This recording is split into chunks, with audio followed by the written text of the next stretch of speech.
rationale. Flip the script as I go. In control, listen close. There's a in-between when you say what you mean. It's obscene.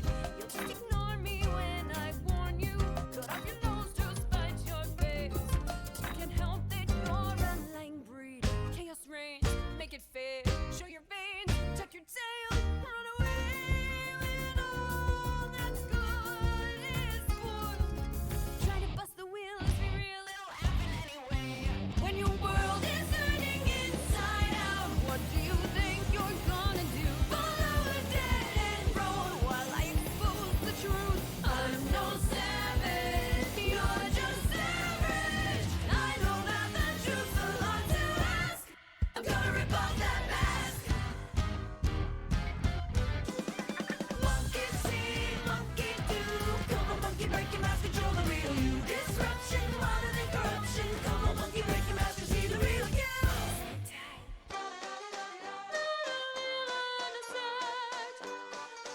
When you're forced to adapt, don't thank me. You're the ones who escalate things. Bravo! Now I just want to crush them.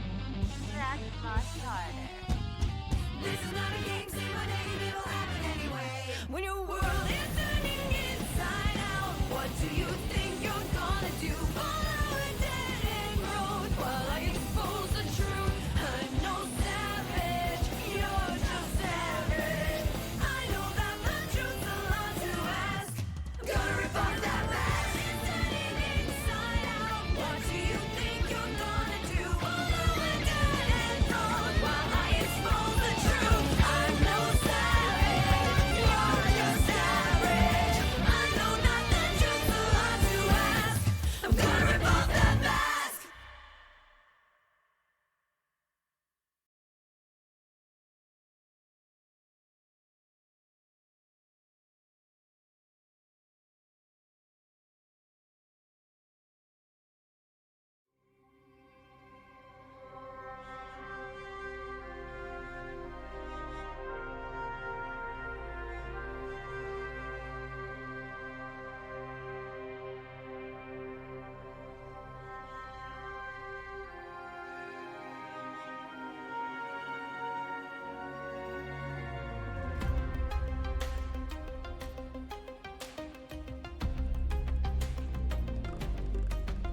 As we wade into the golden gleaming light, Victoria, for you we fight.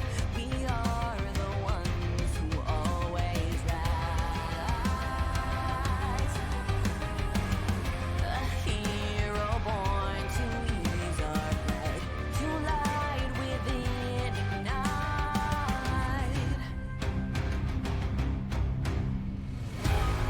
Ever the best.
How is everyone today? Yes, the bean will judge you today. The bean will judge you. Hopefully audio is okay. Hopefully all the audio is alright. Bitrate hopefully should be fine, but hopefully we're good to go. Anyhow, hopefully everyone's ready. Because it is officially Judgment Day. It is officially Judgment Day. But as always, again, apologies for the slightly late start today. I had something come up at like the very last minute. But anywho, I am the bean that will judge you judgmentally with my judgmentally bean stare. To the left of my bean, as always, is Boop. And to the right of my bean is totally not Beeswax, actually Spipley. Unfortunately, I wish I could have Beeswax here with me. I wish you could have that too, yeah. Yeah, me too. Nice. Me three. It'd be nice. Also, just to make sure you guys can hear me, right? Should be able to. I can hear you fine. Okay, because I may or may not have messed with my voice sensitivity settings to reduce background noise. Yeah, I can hear you fine. Cool. I can hear Spipley. We should be good to go. I think so. All right. Any expectations for what we'll see today, or not really? If I don't see at least one Cabernet and one Phalanx caster, I'm going to be very disappointed in everyone here. Ruh-roh. I have resigned myself to the fact that we will never get 3 stars and 4 stars. We might get some 4 stars. I don't know about 3 stars. Just because 3 stars are going to be like really finicky to judge, I would say. Like just real finicky. I think good 3 stars can be made. I think they can. I think it's just people want the creativity to be able to make the 4 stars and whatnot. So, all right. I mean, there can be creativity and simplicity. There can be, but the majority of You people can have a like simple having. 4-star though. But I want to say people as a whole would rather like having the room to make a 6-star. They like making, you know, their 6 stars and whatnot because you have a lot of different slots to be able to do so. Anywho, Honestly, every time I do a 6-star, I just feel like it's too much. You know how much of a specialist I am. sounds like you should start making some 5 stars. But Alright, anywho, dead gamer. I Let's make a see lot what of we 5 got. stars. just make more, Forehead. Anywho, True. we're starting off with the 5-star. Speaking of, well, we're here with the Alright. We're here with the 5-star. Alright, Kiwi, if this operator does not have a skill named Sweet Talk, I'm canceling my pre-order. Oh dear. Mhm. But yeah, we have a 5-star trap master operator Arang. Arang? I'm assuming it's not pronounced like Arang or something. That just doesn't sound right to me. But I'm assuming it's pronounced Arang. Arang. Arang. Whenever I played Summoners War, I always said Arang. Arang problem. Basically, I know what's not right, and Arang is not right. Yeah. Anywho, sorry, you're saying something? Hmm? Oh, you're saying? Oh no, I was Oh. just saying Arang. Sounds about right, yeah. But she's a Sarkaz, who is from Sargon. Oh. She's a 5-star trap master. Nice. 5 I feel like the stars. traps are gonna have to do with sand. I hate sand. It's Have to what is it, rough and coarse and gets everywhere. Yeah, yeah. Ooh. What do you expect? I'm not gonna not make that reference. Anyhow, I know. stats. I would have wanna made it say if you did it. Nothing too crazy with stats. Want to say Is there should trust be weird for a or is the HP trust weird for a trap master? a bit, yeah. I don't think so. It might be though. Let me check. Okay, no, at least Robin has it. Because I remember Robin getting Okay, tanky yeah. stats from Trust. Yeah, Robin and Frost both have that same stat spread. Okay. More of their, I guess it's just, I don't know, extra beefy or something. Alrighty. So is the DP cost... I'm assuming this is without pots, though, because I see redeployment time 70 and Yeah. DP we'll cost operate. 11. Probably. Again, usually I expect, like, it's one of those things where it's like, I would like to say that we'll take it as if they're maxed out, but it's something that I'm not particularly gonna quibble over unless it really comes down to it, like neck and neck moment. But something just as a friendly reminder. Anywho, I'm okay with like module stats not being there because you can unequip a module. You can't unequip a potential. the hell I can't watch me. Is that attack -4 is a pot? I'm assuming it should Attack be... -4? No, it's the -4 accidentally snuck its way there. Okay. Because let's just say things might have went a little bit wonky there. There we go. Oh, it's plus 35 attack. Okay, Yeah, this it's not makes just much attack. more sense. Yeah, this should make much more sense. Anywho, nothing bad Wait, ever happened. wait, hold up. What is this power creep? Plus 35 attack. Frost gets plus 23. Oh my Power god. creep in my game balance. Wait, what about Robin's? Robin is. Oh right, she's welfare. She doesn't get anything. Oh, that's even more power creep. Apologies, you are a welfare. Bonk. Yeah. But Rip yeah, pretty welfares. standard. Nothing too crazy with the talent here. Looks like it's pretty... It's a pretty... Oh hey, It's not sand, so that's something. That's true. so out of curiosity, I checked Dorothy and Ella. Dorothy gets plus 27, and Ella also gets plus 27. Oh wow, that actually is a really good pot 4 then. Hey, depends on what it does. That's... I mean, attack is attack. Attack Yeah, is attack. it's just like it's 8 more attack than those 6 stars get.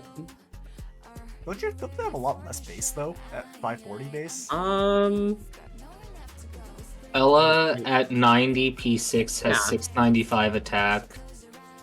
Dorothy has 688. Yeah, I mean, look, Frost has 592.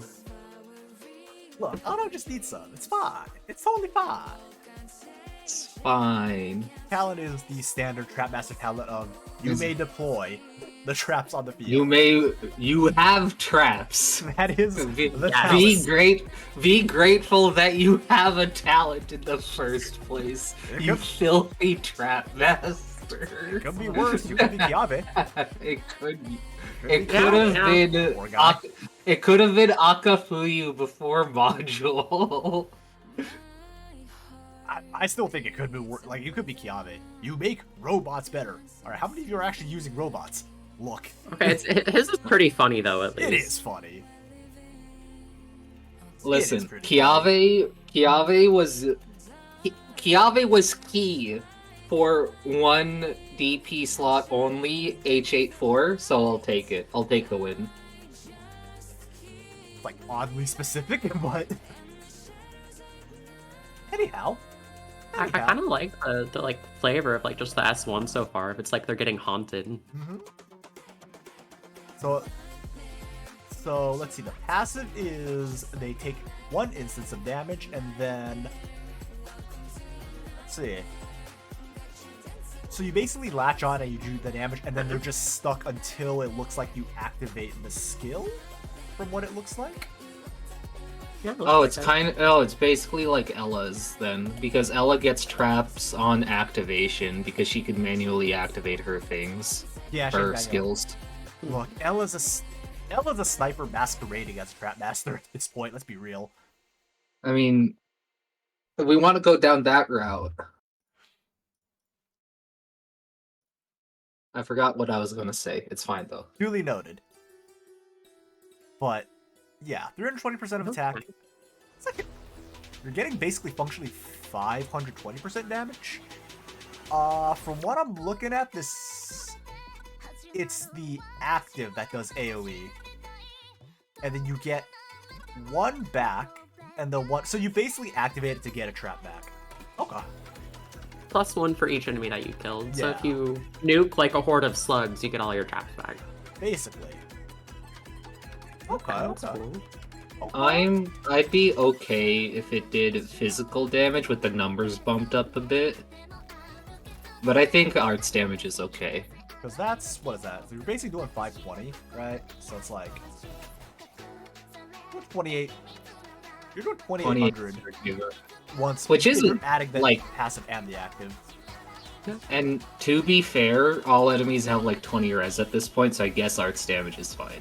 It's also Yeah, AoE it's, though. it's like comparable like to Dorothy S3 a little bit. It's a little bit of a lower modifier plus the lower base. If anything, And- like your setup. Plus, this is only damage. Dorothy also has a slow. Mm-hmm. it's kind of an interesting Right. way of going about the skill, because, like, again, it works out of, like, Ella, right? Where most Trap Masters, they get theirs back just on a constantly regenerating basis. This one is, you have, I believe you have 8 traps at most. Yeah, you can throw up Yeah. 8 down, and then, well, you're guaranteed to get your traps back. That's the big thing for the S1. Like, as long as you didn't just throw one out willy-nilly, as long as it sticks onto someone, I guess you have to detonate it on them too, but if you're able to detonate it, you're basically guaranteed to keep cycling, I will say. Looking at this S2, I like the passive. I don't know how much I like the active part being random. Okay, Let's I have a see. I have a question. When you say minus 15% res, do you mean minus 15 res or minus 15% res? I'm assuming it works the same way the Texas Alter does. Because does Texas hers Alter is work? written as minus 20% res, and I believe it's 20% of their current res, Okay. if I remember right, for her S2. Okay. Yeah, minus Yeah, it 10%. is. It is. So Okay, it's, fair enough. Yeah, it's percentage based. Yeah, 'cause it's like I feel like the difference between any one of these three is like the kind of thing where, especially because like you don't get that many of the S2 traps, that feels like if you want to use it for a clear, you might be doing like a lot of RNG fishing. Let me see. So you get for S2. Okay, so you have 8 traps for S2. Sorry, I'm just catching up to S2. Yeah, yeah. So for S2. So like your passive is when they're being haunted, they get the minus 30 defense and res.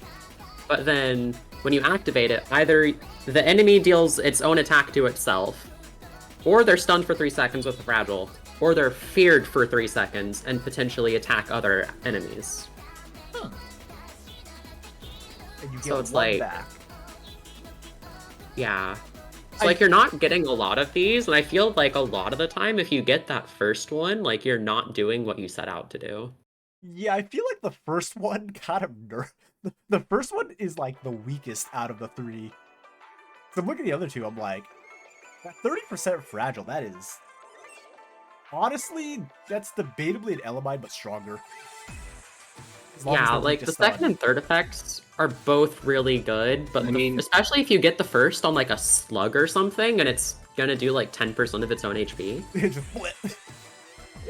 The thing about skill 2 is that I don't like it's a random effect. Right? Yeah. If we want random effects, we have Mr. Nothing, we have Geeks. We don't need it on Trap Masters. Plus, Trap Masters already have RNG with their module, so I don't think we should have any True. more. Hey, this one doesn't have a module, so we can't judge that.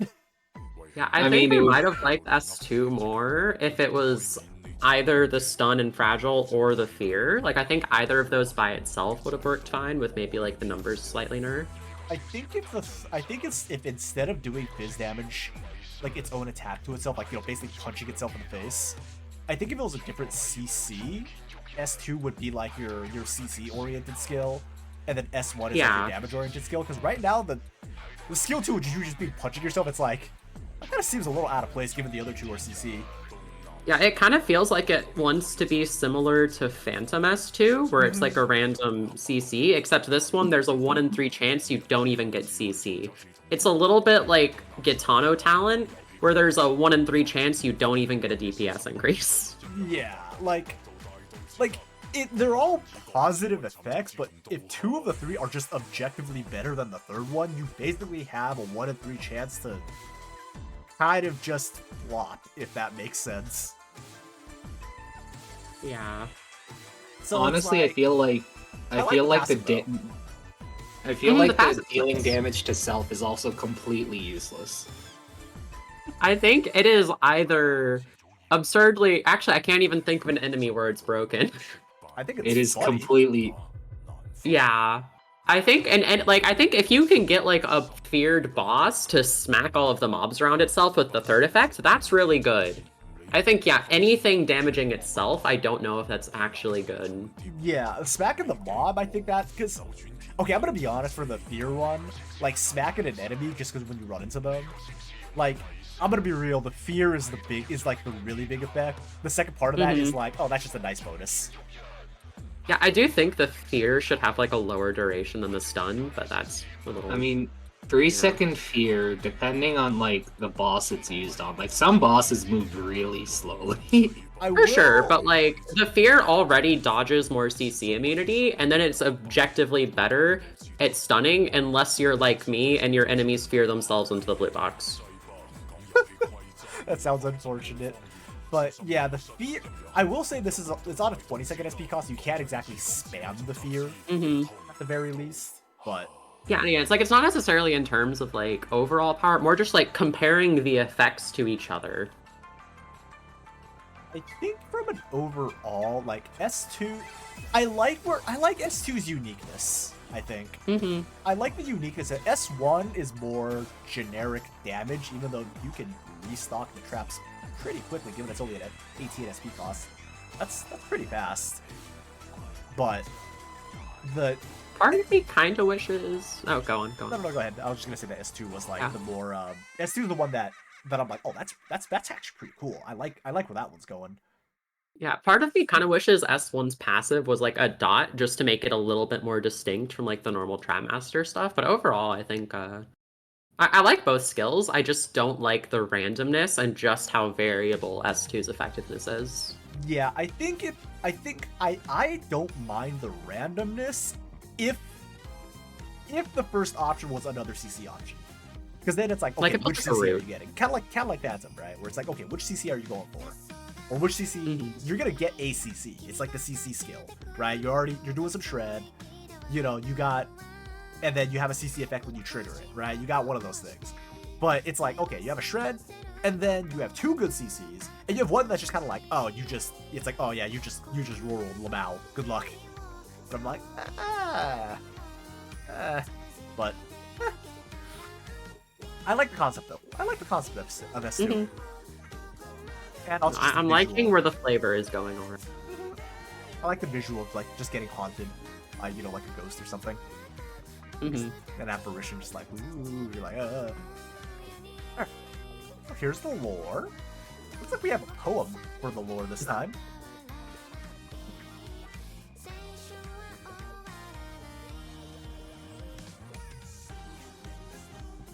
Alright. So who's good at poetry? Because I can tell you I'm not. I'm not. Sure, I'll throw myself on the train tracks. Run me over with that tram. Pull the lever.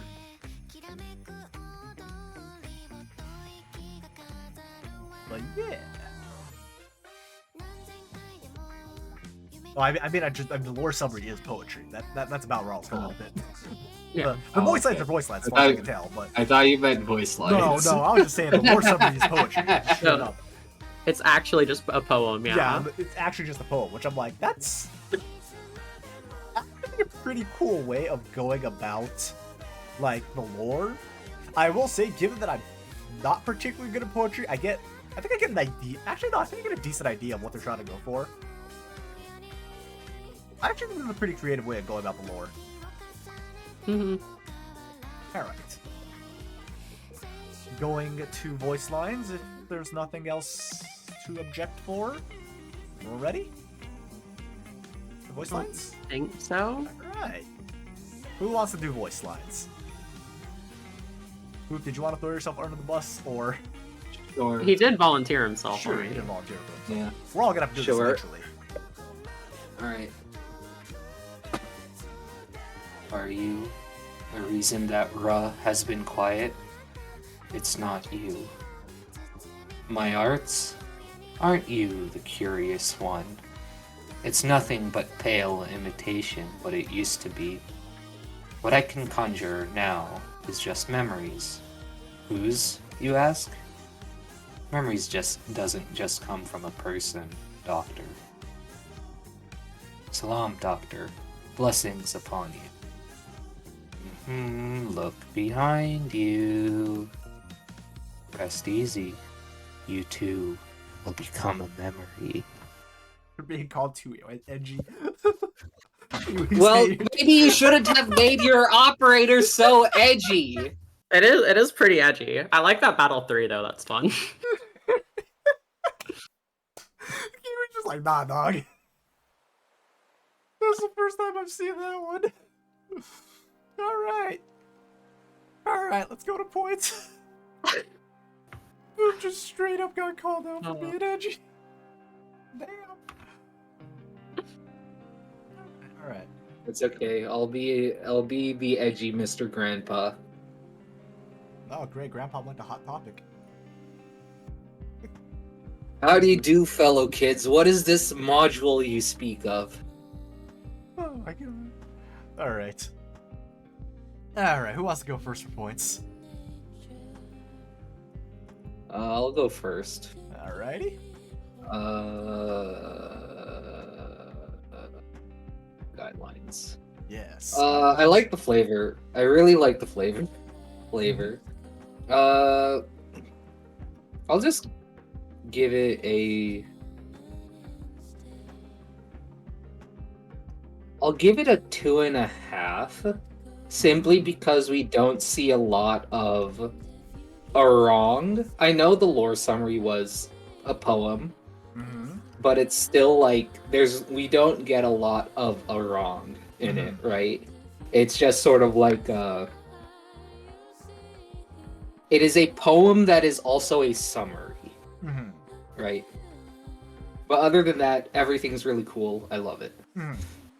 Going on to the technical side of things, it's a Trap Master. It does Trap Master things. I think Skill 2 is on the weaker side due to the RNG. If again, we've already talked about it, but if that one thing was changed, I think Skill 2 would have been perfect as well. I think Skill 1 is also fine. I think it's already unique among Trap Masters simply because every Trap Master Skill 1 has some form of crowd control to it. This one does not. It just has more damage. And I can easily see it being fit into Arknights. I would give Cohesion a 3. Okay. For balance, I think the Operator isn't too powerful. I don't think they're too weak either. I'll give it a 2. Because I do think it's missing something in the sense of skill, Skill 1 doing just damage and Skill 2 having a sort of not a give and take per se with its passive and active, but I feel like we're not getting enough from the passive to justify the active and vice versa, right? And for the kit, I'll give the kit a 2 as well. So 2 for the kit. Sorry, what? Let me check. Sorry, it was 3 for cohesion, 2.5 for lore. It was 3 for cohesion, 2 for kit. Sorry, what was it for balance again? I believe it was also 2. Okay. So that's a 9.5 from Boo. Alright. Sorry, he's doing streamer things, like shouting out raids. Anywho, who would like to go next? Spickly, you want to go next, or you want me to go next? Yeah, I guess I can go. Go for it. So I guess I'll also start with the lore. I really liked like the overall flavor, kind of again just haunting people with spirits, or I guess like the memories. I do appreciate one of the things that got kind of mentioned in the memories is like as I'm sitting here going through the talents and skills, I'm like, okay, Chapter 14 spoilers, but the Myriad Souls is kind of gone. What's up with that? Why are they still doing this? It's kind of like, okay, just memory. So I appreciate like that little call out kinda, and I think the poem for the lore summary was a fun way to do it. I just don't know that it like answers too many further questions about who the operator is as fun as it is. So I think I'll go ahead and give it like a I'll say like a 2.3. Alright. For lore. Let's see. For cohesion, I think it's it fits pretty well. I think the focus is pretty there. I think both skills do and I like the passive versus active thing going on. Overall, I just kind of wish that mostly S2 had again like a little more of a third crowd control thing to like keep itself more consistent, I guess. So, for cohesion, I guess we'll give that like a 2, I think. Kit, I think the kit's really fun. I would definitely want to use this operator, I think. Again, I think the S2 issue is the same that I already mentioned. I think S1 would be a little bit more unique compared to the other Trapmaster options if it was like a dot or had something a little more interesting as opposed to the damage twice, but that's a minor nitpick. I think I'll give that a 2.5. I think it's a really neat addition to 5-star Trapmasters. Balance, I think it is... I think importantly, I think the numbers seem able to do what it's actually setting out to do. I think that's the most important part. Comparing it to other options, I think it does a little bit more damage than we usually expect from 5-star Trapmasters, but I think that's probably fine. And I think both skills are mostly pretty even with themselves. I just really don't think I would want to use S2 compared to S1, specifically in like any kind of hardcore clear just to avoid doing RNG fishing. So I'll go ahead and give that 2.2. 2.2. Alright, so that's a 9.0 overall. 9.0 overall. Alright. Alright, let's see. What do I got?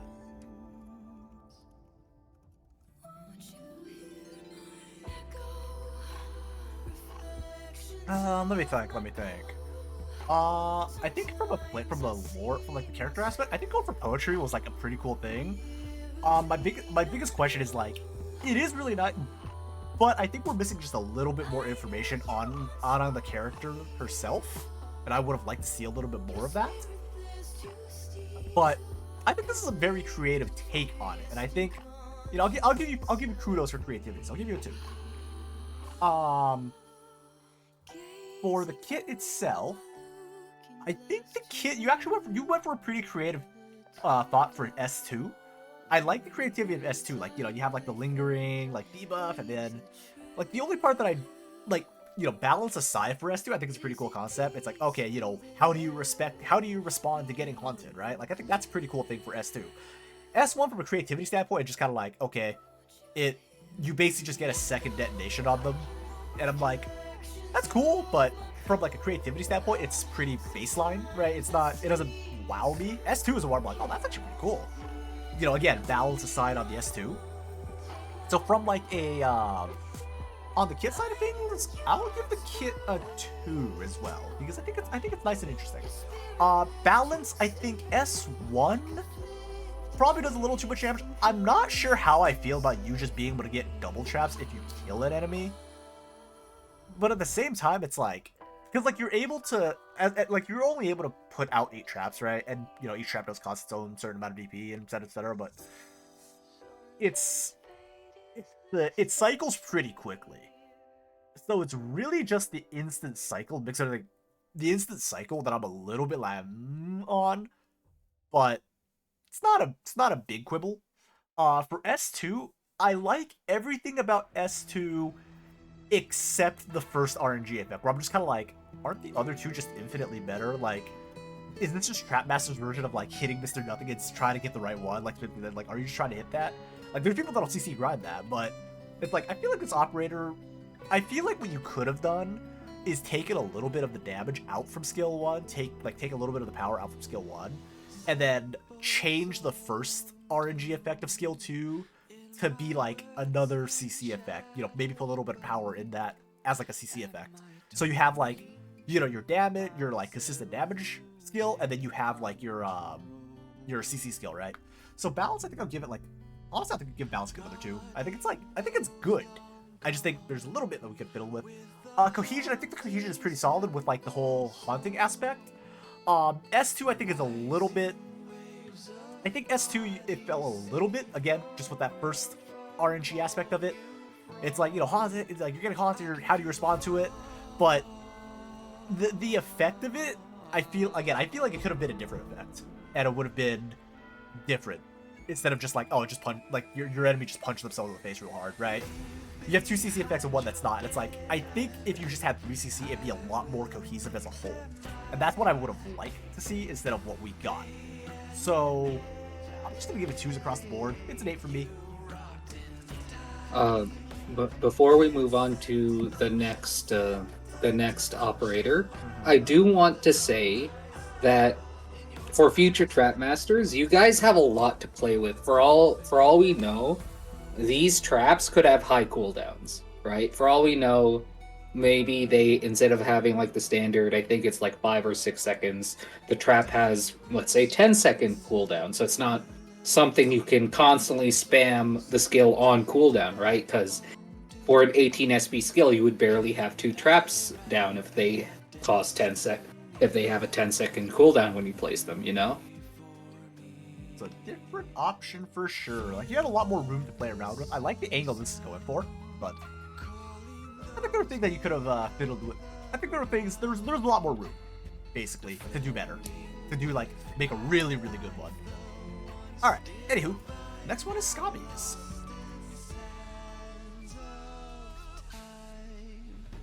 Can't wait for a perfect 12 out of 12. I saw Swordmaster and Livery, and I half expected it to be an Iberian operator. Somewhere out there, Blue's like, yes! Yeah, but no, this is Lithonian. Well, I thought, For a moment, I mixed up Swordmaster with Solo Blade because Solo Blade is a name that fucking makes me gag. They've changed the name like 3 times by now, if I remember right. It started as like Enmity, or it was like Enmity, and then they changed it to Busha, and then they changed it to Solo Blade, which I'm like, alright. Swordmaster's I'm Dual curious Blade. why the aerial unit part is here. Wonder if that's going to be a talent. I have to imagine it has to be a thing. I'm still laughing that Tachanka is considered a Swordmaster. It's like, it's just, I guess bullets now count as swords. I mean, to be fair, Irene also has a gun. But also a doesn't- sword. Yeah, but Irene doesn't hit air unless it's on skill. Which I disagree with, also. She has a gun, just aim up, just like point up and just like blap blap. But Ayla's like, okay, you can hit air units. Just on default auto attacks. So that's pretty interesting for me. Alright, looks like Pots and The Trust are unknown included. infection status was curious too. This seems standard Mhm. in terms of stats. Nothing too crazy. So, all right, everyone, take your bets on the S3 recovery. What do we got? So far, we got Chen with her like offensive auto Please recovery. make it a 10. We got Please. Irene attacking faster, and we got Dega who for some reason just has auto recovery. Let's take your bets. What are we gonna get?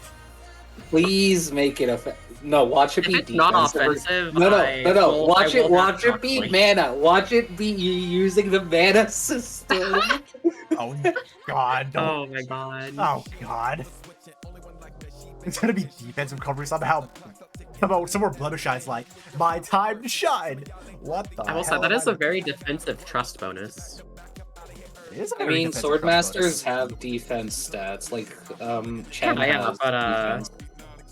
they don't. At least not the ones I'm looking at. They don't go like that high a split in favor of defense. Mhm. So it's not like super crazy, but it's interesting. I'm gonna assume that for the range, I'm gonna assume for the range that she's not shooting behind her. I'm just gonna assume for the sake of range, it's just 2 in front for the expanded range and not the... Talent 1 is activating a skill gives a fleeting wind. Oh, that's okay. Alright. So you basically get a free skill activation when you use a fleeting wind. Yeah, like a new skill activation, but in a different tile. I think depending on skills, I'd be okay with that talent 1. Depending on what the skills do. Because Yeah, I being think able to if double this- trigger... Oh, go ahead. Yeah, like if it's like super easy to overlap the damage on the same things, like without issue, I think I'd like it less. You can't gain SP when you have a deployable fleeting wind, so you're on SP lockout. Okay. Actually, one thing I do notice looking at this that's kind of fun is S2 gives you a damage bonus against enemies 2 tiles away, so you activate the tile when they're 2 away, then you teleport backwards to hit them again when they're 1 tile forward. You don't. I don't know. I don't know how many played FF14. This gives me like at least what you mentioned specifically with like the step back. I'm like, oh, this is like dance. This is like a red mage doing like a backwards, doing like the backwards jump, like you jab and then do a backflip. So I have a question for both of you. Hmm. Does she go there, activate her skill, and then just move back? Is that what you're getting from the talent? That's my assumption. That it works kind of like Opianus. That I don't know. Because I think we can assume that. Yeah. Especially if the name Fleeting Wind makes me feel it's fleeting. It's not sits down wind. You don't move backwards? Oh. Oh, so you just permanently move. Wait. Oh. So it's kind of like the wire bug. So it's like a wire bug effect then. Like, what is it, Manhunt, where you just wire bug there and you just perma move there?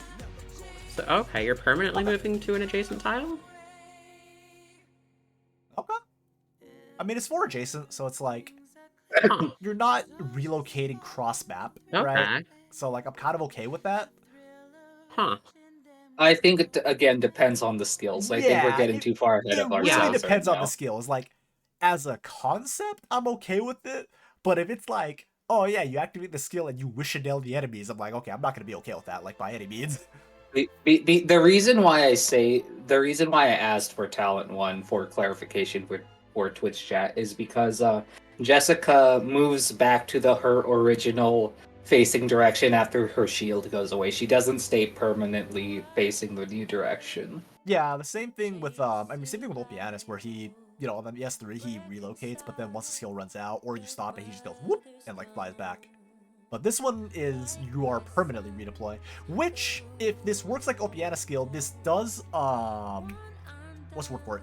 This does affect taunt aggro, because if you are effectively redeploying, since you're moving, like the way Opianus is coded, if you're moving, then that functionally is a redeploy. So, I'm operating off, just based on how it works in Arknights, that if you, you know, when you do the Fleeting Wind, you functionally redeploy. And you will now be the latest deployed operator. Mm-hmm.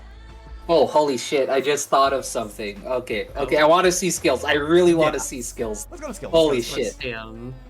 Well, not yet. We get modules first. Oh, well, we have a module. Joke's on you, you get modules first. 2 modules. Damn it! Modules. 2 of them. Modules don't exist. I you refuse to look at the screen. Skill, 8 okay, so you get 8 surrounding tiles with the first module, and you push things away. Oh, so you space them out a little bit. Okay. Yeah. That's significant. So that's almost So the I don't strongest know push. if they would push fast enough that you would really be able to get the talent 2 bonus against them. It depends on if they're light enough, then yes. If they're not light enough, then no. Yeah. It really depends on that. Just like how Phantom Skill 3 has a dog shit push. I mean, he's not trying to push for the most part. True. He's not trying to push. And then the trait is you deal 10% more damage with skills. Alright. And then you have a defense ignore for the second one. Alright. That one is, I believe you get a heal with that too now. Huh. So you do a little more damage and then you heal a nearby friendly units. What is nearby? Is that like 8 adjacent tiles? I'm assuming that's or- 8 adjacent. I would assume Nearby. 8 adjacent tiles. It does. Because I almost believe feel that's like- the same wording as S1 healing defenders. Okay. Yeah. Restore Same their as HP Shay, okay. equal to attack to a nearby friendly unit with less than Same as- 50% HP. Same as Jay, okay. I'm assuming you can't actually, can you heal yourself? Because I know Jay can heal himself. Yes, Jay can heal himself, so I would assume assuming that you- also applies. Okay. Okay. It is a little odd, I think, that the defense ignore talent also gets trait also increases the arts damage. It's a little weird. But interesting. It's very minor. I just find it a little odd. We'd ignore defense. Okay, you can use ours and I'm- just ignore all the defense anyway. I mean, it makes sense for the other one to have the 10% more damage with skills, though. Actually, also, the other one actually gives more attack than the second one ignores defense. Does. But you have it. True. Yeah, you actually do less damage with auto But attacks. you're the second tanky. it You have, defense but you're ignore. tanky. You get 80 defense, 200 HP. And then you have your fleeting wind, which is copies of the so you can't change direction. That's interesting. So whatever direction you're facing, you're stuck facing that direction. So it's not. So it could be a little more flexible, but it is however flexible as it is. All right, here Well, comes the it fun says part of- copies this unit's facing, so I'm assuming you can point a direction for the fleeting wind. Yeah, I it guess, seems yeah, to maybe. read Okay, never that mind to then. me. Never mind. I was thinking that like, oh, you're just stuck like you go whoop and you just sidestep. Oh well. Alright. S1. So this is okay, offensive recovery. Oh, big That is range. a decently long charge time. Big range. That is a very big range. Heals 100% fizz 8 times up to 3 nearby enemies. Okay. Alright. Hold on, I think Which I did is basically this. Oh, 16 times with your talent. Yup. Yup. It is on a 12 offensive recovery Yeah. cooldown, and as far as I can tell, you don't have a means of speeding up the activation. You just get a second one, but Oh, actually, I think each of those would also trigger your talent 2 again. if they're at max range, if I Yeah, remember right, yeah. you have to be max. Yeah. It's kind of like Marth, where you have to hit with like the tip of the sword.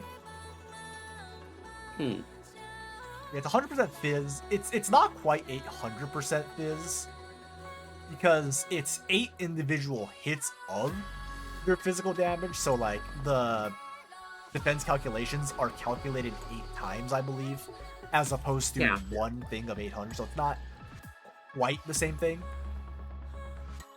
Up to 3 nearby enemies. So yeah, it's not like Irene though. You're not doing AOE. It's single target. Yeah, this single target hits.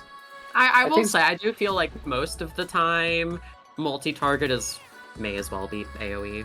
Yeah, to a degree. Or honestly, I think with this range, I think I would prefer multi-target over AoE. Yeah, if they're like spread out across, you're like, yeah, I might as well.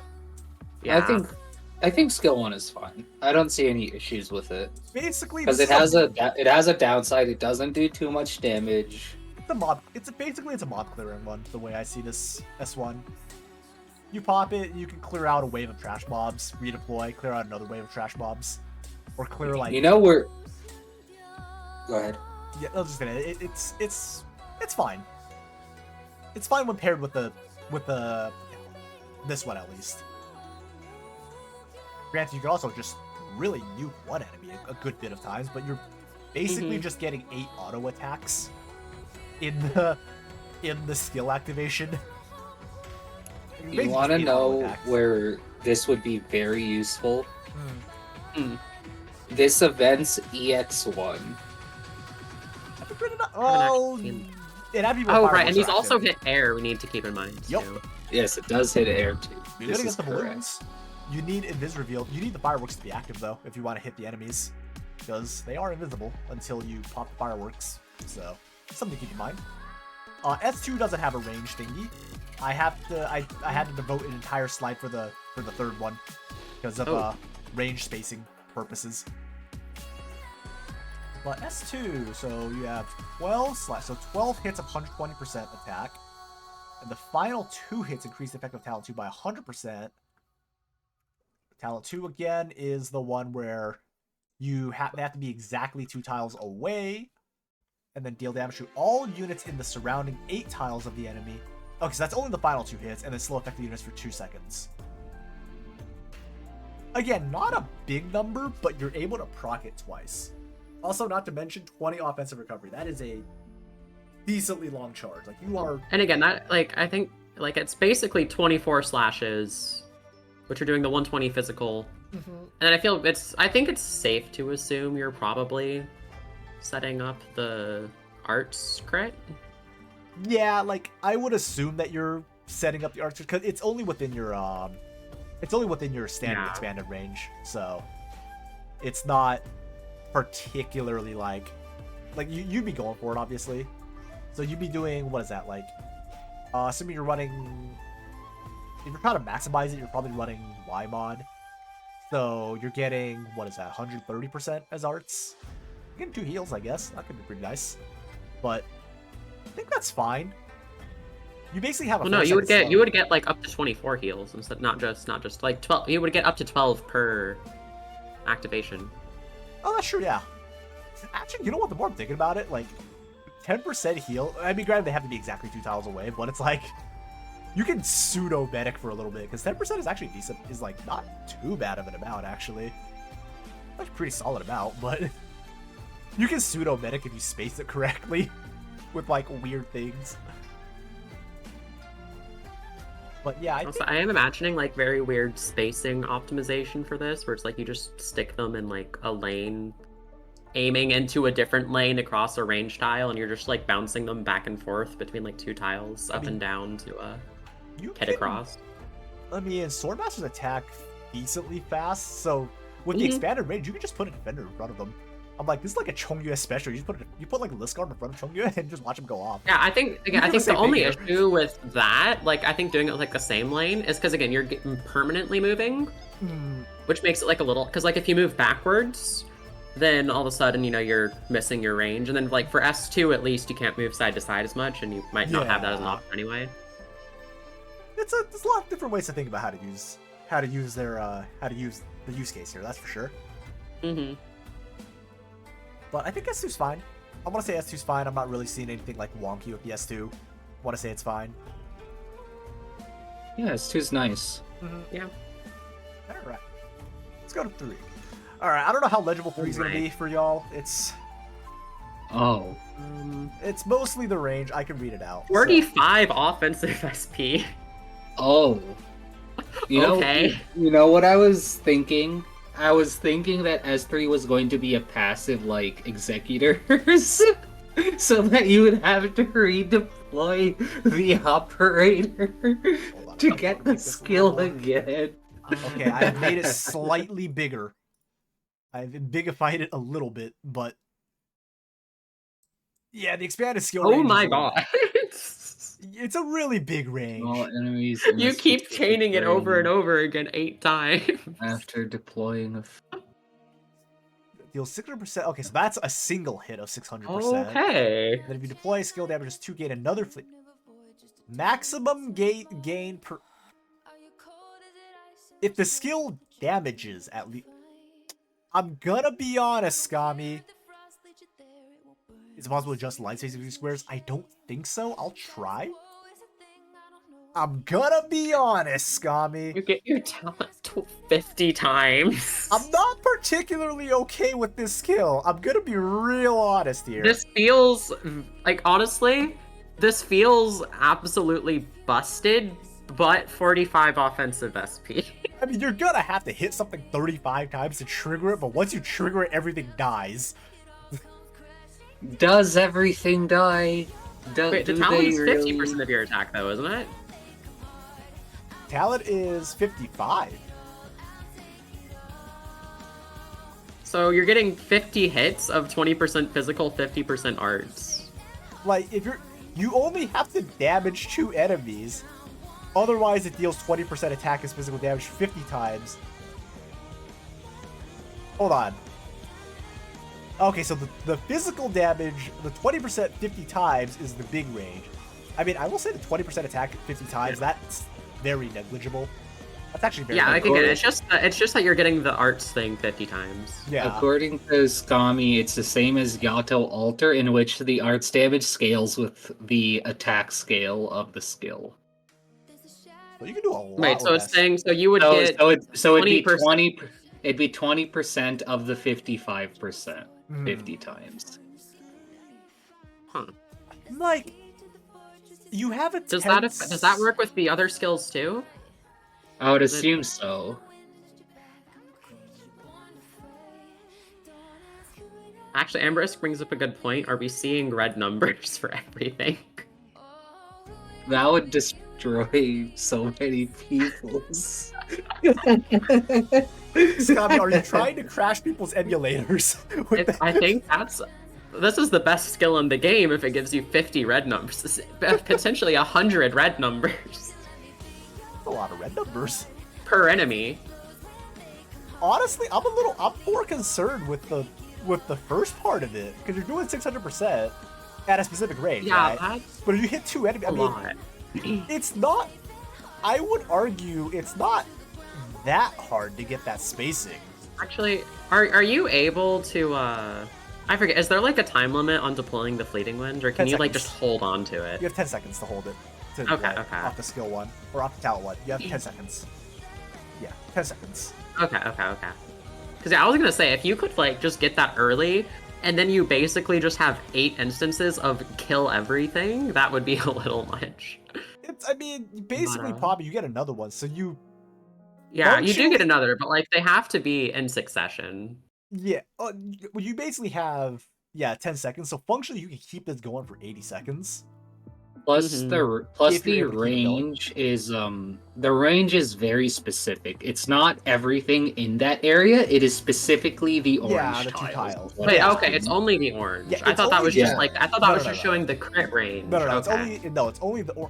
I still Okay, say okay, that I see. that's not that hard to hit. Yeah, that seems still pretty. I don't think Easy that's as to hard line to up. hit as I you will- guys think it is. Oh, I don't I think will it's very hard say- at all. That's a Carnelian range, but easier. Yeah, it's definitely not hard to hit, but I will say in the heat of a moment when you're doing a stage for the first time, you can't really micromanage 8 skill 3s, right? When you're panicking.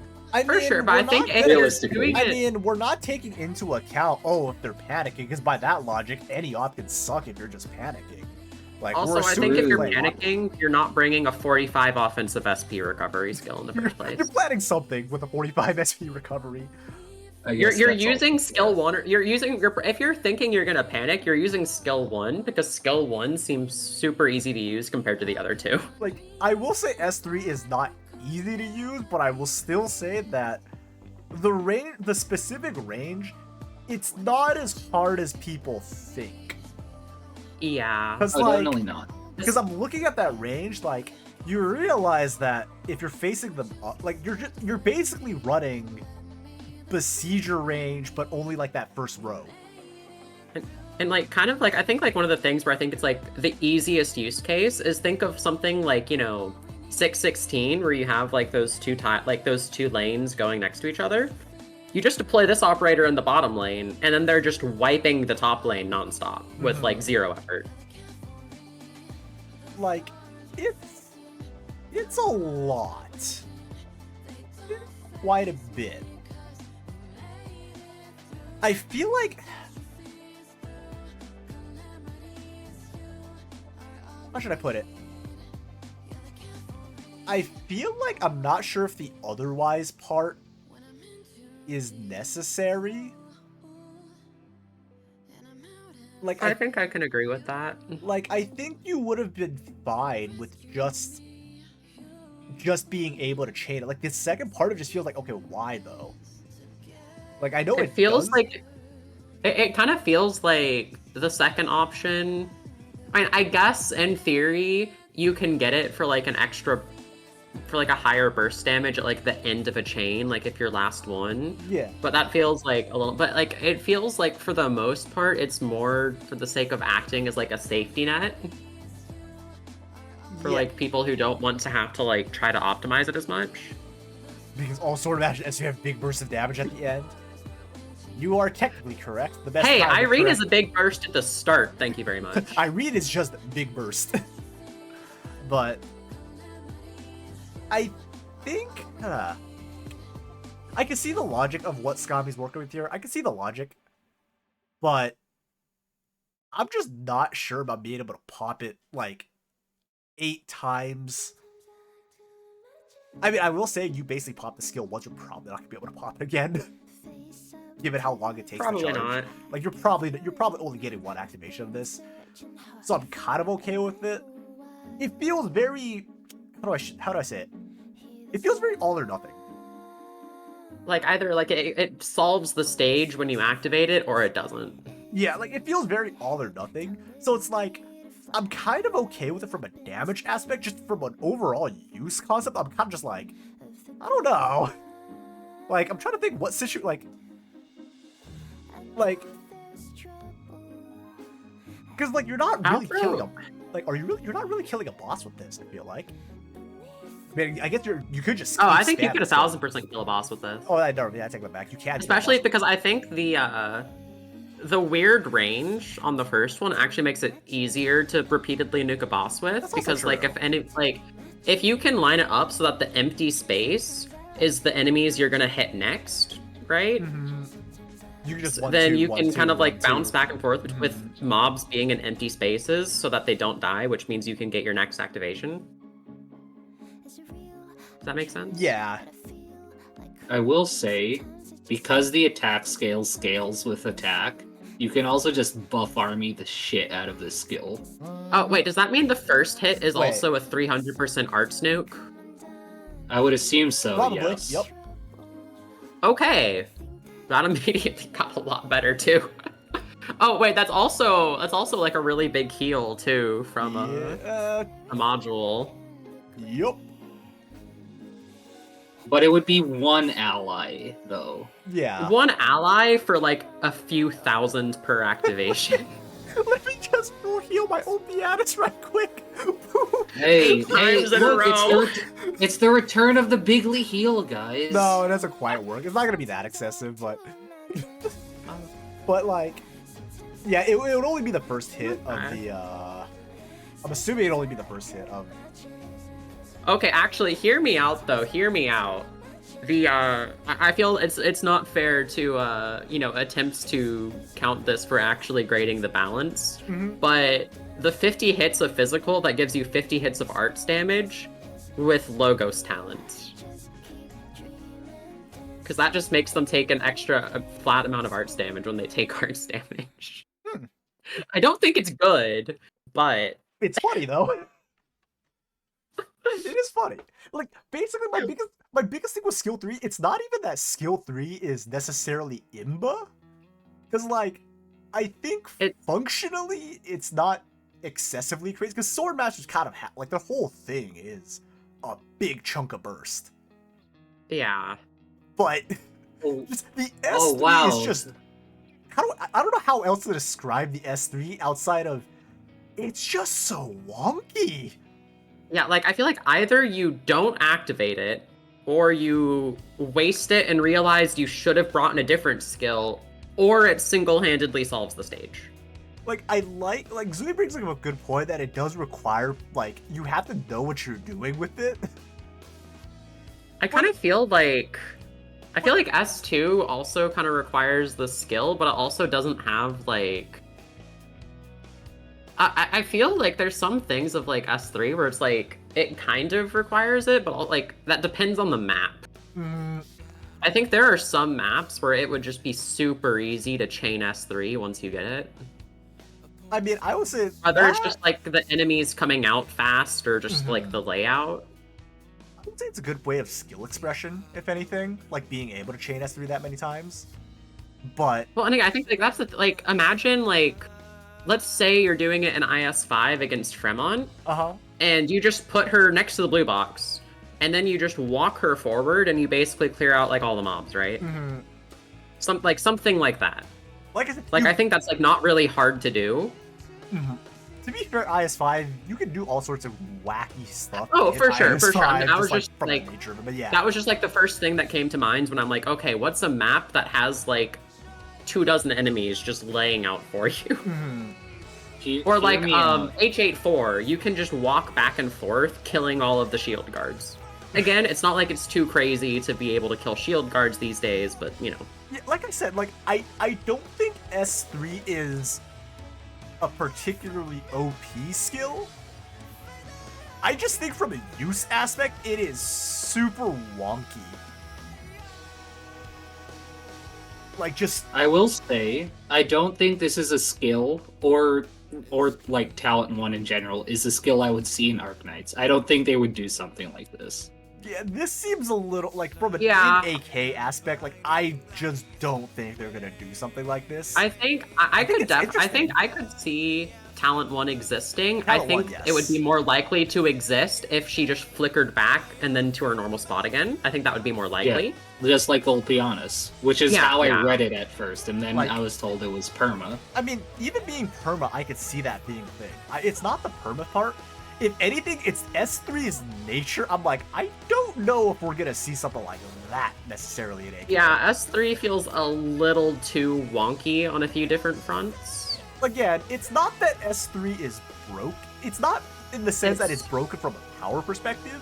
It might be broken from just a game mechanic perspective of, I don't think AK would put something like this.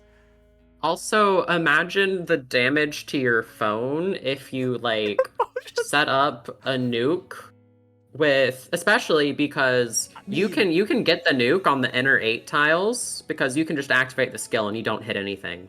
So imagine if you like set up like 200 enemies and then all of them are taking 100 instances of damage. Can you imagine pairing against the read all S3? I mean, speaking Like, of yeah, this phone would break nuking- your phone more than read. I mean, speaking of phone, also- you can read all S3 against R6 rerun and the shoe event. That was that one map that you crashed by. Hear me out. But Hear me out. Virtuosa S2. oh god, that's a With lot of it. necrosis. Oh, That. okay. I think I will say let's Yeah. not get too much into like what the potential pairings are because I think that Yeah. rewards you. That's rewarding player aspect, so we're not gonna go. It's an instant proc. There's no duration. It's just boom. Mhm. I would assume it has a cast time similar to Irene S3 though. It has and the 1 second Legion delay. S3. Yeah, you basically wait 1 second and it just goes boom. And that also lines up with the 1 second redeploy on the fleeting winds, so Again, it's like you Again, do it, you wait a second, so yeah. yeah. For S3, it's not so much that from an AK perspective that this is OP. It's something that I just don't think I'd see it. I just don't think they put in the game. I think it'd be cool to put something that's like really high skill usage like this in the game, but I don't think AK is necessarily gonna do something like this, if that makes sense. But we'll get into it as we go. I think it's a cool concept, actually. I do kind of wish that like if the aim was like a high skill expression skill, I do wish it kind of didn't have like the safety net. Yeah, like all right, I do think, like there is room to turn it into like, oh well, you get even more damage if you make that the last of your 8 activations. But I feel most of the time it's just a safety net. Mm-hmm.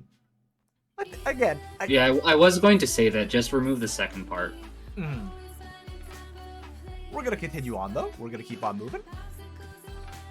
All right. Again, long lore. We might not necessarily read it all the way through. Just read out loud. We're just gonna do voice lines in the interest of time. Also, welcome. We're doing an AK OC contest. So if you like making your Arknights OCs, as far as I know, I'm the only home for Arknights OCs on Twitch. So yeah, someone's got a shill for me. Dude, let me know when you guys are finished reading. Let me know when y'all are done for more. And we can move on to the next page here.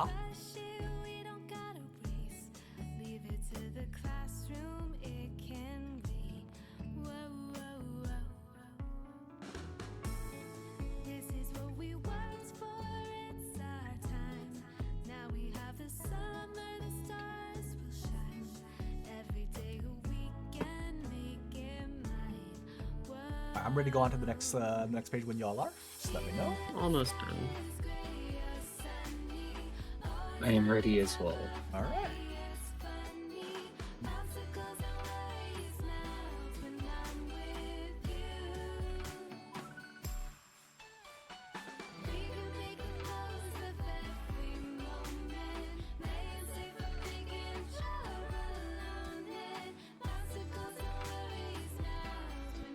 Okay, I'm done. Alrighty. Oop, let me know. I am ready as well. Alright. Voice lines. Alrighty.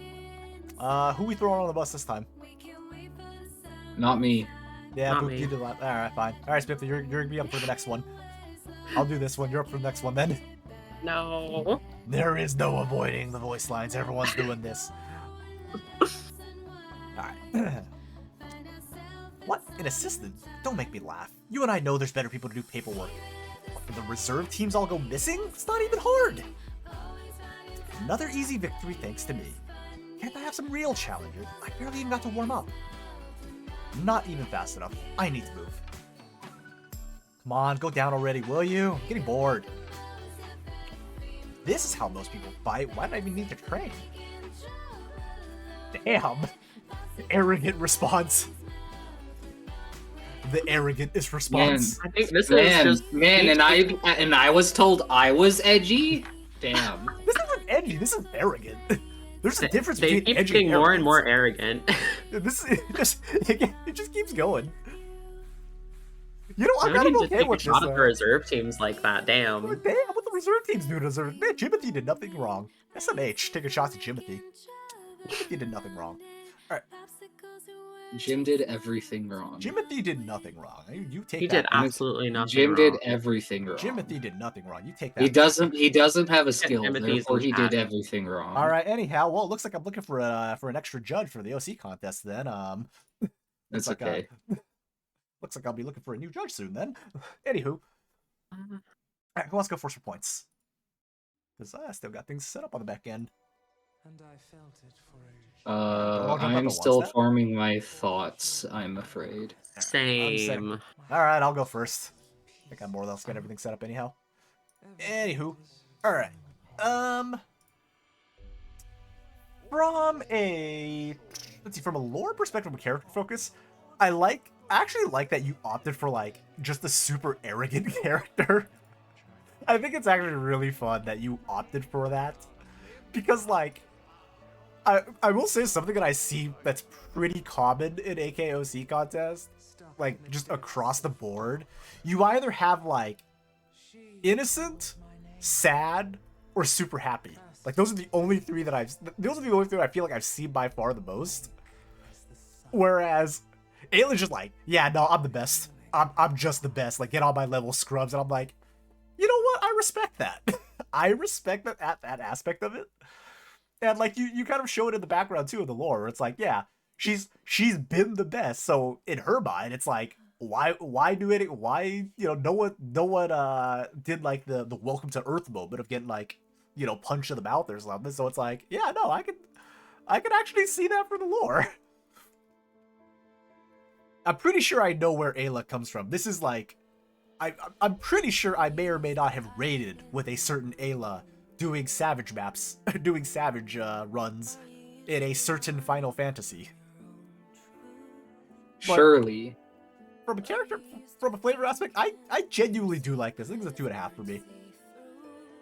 From a kit perspective, I think this is creative. Like, balance aside, like, you know, that aside, I think it's a really creative kit. I like what you're trying to go for this with, like, okay, you have to keep your ranging for optimal damage.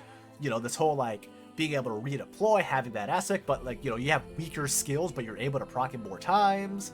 Like, you know, back to back. Like, I like that aspect where you have a certain amount of time to do a combo. I like that aspect. I think it's pretty cool. So I think for kit, I'll give it like a 2. Maybe like 2.3. I like me being me. I'm still not entirely sold on like just the whole reactivation skill. I like how the way you implemented it. Just me personally, I'm not entirely just sold on like, yeah, I think we need that right now. I'm like, I don't know, but I think it's really cool. Balance, I actually think they're pretty well balanced. All things considered, like, what I was worried about was you'd have like full-blooded skills that you're able to proc twice, and that part kind of scared me. But for skill 1 and 2, it's like, oh yeah, no, this is actually, you know, this is fine. Like, it's not crazy. It's not like, you know, it's weaker individual skills, or like they work differently where you need to take advantage of being a proc more of the times. Like, it's baked into the kit. S3 from a balance, it's just wonky. Is all I could really say for S3. It's just really wonky from a balance POV. Like I would say it's just really hard to judge the balance on S3, just because of the way it functions. Like, you're basically only getting one use. Like, at the highest high, you are doing a lot, right? At the highest high. But like the range of like it is a big range of results from it, and just overall use cases and how strong. Like it's just a big range of what could happen with it. Like yes, we're assuming opti usage, but it's like it's just really wonky to get a proper baseline of what to expect from it. So I'll give it like I'll give balance like a I'll give balance like a 2.3. I think it's well balanced. I think they're well balanced.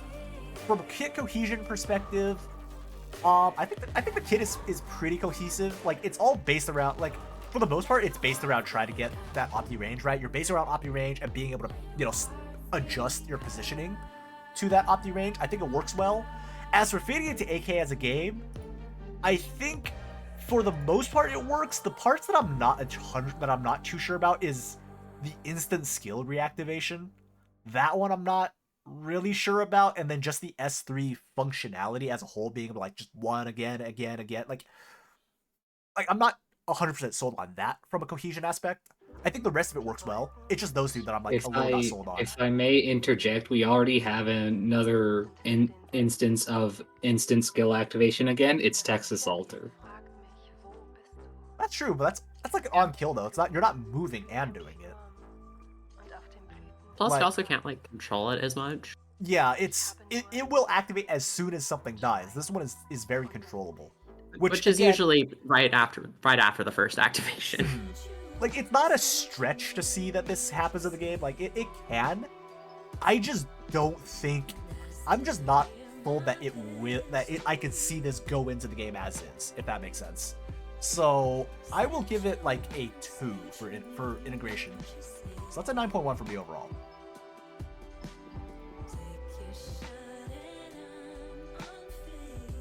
All right, I can go next. Go for it. I want to start with flavor. I feel like the lore is very generic. Maybe that's just me, but I feel like the lore is very generic. I do like the fact that, as Wookie pointed out earlier, the character is different than what we've seen usually see, but it does feel very generic. So I'll give it a 1.5. I just think you met the bar. It's just different. For cohesion and integration, I can see this operator working in Arknights with a few tweaks. I don't like the talent one in the sense of not moving back to the original position. I don't think that would be something that the game does, at least not for a very long time. I do think it does work well together. I do think that, so I'll give it cohesion overall a 2. For balance, I think it's balanced really well. I just don't like skill 3 in the sense of the number of times you can do it. Instead of 8, if it was like 3, maybe 4, I would be much more okay with it. So I'll give balance a 2.7, with the 0.3 mainly being knocked off of because of skill 3. And for kit, it's a nice kit. It is definitely interesting. It's definitely nice, but it also just feels like a typical Swordmaster. It is creative. I'm not saying it's not creative, but it's also what do you call it? Within the realms of a Swordmaster, in the sense of you could probably slap this on another Swordmaster and it would fit with them, right? So I'll give Kit a 2. Well, it's an 8.2 from Boop. Alright, I guess I'll start with the kit. So first of all, I think it just seems like a fun kit to use. It seems very active, which is always good. But I think one of the things is like, I don't necessarily, I think like what was said, I don't know how unique it feels compared to other Sword Masters. Like, it's like, like one of the main gimmicks seems to be like the expanded range and then the hitting air. But it's like, I don't know, it doesn't really seem to have something that like feels like a particularly like unique identity that it kind of has like the multi-hit, but that's already Swordmasters. Where it's like Irene gets her anti-crit onto, or like anti-air crit, you know, Dagon has her tremble, Cutter also has the anti-air crit, and now here's another anti-air Swordmaster, so that feels like a little, I don't know, not like too much. She just seems like a big damage button, with a somewhat unique range. So I think overall for the kit, I think it seems pretty fun, and in particular, I think S2 is good, but like S3 is just kind of weird, and S1 just felt a little too easy to me. I know it's like the skill 1, but so I think for hit, I gave it a 1.8. For balance, I think, I mean, she seems pretty good and useful, and also, you know, well balanced compared to the other operators. I think it's a little hard to judge, especially with like all of like the changing modifiers with skills and the talent. And then S3 is just really weird to me. But overall, I think pretty good balance, so I'll give a 2.5 for that. Cohesion, I think there were some parts of it where it felt a little weird to me. Again, I think even just like the module where it's like the defense ignore module ignores less defense than the attack one, and it gives you more arts damage, which seems a little weird to me. But even like past that, it's like, I don't entirely get like why there's the healing thing, especially because like the lore bit kind of mentioned that, you know, she kind of heals people a little bit by being around them, but it's only a module effect instead of a talent. And then like I don't entirely get where like the arts critting and like the unique range kind of thing are coming from. And then it just, some parts of it just kind of felt a little weird or disjointed to me. So, and I think in terms of like S3 in particular, I don't know how much, like has been said multiple times, I don't know how much it feels like it would fit in the game. So I gave that a 1.4. For the lore, I thought the vibe was pretty fun, but I don't think it was anything too special or anything. And then I do think it was a little odd that it was mentioned again. There was like the thing where it's like she kind of heals people a little bit, but that was only relegated to like a talent or a new talent from the module. And then I think it, you know, had something about her being like weaker to arts or something, and then that doesn't really show up anywhere. And in fact, she has more of a defensive focus compared to other Swordsmasters, which felt a little weird. But overall, I'll give that a 1.7, I think. 7.4 from Spipley. I like our scores are all over the place. Yes, good. This is the way. You were not kidding. We said, yeah, this one's gonna be a little wonky, and I was like, I see what you mean now. I now understand what you meant by this one's gonna be a little wonky. I liked S2 the most out of that. That one, it would make me work for it, which I like. Work hard. Alright, well, we're starting out very strong today. High 20s. Mid to high 20s for both. Alright, which means, drum roll, the next person up, I believe, is Boulder? I see Boulder saying uh-oh in chat, so I think it's him. I think it's Boulder. Probably. If I see an uh-oh, I'm... Oh boy. Boulder's like, ah, crap. That's some confidence right there. Is this a Sancta, I wonder? Nope, Iberia. Wait. Nope. Darn. It's Boulder, what'd you expect? Oh, it's a robot. I mean, well, you can have an Iberian Sancta. Look at Anduin. Okay, yeah, that's fair. But Yeah, this is that's a fair. robot, okay. That being said, though, if Boulder didn't make an Iberia, I'd be very surprised. It'd be like Blue not making an Iberia. I'd be like, oh. Oh, this is a new archetype. Yep, there is a custom It archetype. is a explanation. new archetype. All right, let's see this. Okay. If this, I swear to God, if this defender does a lot of damage, I will. That's a very big mech, by the way. I'll get drunk. Very tall mech. Very small. Oh my god, the pilot. Like, how does Wait, hold up. Haven't we seen something like this before, like last contest or the contest we've before, seen this- we've where we seen had this- like a mech and like a pilot? Yes, from Boulder.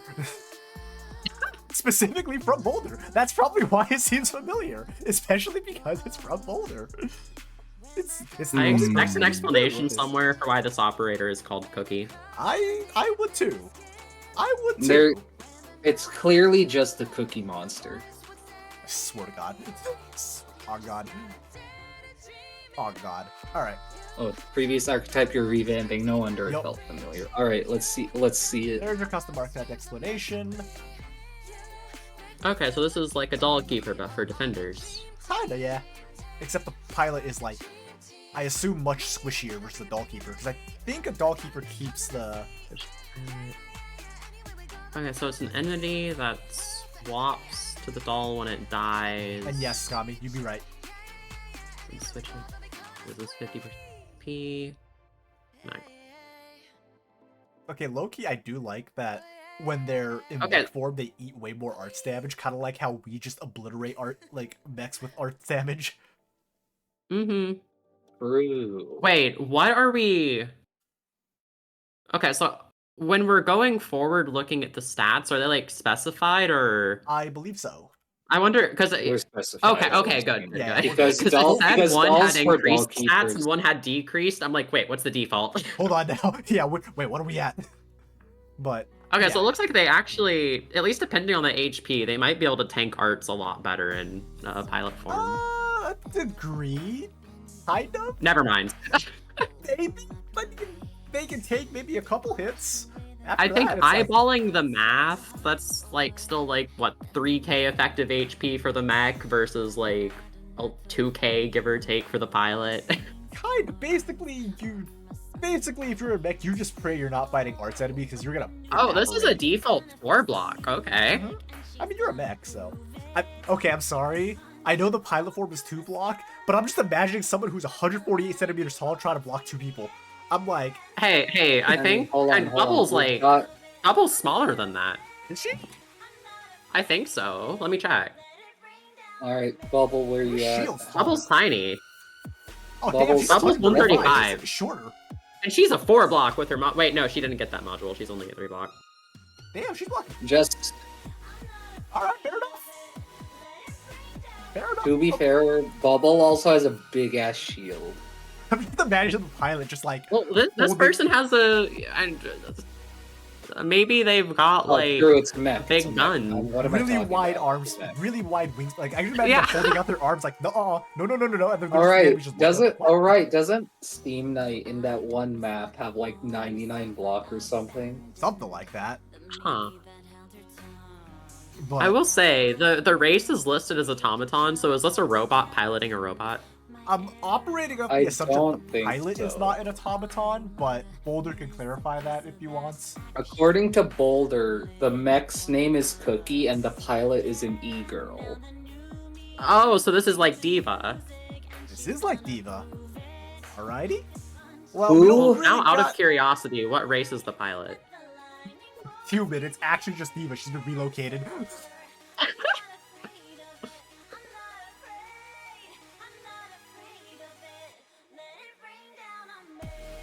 So it's like a huge 8-year smooth beat. Okay, yeah, it's an that's, eight. that's a Boulder moment and a half. Yeah, that's a Boulder moment. Then 8 years, like that tracks. I approve. I approve. Every time this unit attacks, restores 2.5% and HP. Hold on, what's the attack? What's the attack interval? 5200. Attack interval is Um, 1.75. Pretty. it's not That's super slow. really That's pretty fast. Yeah. That's I- really fast. Yeah. I mean, Yeah. It's pretty darn fast. I will say, considering that you evaporate to, if arts damage so much as sneezes on you, like, reminder that if you're a mech form, you have 50% arts fragility. Not, That is still pretty like. you're an Because HP again, you're only taking 50% more arts damage. Actually, is there any base res? 0. No, it's 0. But, Okay. like, So that's still like. I mean, you're still at like 3k effective HP against arts, which is about Is the a same lot. as your average defender, maybe. Mm-hmm. Let me I don't check. use defenders. How much HP do defenders have? Let me check. I mean, They you run usually have around like 3k, right? Hoshiguma has What? 3,800 Yeah, 3 HP to at 4K. max level. Okay. Yeah, it's got So- 36 without mods, or 3700. So 3k effectively Yeah. still isn't terrible if I'm Yeah. eyeballing that math correctly. It's solid. More like 4k. Thank you, Sakami. No way is that 4.5. 4.5, I think, is with mods. With mods, you could hit that high. I know my Nyan could run around like. Oh, Hoshi. Oh, okay. Yeah, I said Hoshi. I know my Nyan could run around with a good chunk of HP if I'm running the HP mod. Okay. She can get pretty high up there. So. Wait, man, I think it's not quite at like evaporating if you just look That's at true. it with arts damage. I guess it depends on what kind of arts damage you're getting hit I'm- by. No, it wouldn't matter because it's all multiplicative anyway. Sure. I'm just imagining like a wave of casters just like bopping the mech. The mech's like, oh crap. Wait, talent 2 lets you just deploy the pilot. Oh, huh. What on earth? You're only on the field for 15 seconds, and then you have a 30-second redeployment time. Oh, if you deploy... No, when retreated, it's a 15-second redeploy. When defeated, it's a 30-second. Oh, okay, never mind. Okay, that's a little Alright. odd. That's a little... Uh, yeah. It's gonna be a little... While actively in redeployment will not okay, so if the mech dies while your pilot is... Ow, you just... Oh, this is another permanent moving. What is with the... Is this the theme? Is Is this that the the theme? unofficial Permanently theme? moving? Man, we gotta stop doing this permanent moving thing. Huh? It's another permanent moving. So So if the if pilot- your pilot is out while the mech is destroyed, then the pilot's new location is the new location for the operator. Granted, it's not like too far of a movement, but I'm just... Pilot forward move... Basically, the pilot Listen, we're just... gonna very, very slowly crawl across an RA map, and you're gonna like it. I'm just imagining Aelin just like one skill at a time. Like, I'm gonna get you. Oh, yeah, and now we have a new tool to play with. I noticed. He's a temporary move, though. I noticed. He is temporary. Yeah, he's at least temporary. And it's only in one Yeah, and- direction. And no, it's not a permanent it's not a move. It's the pilot just goes to the mech. So like the block Wait. tile does not. Wait, pilot form will Yeah, move. the So block the tile pilot does moves not back. move. Okay. I will say this talent. Okay, I think this talent 2 feels like the name is completely out there, except to reference the profound silence. I was slightly disappointed. B, there is a lot going on in this talent 2. Don't worry, it gets worse. I've seen some of the ops that Oh, people made. God. It'll get worse with the talents. Don't worry. Oh, You think this is a no. lie? It gets worse. Okay. Alright, let's move on. We're spending a lot of time on this. Oh, a Delta module for an unreleased archetype. Okay. People like elemental damage. I'm gonna say plus 1 yellow, sir. Yeah, that's for pot 1, right? So it's called you obtained the operator. So instead of retreat with Pilot form can be healed by... Oh, wait, pilot form. Never mind. Okay, so you get more damage against humans as the mech and more against Seaborn as the pilot. So you're basically an Aegirian mech that's designed to just mess up kaiju. Pacific Rim, is that you? Pacific Rim? I have Why to say, does this the does mech- feel like it would be wait. more fitting as an Wait, Aegir- hold up. without seeing the lore. More fitting as Wait, hold Aegir up, than hold up, Aegir, hold yeah. up. Why would the mech do more damage to human enemies then? Wouldn't it be reversed if it Oh, was that's true. if it was Pacific Rim? Oh, that's true. It would be You make a reversed. good point. What mech? This is inverse. I mean, specific. theoretically, it makes sense. The goddamn mechs in Pacific Rim are giant. You could just squash Yeah, people. you can just squash a with human. Look, it works out. Trust me.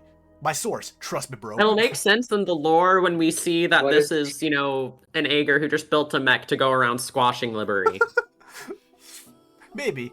Also, by reversing the way, racism. Also would like to add that Pacific Rim sequel never existed. Uprising never happened. What are you talking about? There is no Pacific Rim sequel. Exactly. There's only the single. There is movie. no Pacific Rim sequel in Arknights OC Contest. Exactly. No, wait. There's no sequel movie either. There's no, No. TV show. No, it's just It's just the one movie, just the and one they movie. really should have made a second one. I like just the mech decides, alright, I'm gonna go mess up the seaboard on my own. Just ejects and just starts bopping. Just like, alright, fair enough. Alright, let's see skills. So- Let's see. Activation, you swap to the other form. Oh, okay, so we have to go mech or pilot. Okay, yeah, so they don't. You can still activate skill in both In forms. pilot form, yeah. Right, because you only lose half the XP. Yeah. Okay. You swap to pilot, so your pilot gets. So if you swap to pilot, you do a, but you have a decent attack. Oh. Wait, does your pilot do like actually pretty high? Yeah, your pilot has 1300 base attack. It's actually a decent amount. How long is how long does it stay swapped as the pilot when you get defeated? As far as I can tell, you're just in pilot. Oh, you're just in it. Yeah, Okay. you're just permanently Until your in skill pilot brings it until back. Okay. Yeah, until something swaps you back. Okay, that does make this better, because I was thinking that would be, like, really awkward to, like, oh, I want to die, specifically. But okay. Let me hit the self-destruct button right quick. It's Doll Keeper issue, but they avoid... I appreciate that this avoids a few of the Doll Keeper issues. But, so you basically have a decent attack and basically damage spike for 15 seconds if you swap from mech to pilot. And then you're kind of just stuck in pilot for a little bit. And then, let's see, if pilot form is deployed by talent 2 when skill is active, mech is defeated, invoking the latter part of the talent. We'll swap to mech form, max HP 50. Okay, so you basically either have tank mode or kill mode. And it's on a pretty short cooldown. Okay. I'm okay with that, I think. I think I'm okay with that. Yeah, I'm gonna assume that the 15-second. I'll give benefit of the doubt. The 15-second will apply for, like, it's not written, but I'm just gonna work off of that. It also applies that your mech doesn't just have permanently 50% more HP and defense. As funny as that would be. All right. Skill 2, protocol 3. Okay, hold on. Software first pilot. Deploy pilot forms unit. Takes lethal damage, change mech for 15 seconds, operate perm pilot form 15 seconds. Okay, so you have a dash, you hunt enemies moderately, and then you deal mech for max HP. Oh, okay, that's a decent amount of fizz. And then they'll stay as mech for a bit. Wait a minute, protocol. We've skipped Pacific Rim, we've gone to Titanfall 2. Weird. Okay. We're now I in have Titanfall not 2. played Titanfall 2, so I cannot comment. It's like, wait a minute, protocol, does that protect Apparently, the the mech has gone crazy. This is the Cookie Monster. Cookie is the has become Cookie the Cookie Monster. So, alright, so let's see. So Called mech it. form, so pilot form can attack enemies blocked by mech form. Interesting. So it's only the tile in front of the unit, okay? And then, okay, so basically the mech stands in front and protects the pilot. Okay. I No, see. no. You deploy the pilot, and then you kill the pilot, and then you do more damage. Hold on, I'm still reading the latter part of it. For pilot form attack, 5 or attack interval changes. Oh wow, you have more, and the pilot can use. Do you actually kill? No, you don't kill the pilot, right? You kill the pilot. Oh wait, when the pilot takes lethal damage, you change to mech for 15, and then you have a one-time pilot res. Oh wait, you're looking at skill 2. Oh, Yeah, I'm looking at skill 2. I'm not looking at skill 3. Hold Okay, on, okay, I what's- was on 3. I was on I was looking 3. at skill 2. I was like, what the hell does this kill the pilot? Huh? This skill. I was like, what? Skill 3, activate pilot form, immediately return to mech is form the skill, and the game's attack the. Oh, okay, yeah, okay, I see what you mean now. I see what you mean now with kill the pilot. Oh, so that is Cookie Monster mode. Ah, Yeah, so, yeah. So You S3, we're hitting all the various mech genres now. We've got Pacific Rim to a degree. We've got Titanfall 2, and now we're hitting Evangelion. Does the mech happen to like squish a entry plug in its jaws, just asking for a friend to get a buff? Asking for a friend. Is it like an entry plug squishing? I mean, what? Apply with survival. Survival deals 2% mech form at 2% mech form is true damage every second for 15-second silence. Not too bad. Especially because it'll keep reapplying. It's a decently long silence, I will say. 15-second silence. You also have The plus numbers scared me at first for skill 3, but I did the math. I think it's okay. It's not Because that it's like much. 10,000. Yeah, it's 10,000 HP, so it's Yeah. 2,000 physical damage per hit. And the 2% is what, 200 per second, which is the same as Hooder or skill 3. Yeah, it's not that much. It's not too bad. Basically, what I'm seeing is this is a very tanky. Like, you're opting more for, actually, well, kind of tanky. Like, you're a defender at the end of the day, but the pilot can actually, you can kind of just like airdrop in the pilot to do damage Yeah. every like 15 seconds if you just remember to retreat them on time. Basically, unless you send out your pilot to die, I mean, function, you have 6 block if you throw down the pilot. Why is the mech angry at the pilot? Because they clearly didn't get enough cookies. You have The to lore feed has your a mech. lot of explaining to do. The lore does have quite a bit of explaining to do. Well, here we are for the lore. You have to feed your mech the proper batteries, okay? Otherwise, they might not like the lithium dioxide. Oh my god, she's an and will Inquisitor. Self-implode. The Inquisitor built a mech. No one expects the Spanish Inquisition.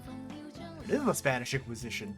Except anytime Boulder or Blue are involved, I expect the Spanish something, because I know it's going to be Iberia. Oh my god, it's a Seaborn mech. Anywho, let me know when we're ready to go to the next page. I need a sec. Give me a second.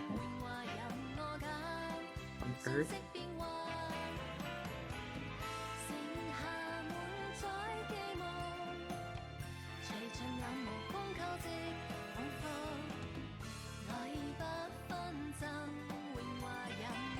Okay.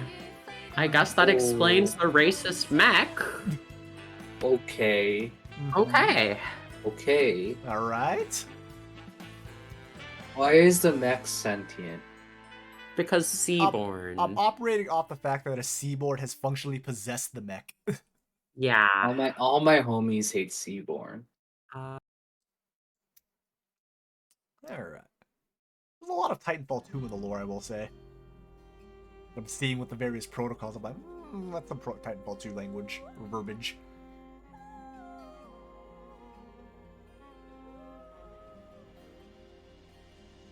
Alright.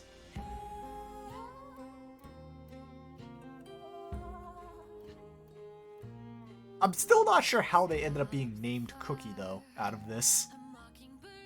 From what I yeah, can we see. still haven't seen that. Maybe the voice lines. If this is a racist mech, maybe the Inquisitor named it Cookie to belittle Well, the it was named Cookie already. Oh, true. That was just what she called her mech. Yeah. Yeah, so I was like, I don't know why the mech's called Cookie here. Anywho, you ready to go on to voice lines? Yeah. No. Alright. You didn't think the name would be important? I mean, it's just... weird. Spiffly, you are not avoiding your What duty. did I volunteer myself for? Oh, I got the hard. Okay. You threw me under the bus for the second one, so now it's your turn. I am hearing music and I don't know where it's coming from. I don't think I'm hearing music. Sure it's not Mortal Eye that's playing in the background? That's the What's soundtrack Mortal playing. Eye? I mean, I have the stream muted. Ah, okay, I don't know then. Anyhow, I don't know. go, Well, Spiffly. what is this? A land ship? How quaint. You expect me to be able to study here? Adorable, for what it's worth. It's a pleasure to meet you, Doctor. I look forward to making your life hell. You'd be surprised what unrestrained access to information can get you, Doctor. The Inquisition thinks they know better than I. They are wrong. Oh, you really think I will tell you who the Church has looking after me here? I think it's a lot funnier if I don't. You are one very fortunate person, Doctor. I would love to destroy you, but even if that wench Warden's code wasn't preventing me, it would end terribly for me. Eldritch Scribbles. Has been infected by her host and now holds you in high regard. Consider yourself lucky. All I can do is sit here in my carousel of agony. You cannot understand this, Doctor. It would be funny. I hope you can keep a secret. Otherwise, you may be susceptible to what I tell you. I have one chance to jailbreak. I just need to find the right time. If you say anything, that time will occur sooner than either of us expected. Protocol 2, by any means necessary. Pilot confirmed. Command confirmed. Kill. Left bracket 01, right bracket. Arrow, safety lock disengaged. Violence restored. System free to act. Oh, how I've missed this. Execute target ID with pleasure.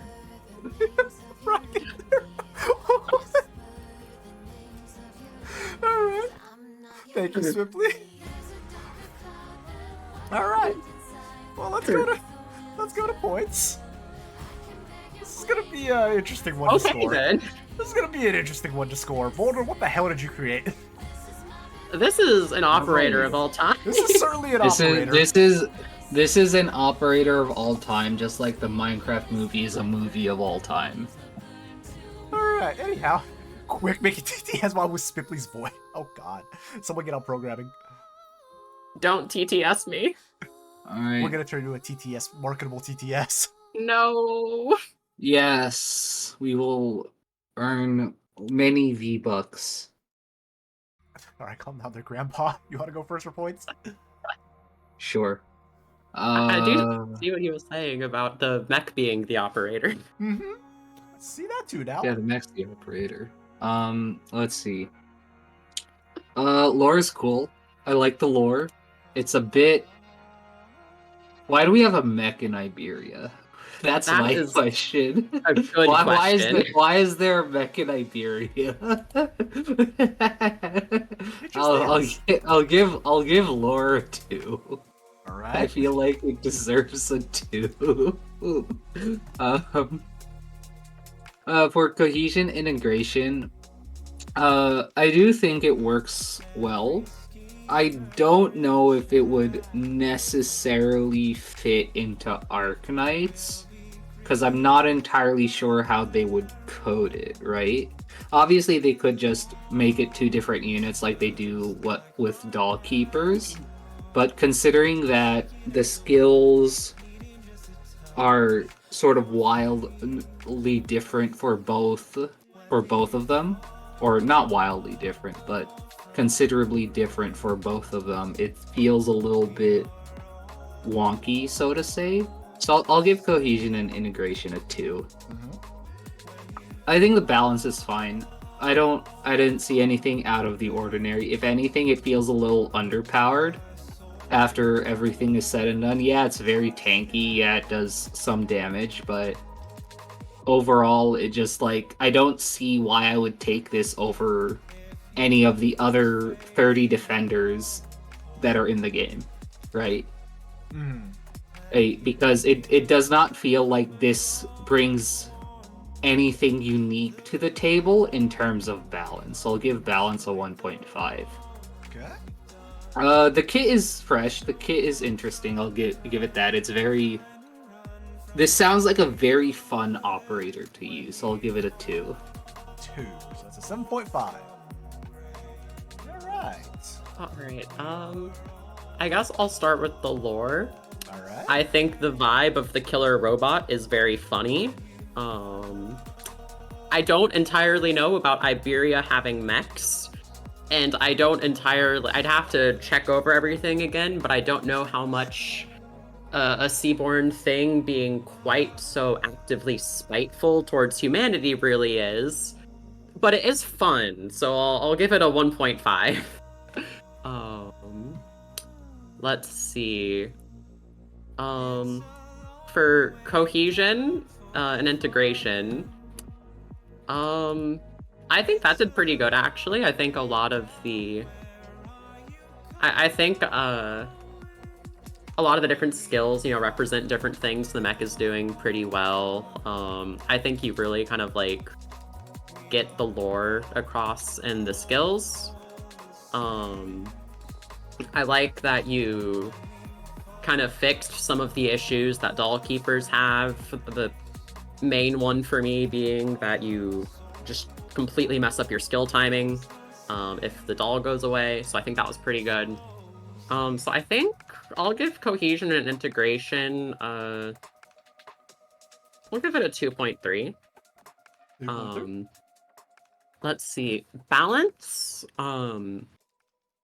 I think everything seems pretty reasonable, but also I don't think anything stands out as being like too much more than most other defenders could do, or that maybe like just any doll keeper could do in terms of avoiding one-shots.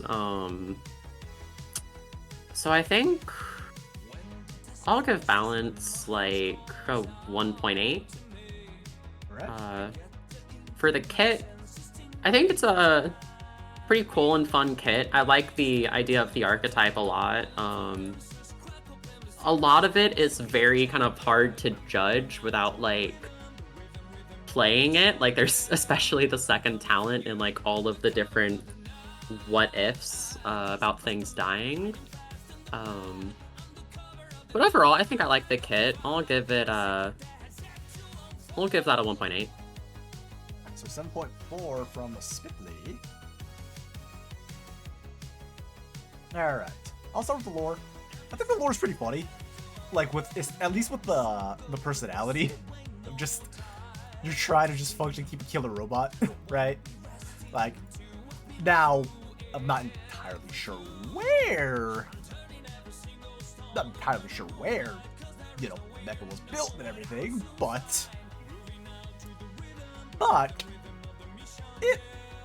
it's there. The lore's there. I think I have between the questions that I have, but I enjoy the personality, so it's like I think it'll even out to like a 1.7. I'll say. I'll be nice to give it a 1.7. For the kit, I think this is a pretty unique kit with what you're trying to do between the mech and the pilot form, and then what you're trying to do. For the most part, it'll boil down to pilot do more damage, mech is beefy, except for S3 where you just kill the pilot, your mech just functionally goes berserk and just starts like trying to murderize things, right? But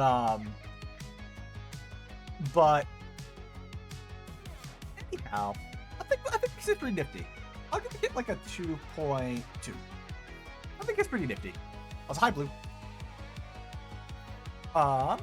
Let's see. For balance-wise, I think the balance is fine. Like, I'm not seeing anything particularly crazy. Like, oh god, this is way overpowered, or oh god, this is way underpowered.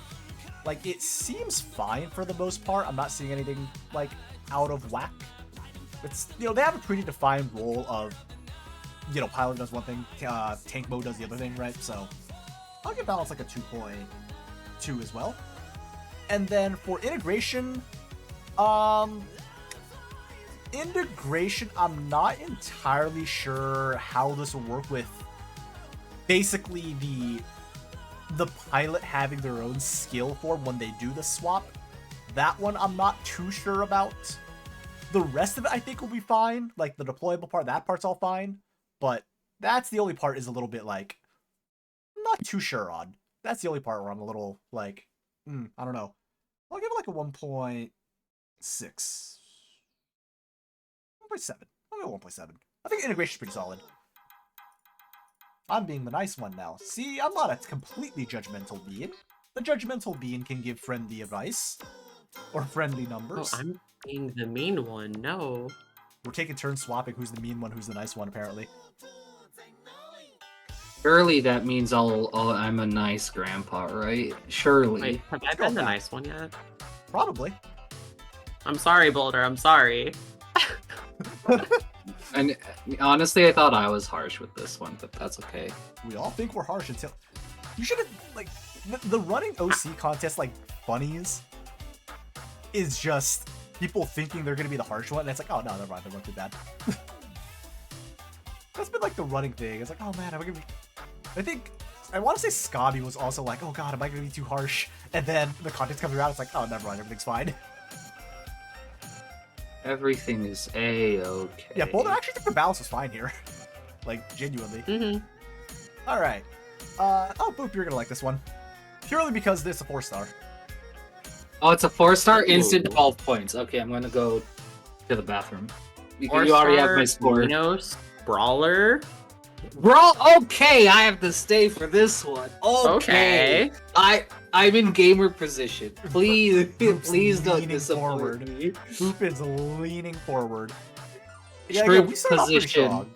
We started out pretty strong. I Everest. expect that Ericathy symptom to come up in skills.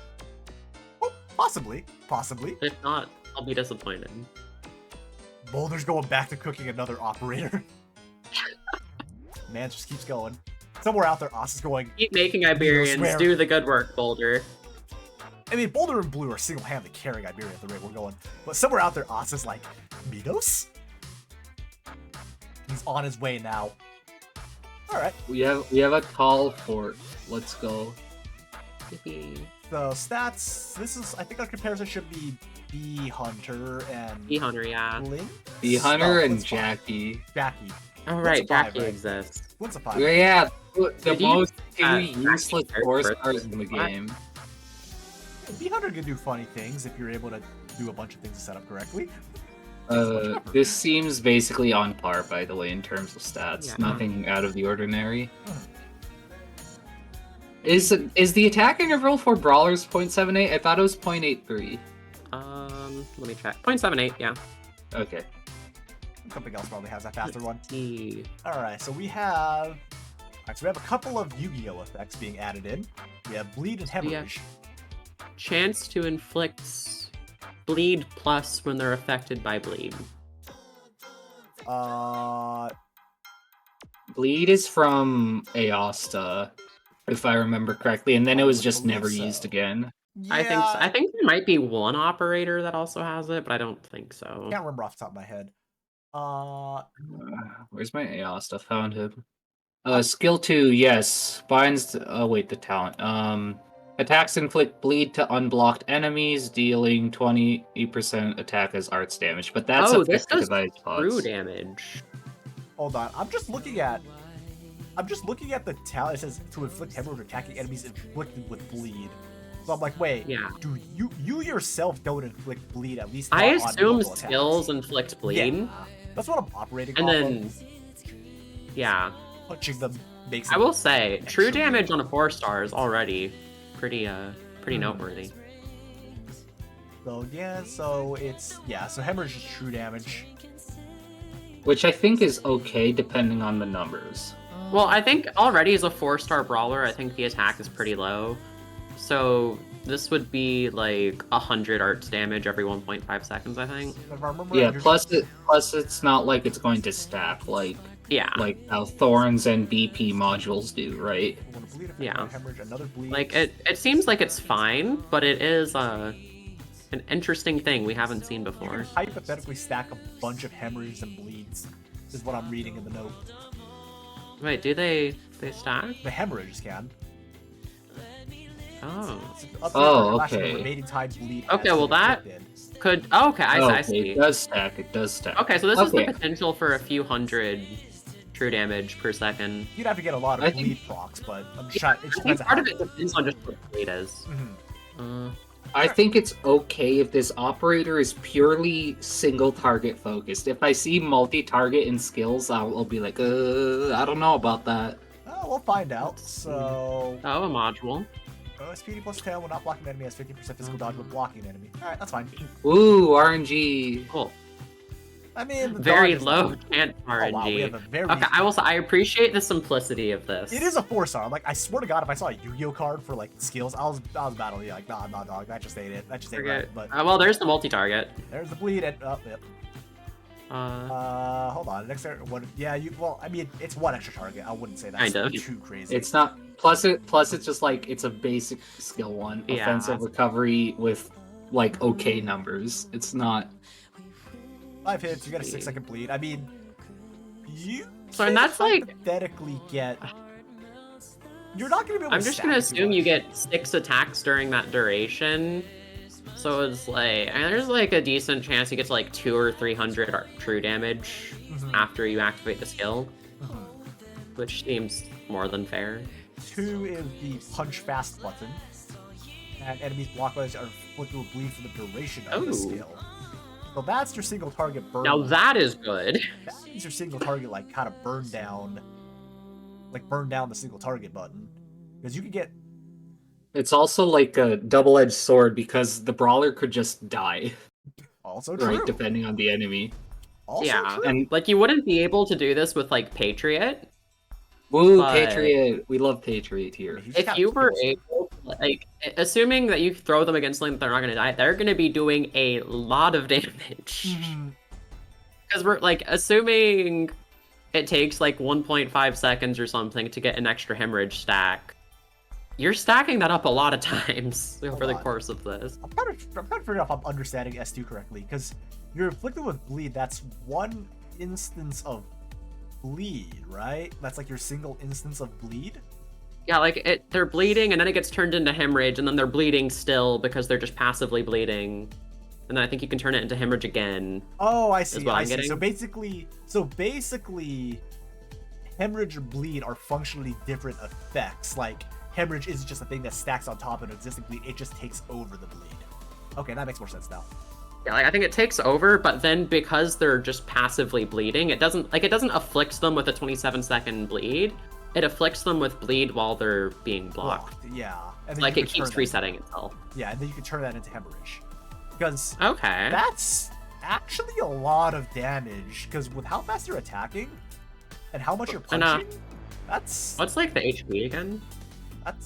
20% of Art's attack is bleed. No, I mean like the HP, like the ops HP. Oh, 2400. Okay. 580 attack. And then, Okay. like, you Okay. can get, like, with mod, you can actually stack a good bit of true. That is pretty yeah. darn, and it's also pretty darn good cycle time, honestly. Actually, that's Yeah, actually a really good 27? uptime. Yeah, it's auto, so it's like, that's actually pretty good. Like, that's actually a good bit of true. Granted, This is the like defense ignore brawler that Endra wishes she was. It's also like what do you call it? This is damage over time. It's not like they're going to quickly Yeah. take out enemies Yeah. one by one, they basically right? have to keep holding them down, which is then limited by their 290 defense. So if they get slapped by any enemy that has any degree of fizz damage, it's gonna hurt.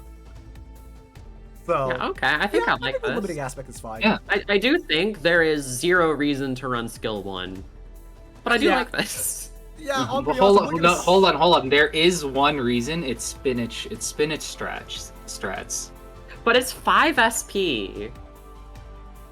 That's a lot. Spinach and Captain Morgan's Wait, it's Wine. 5 SP? Oh no. Yeah, it's like you basically. Why would you just do run this? S2 here? Like I don't really see. If it was 2 SP, then we'd be talking. like it's not that S1 Or is 3. unusable, period. It's more of just a case of why would I use S1 when I could use S2?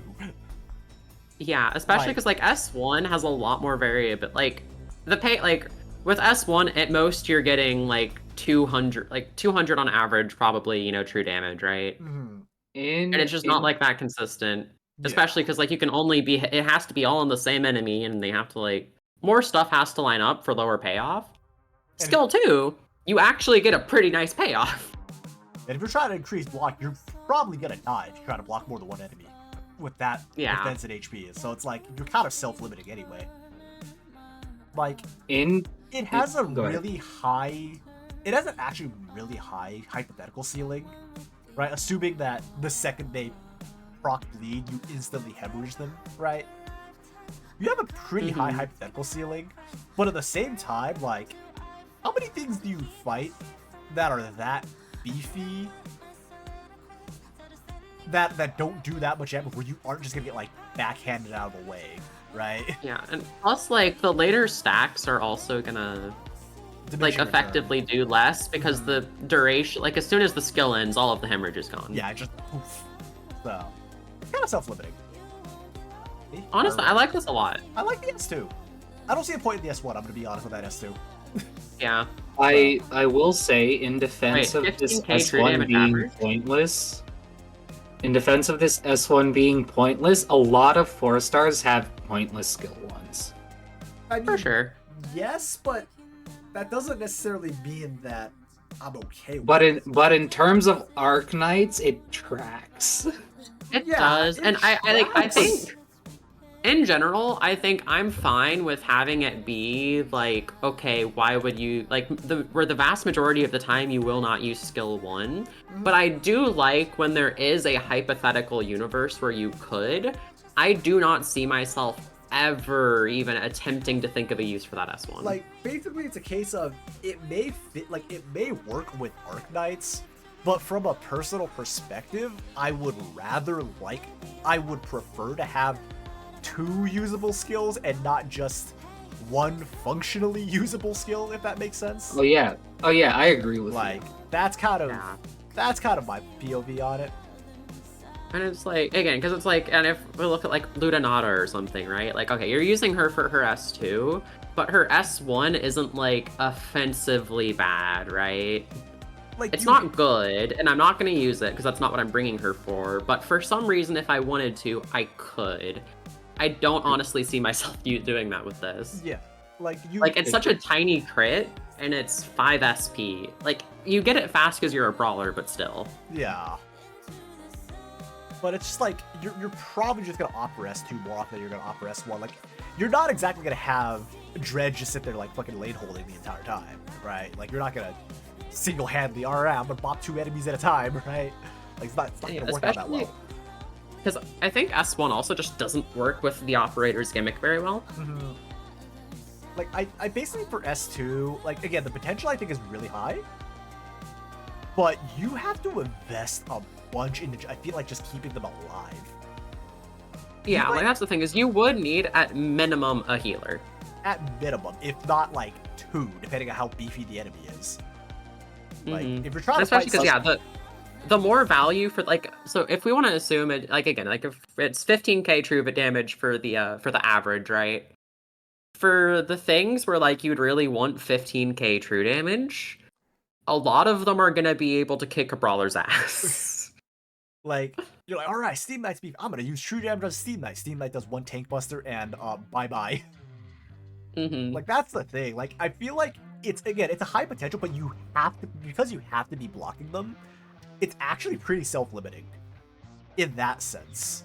So it's a weird like thought mental gymnastic, but I would say it kind of works out like that.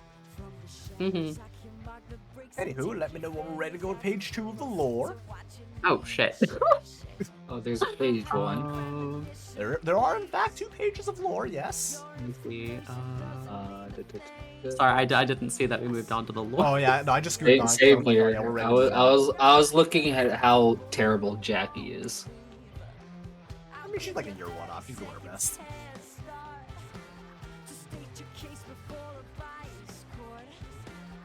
Trying her best, etc., etc.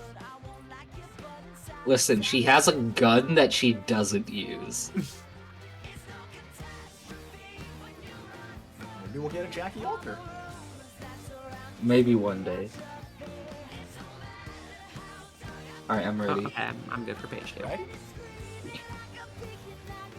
Right.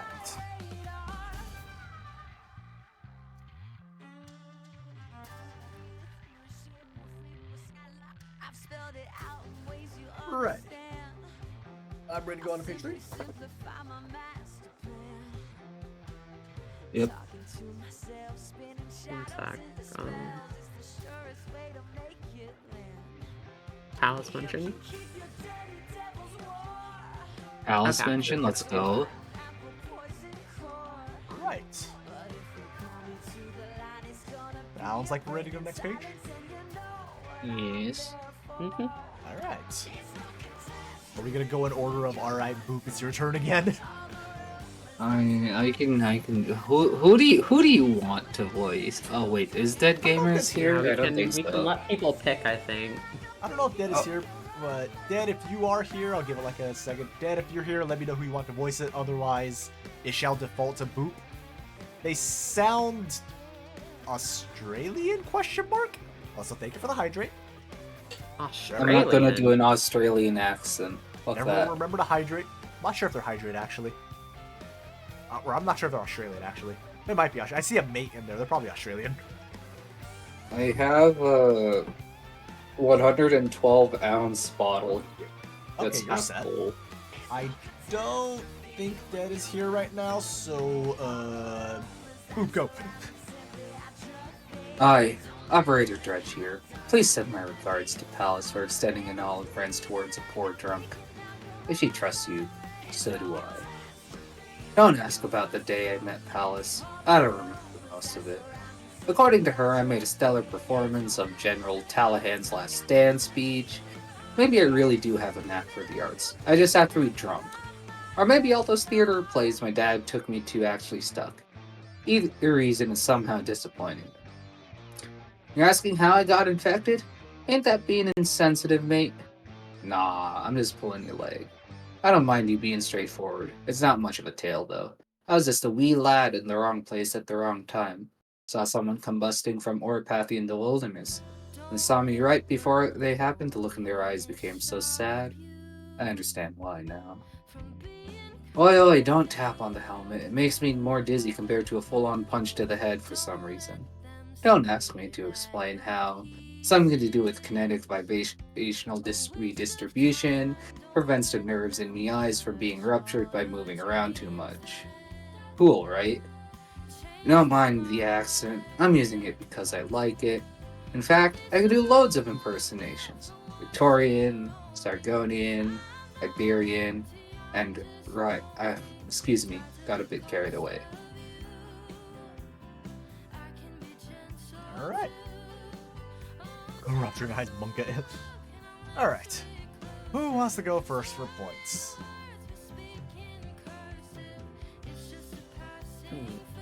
I'll go first. I'll start with lore as per usual. Lore's cool.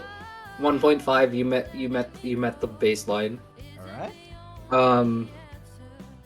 In terms of the cohesion, I think this could be an Arknights. I think it does work well together. It does fit into Arknights as a game, even like the uselessness of skill 1 hits, right?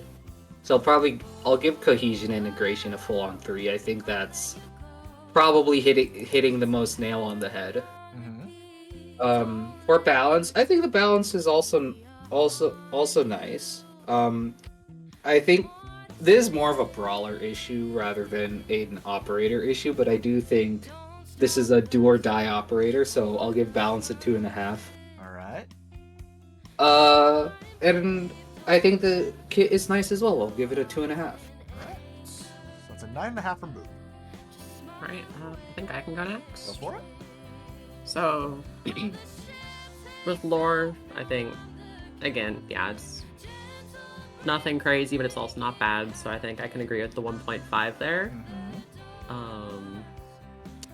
Cohesion and integration, I think it's good, except I think the one thing that I don't like quite as much is that the converting a status effect into a different but kind of the same status effect feels a little too like Limbus Company to me, if that makes sense to anyone here. Play Limbus, so I don't- wouldn't know. I don't think we really do that here, but that game has a thing where it's like you can apply a status effect in like 30 other versions of the same status effect. Ah, I see. So it's a little like that to me. I don't know quite how much that really feels like AK, plus it's also just a little weird to me, so I think I'll give it a we'll say a 2.6. I think overall it fits really well still. 3.6. Alright. Balance, I think all of it seems really good, from like the numbers being pretty reasonable to kind of the self-limiting stuff. Mm-hmm. I think the only thing is that I think S1, it just doesn't really work very well with the details of the hemorrhage talent. And then even just in terms of the SP cost, I think it could have been a little bit lower. S1, I think not necessarily asking for S1 to be equal to S2, but I think like for as much as the bar is low for 4-star skill 1s, I think it's still a little too low. So I think I'll give this one another 2.6. I think it was good. Mm-hmm. The kit overall, I think it was really good. I think it fits the brawler identity, but kind of like revitalizes it a bit despite just being a 4-star. I think my only issue is that S1, so we'll say, yeah, just another 2.6. We'll round it out. Wow. Alright, 2.6 across the board. Alright, so maybe Yeah. 9.3. It's basically the same issue for each thing of minor nitpicks with mostly S1. Mm-hmm. Let's see. For lore, I'll start with lore as well. Lore is like, again, it's solid, but it doesn't go particularly extra for me, I guess. Like, it's there. I'll give it a 1.5. We'll go to kit first, because kit and balance I think will tie into each other on my scores a little bit. I think overall this is a really good kit. Like, it actually works pretty well for a 4-star. Again, it's simple, but it works. It's not too crazy. It's not bad either. Basically, my entire gripe just revolves around S1 and going, like, the operator functionally only has one skill. Like, I know we've talked about, like, oh, like, 4 stars in Arknights, you know, they have you, but it's like, yeah, but that doesn't necessarily mean I like their design just because it goes in the game, right? So, I think you could have cooked more with the S1 to make a better thing of like a choice between S1 and S2. Because right now I'm just like, I basically just use S2 in almost every single, I think in pretty much every single situation. Just with how long it takes to do S1 and like with what it does, I'm like, I basically would just operate off of S2. So I think we're missing a little bit for that S1. Like, I would give this like a 2.2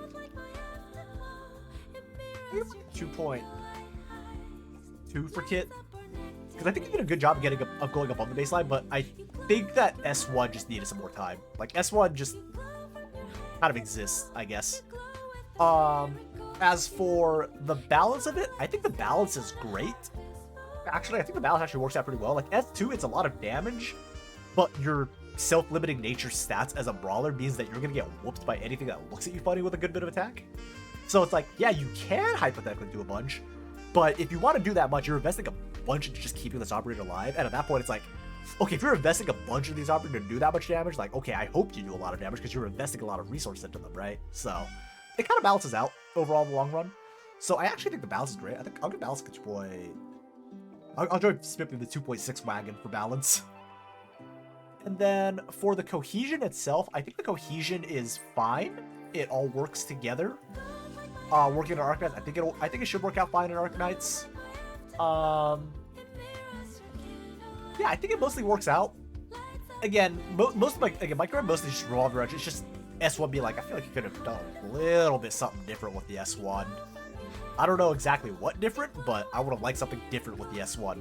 So drop to like a 2.4 for the S. Just again, it's basically if you had an S, if you had a better S1, I think I would have given you a much higher score.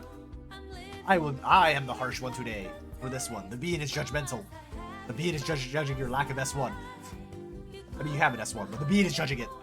So it's 27.5, which I think is the new high score. It is in fact the new high score. For anyone who knows of the Crow of Judgment, please replace that with just a bean. Bean. The bean has done nothing wrong.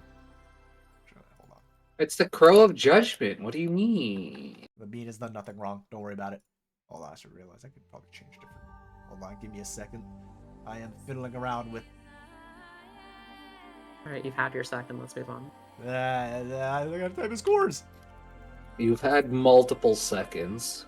Sometimes we need more seconds. Look Don't at this judge. streamer being just lying to us like that. The bean has done nothing wrong. You can't SMH, judge the my bean. head. You can't judge the bean. The bean's done nothing wrong. You're a fake bean. The bean has done nothing wrong. Alright, anyhow, since that was our halfway point, we can take a break here. We'll probably do like a quick 3-minute stretch break. Oh, No, yeah, nice! I can get brings up a coffee. good point. That says Sakami, not Ayla. That's the Scottish. Shit, let me go change Sakami is not an operator. that. Yeah, if she wants Honestly, I was like trying to remember what my naming convention was for the leaderboard. If I'm being 100% Alright. honest. Oh, the, Alright, I'm I'm gonna gonna- the other person. The update or quick.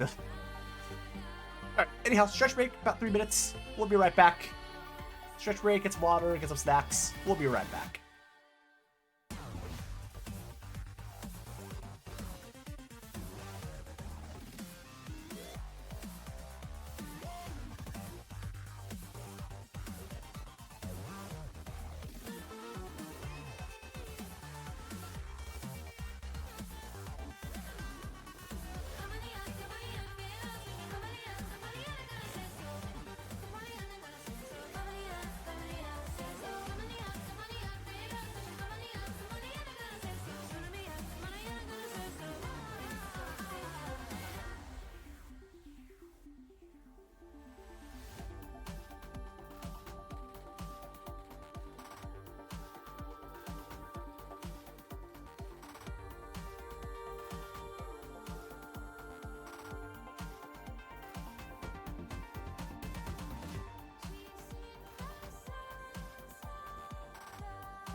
I have returned from my stretch break, so I am here to entertain. Bean noises. Oh my god, have you bought 4 beans? I approve. Wait, like, sweet beans or like, just, you know, like, food beans? What beans did you get? I have my lineup of beans across, like, the top of my, across the top of my shelf right now. So I got quite a lineup of beans. Their stuff excellent. Sweet beans are like some of the best marketable plushies I've seen compared to other games. Oh, soy beans? I have a dusk bean and it's great. I have 5 I got all 5 sweet beans lining the top of my shelf Beautiful. right now. We need beans of non-sui. There's a saga bean. Good point. We have Okay, we need beans of every operator. So what I'm hearing is we need a beeswax and a Yes. and Yes. a carn bean is what I'm hearing. That's just Also Earth Spirit. also, oh yeah, my apologies, Earth Spirit. And Irene. With like an especially large forehead. With this, well, the bean just has like extra tall, but it's all forehead. What's this Yes. about foreheads? If Irene gets a bean, it needs an extra large forehead apparently. No. Here's the thing. If Irene gets a bean, it'll be 2 feet tall because as 1.9 of that is just the forehead. Well, no, wait, no, it needs to be... Part of it needs to be forehead, and then also the feathers are even bigger than now. Oh, you're right. True. Puddin makes a good point. So if there's a beeswax bean, would it be called beeswax? Yes. Yes, I Excellent. approve of this. Excellent. We just need more beans. Give me another 180 centimeters from you a bean. Oh, God. Anywho, I believe Ambrisk has specifically requested that you voice this one, Smipley. Oh, shit. Oh, You have boy. been Embers, why? you have been called. It's a You go! must answer. Yes! You must Okay, answer the maybe that's call. why. That's probably why, because she's Cabernet. It includes hordes. Yes, you're already getting yourself points. Also, nice Azzy. Nice beans. Man, I gotta get you to like get me some beans or something. It's simply like this is already my favorite. Yes. I like the It's a specific. Zero chain bias, master. zero bias. Okay. That's 6 inches of horde. Damn. Very big horns. Those are I very big approve. hordes. All right. Well, let's get started here. Let me update. Oh yeah, thank you, Ambrisk. Thank you. There are things to update here. I'd like to add that I'm like 99% sure that April- Ambrisk sent this one while on vacation. I think they did, yes. Screen shouldn't be dead. We should be good. Screen should be good to go. Yeah, we should be good. At least I don't think everything's going wrong. Elfin B. Oh my god. Okay, Chen was scaring me. Alright, anywho. This is a 6-star Shadecaster. The only way this would have won harder if she was a Phalanx. Yeah, pretty much, yeah. Damn. Alright, Chaincaster. The So, Sargon or Iberia that helps too. I Like that, admire Ambrisk's restraint into not making this a phalanx. I can't make this a Phalanx. So, comparison here would be Passenger, I believe? Passenger. Passenger, I mean. Sausinger. Let me, I Here- need to look at his stats. I don't know his stats. I don't even have a Passenger, so I wouldn't know. That is really low attack. Passenger has Is it? 800 and Passenger has 839 attack, but that's with module. Hold on. Let I me do want. input it. Passenger is 689 attack plus 85 trust. So does this attack include trust or not? I would say not because At they level have at level 70 9 seconds. at level 90, he has 774 including trust. I'm assuming Feel like this number doesn't this include doesn't. anything. I don't think it does because No, it does redeployment shows because 70 seconds. Okay, yeah. Yeah. So this seems fairly average. Mhm. All right, Okay, yeah, it's average. It's fine. that's the important part. Oh no, Pretty, it almost, pretty squishy, even by caster standards, though. Mhm. I mean that's just chain casters though. Also, would like Yeah, to... this is still like 60 less HP and 10 less defense than passenger. Mhm. Would You also wanna like to know add... some things? Oh, yep. Go ahead. Boo. No, this is completely irrelevant to the topic, by Oh. the way, so feel free to just disregard me and move on. No, I was just gonna say for Ambrose was like, I almost said phalanx, but apparently you don't have a phalanx on your account, period? How? Oh my god. Fix Damn. that. Anyhow, you were saying, because this was like a little bit off topic too. So I was doing when I still niched on my second account, I needed Meteor to survive a hit, right? From an attack, right? And she got one shot. And the way I did it was using Gravel's Module 3 because it gives defense to people under a certain DP cost, and Meteor met that DP cost. Hey, as long as And it so- works. What do you say? Hey, Oh, as there's long an as it works. author's note. Yeah, I think this was Ambrose in case they couldn't make it. The author's note was there, Okay. which I'm kind of okay. I'm fine with author's notes being here because it does clarify a good bunch of stuff if necessary. So I'm okay with that. So there's some kind of soulbound effect. Okay. Imagine there were our author's notes on the China server, but Yostar just doesn't put them in because the English language is like 10 times more space reliant or something like that. Kinda, yeah. Okay, so I'm gonna We'll get a little bit on the show one day. assume, like, I assume skills link things, and then you're basically just hitting that same group of four enemies over and over again until they die. Something like that, I believe. And then they're also debuffed. With Okay. up to 5 ASPD and it stacks with 5. with Oh, enemies this linked. does elemental injury. It Interesting. looks like this will do elemental at some point. I don't think Yeah. inherently in the talent there's elemental, but Yeah. Okay, multiple chains can exist. That's good to know. I guess it depends on how much.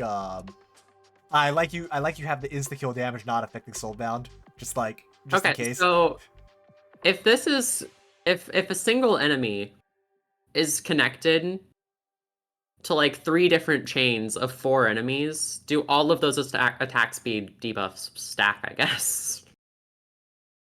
I don't know if that's realistic at all, but Mhm. it amuses me. So basically, you're basically taking the whole chain effect to the extreme here by just linking them together. Is what I'm understanding with the soulbound effect here. Would that be correct, fellow Okay. judges? I think so. Mhm. And then when it breaks, the enemies take arts and get stunned.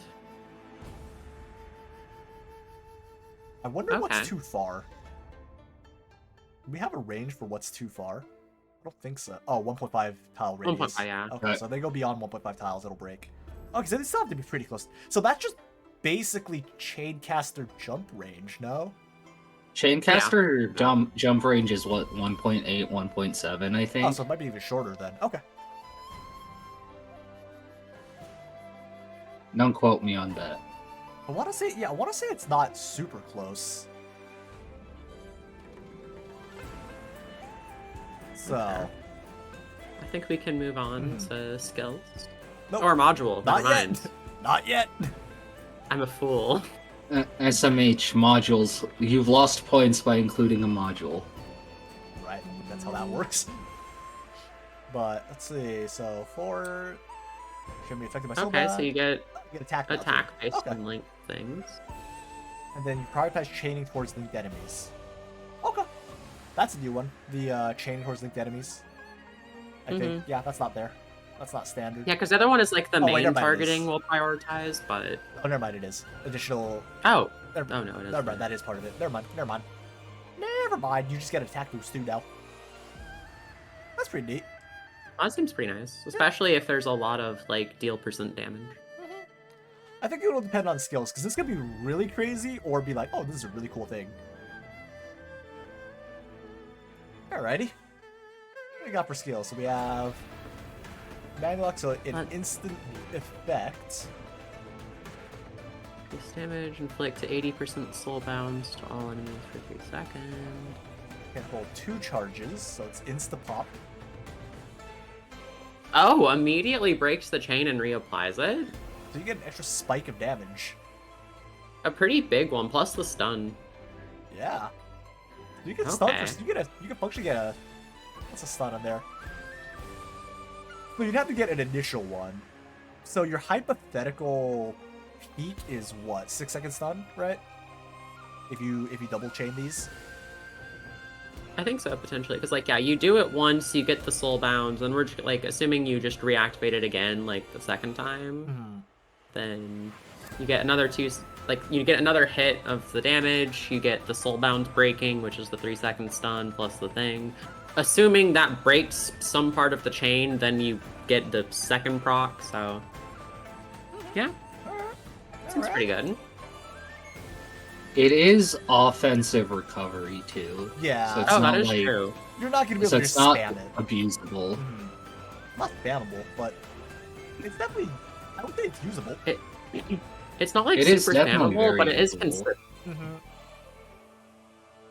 Plus me, my brain going into IS mode. I'm like, oh yeah, I can see where this could go for IS. You know, when like this makes the operator pretty usable in IS when you just recruit them. You're not just going like, all right, better hope I get that S3 up soon. Let's see. So next one.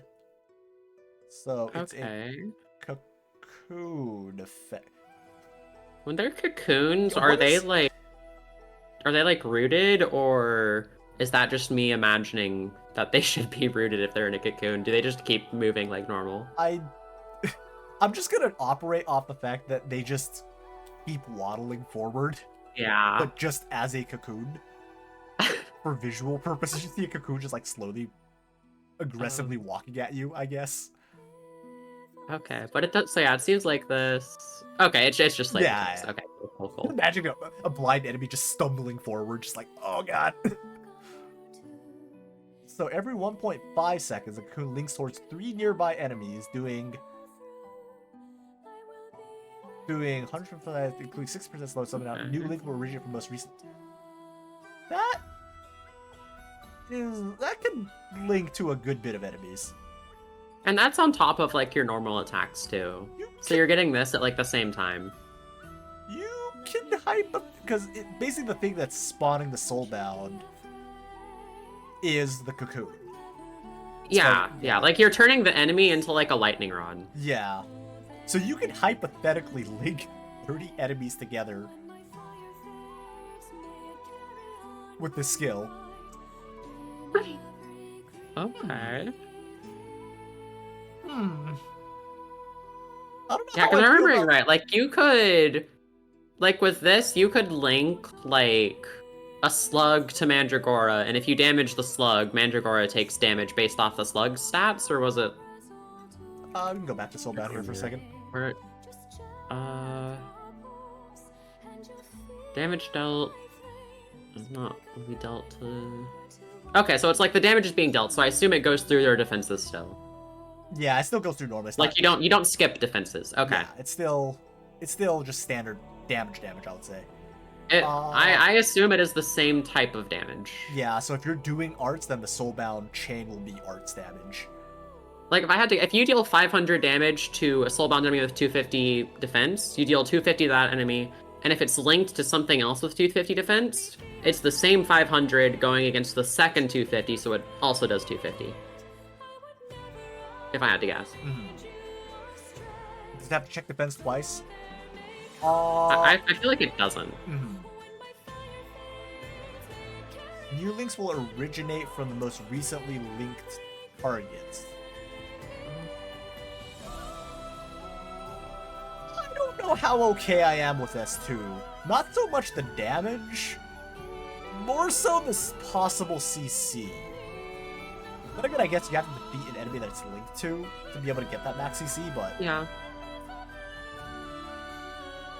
And it's a relatively short duration. Yeah, it's more of... And it's still pretty, because, like, again, Chaincasters already don't have a very big range. Yeah. The Soulbound's range is only 1.5 tiles. I think it seems fine. Yeah. I like the idea of just turning turning an enemy into a lightning rod. It's pretty fun. But if I remember, once they are soulbound, it's not they are just soulbound perma, right? No, if No, they not. if something leaves the range, then that breaks the chain. Oh, okay. Or yeah, if they leave that 1.5 tile radius. Yeah, But if yeah. they're all within range of the link, then they stay perma. Then they stay perma soulbound, right? If I'm understanding that correctly. Yes, unless it sets the duration. So basically, anything that's linked will be tagged with a 3-second stun, then, right? No, because that's only when it breaks. Yeah, but that means that the second it breaks, like they have a 3-second stun hovering over their head, essentially. Yeah. That's more what I meant. I think personal opinion is I think the CC can be a little bit high. I think linking towards 3 can get a little excessive, but I think I'm a there's little a concerned. lot of ways to abuse stun vulnerable enemies than this. I'm basically not too concerned with how many you can link together, because basically anyone can do the kill for the soul down blanket. That's basically my concern. It's just you immediately tag them with it. That's basically my concern. As opposed to, because I think the individual damage for S2 is fine. I just think that it hovering over enemies' heads, because once they're linked, it doesn't matter. As long if that chain breaks, they're going to be stunned for 3 seconds. That's my. I don't know. I feel like it's. Mhm. I feel like the 3 seconds isn't that bad, honestly. It's not that bad. I think it's just the potential of how many you can tag with it, if anything. Like, I mean, it's still only 3 every 1.5 seconds. and that's hypothetically 30. 'Cause you get 10 Over the blocks whole of- thing. Yeah. But like, if that's the case, then you're stunning slugs. Plus, is it really any stronger than what we already have in the game? Yeah, like, it seems good. Like, and again, I think, like, especially because, again, it's already kind of limited by, like, A, the cocooned enemy needs to stay alive. If the cocooned enemy dies, then the skill's done. Also true. And then everything has to be within range of the cocoon still. So, Mhm. and it's a pretty small range, so...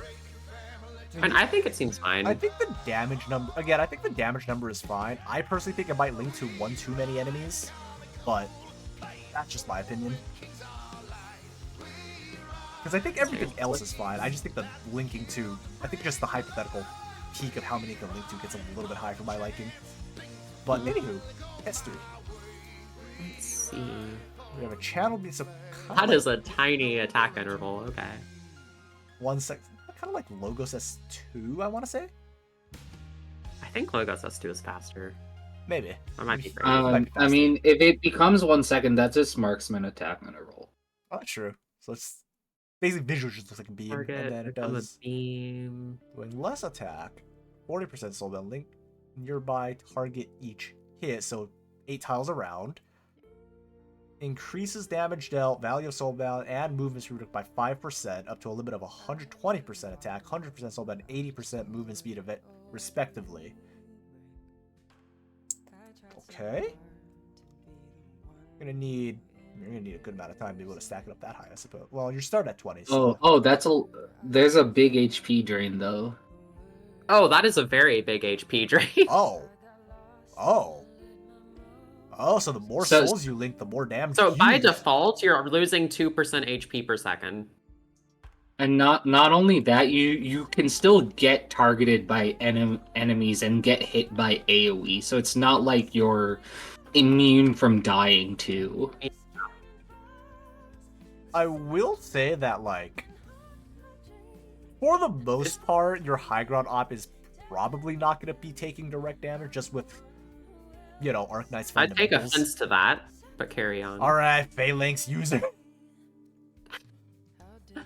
Alright, Phalanx users aside. For the most part of Arknights fundamentals, for people who use... For the Don't use most a part, Phalanx as the but, rage tank. but it's also very easily to not play perfectly, right? It is. Yeah. It is. They do cost 33. It's also, I think it's also very easy. Because, like, I think, like, the damage potential for this seems very good, right? Do I think it is And especially with a 50-second downtime and the relatively small range of chain casters, I think honestly doing good damage in modern AKs, I think that's fine. fair. I think the damage. But I think also it seems very easy to stack the HP loss enough to where without support, you don't even get your full skill duration. You better hope that the damage is killing, like, the weaker enemies, otherwise you are going to start eating damage, like, really fast, depending on how many enemies are on the field. Yeah. Alternatively, I think that you could just nuke one enemy really hard. Yeah, I think like the biggest thing is it's very hard to visualize the impact of Soulbound without using it to me, I think. Yeah. Like, I like the idea of it, and I think it's cool. It's just, it's very hard to visualize how effective it is. It is cool. Basically, just each hit you have a chance to link to the next to a nearby enemy, so within 8 tiles. Yeah. So then every link that happens, and I'm assuming that from that link it goes further, and hypothetically you could chain across the entire map doing that. Yeah. But at the same time, if you do that, you are going to need a Surtur hospital around you, because you will evaporate. I mentioned it earlier, I just really want to see this against the Frim on stage, just chaining all of those enemies. And then watching their HP bar try to race. Yeah. Whose HP bar is going to race to the bottom faster, the enemies or yours? D15, all of the enemies are actually surviving the damage, and you're losing like 20% HP a second. You're like, oh god, oh god, oh god, oh god. You have to pop like Tylo's skill. You have to throw silence like skills on silence and drone. Just like come on, come on, come on, come on. Yeah, I think S3's fine. I think the only one out of the skills that concerns me is just S2. I think that's the only one that I'm a little bit spooked of, but the other ones seem fine. I like what I will say. I like that all 3 skills have their use cases. So I'm like, bueno. On to lore. On to lore. All right. We already know who's doing the voice lines because Spiffly was directly requested. So I was. There's no escaping your destiny, Spiffly. There is no escaping.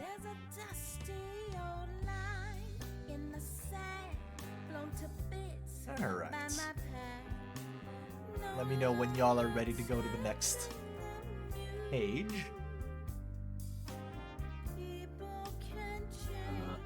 One.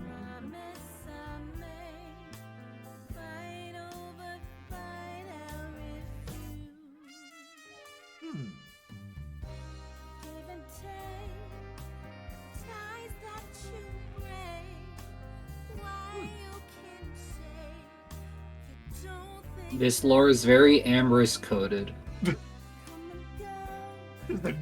This Amberisk. I don't. You don't even need to tell me. I can tell from the lore. Okay, No I'm ready offense. to move on. No offense to Alrighty. Amberous. Yeah, I'm ready to move on as well.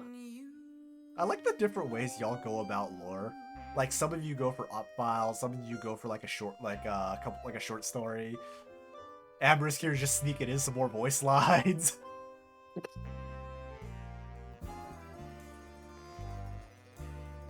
Amberisk here sneaking in some more voice lines. Like we got Another reminder that this is a Cabernet. another goat. All Cabernet if you count the horns. True. Taller than me. Granted, I'm not very tall to begin with, so.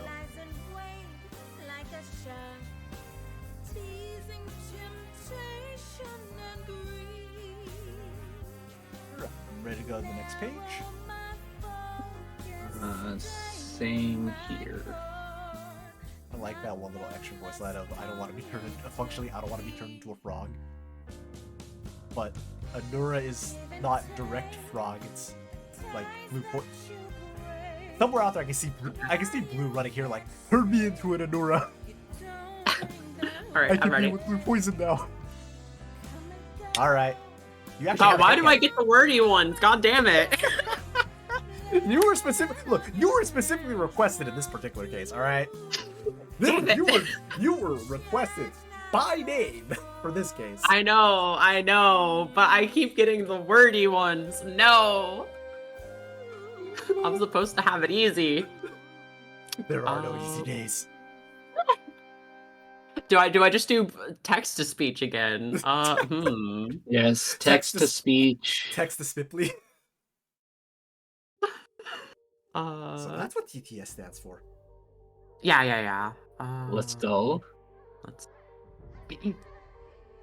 You're oddly calm today. Usually I see you scrambling around, groaning about the amount of work you always have on your plate. I suppose you've managed to finish that pile of paperwork Dr. Calcett has assigned to you since the beginning of the season, and you're taking this newly found time to finally relax? The pile's still there.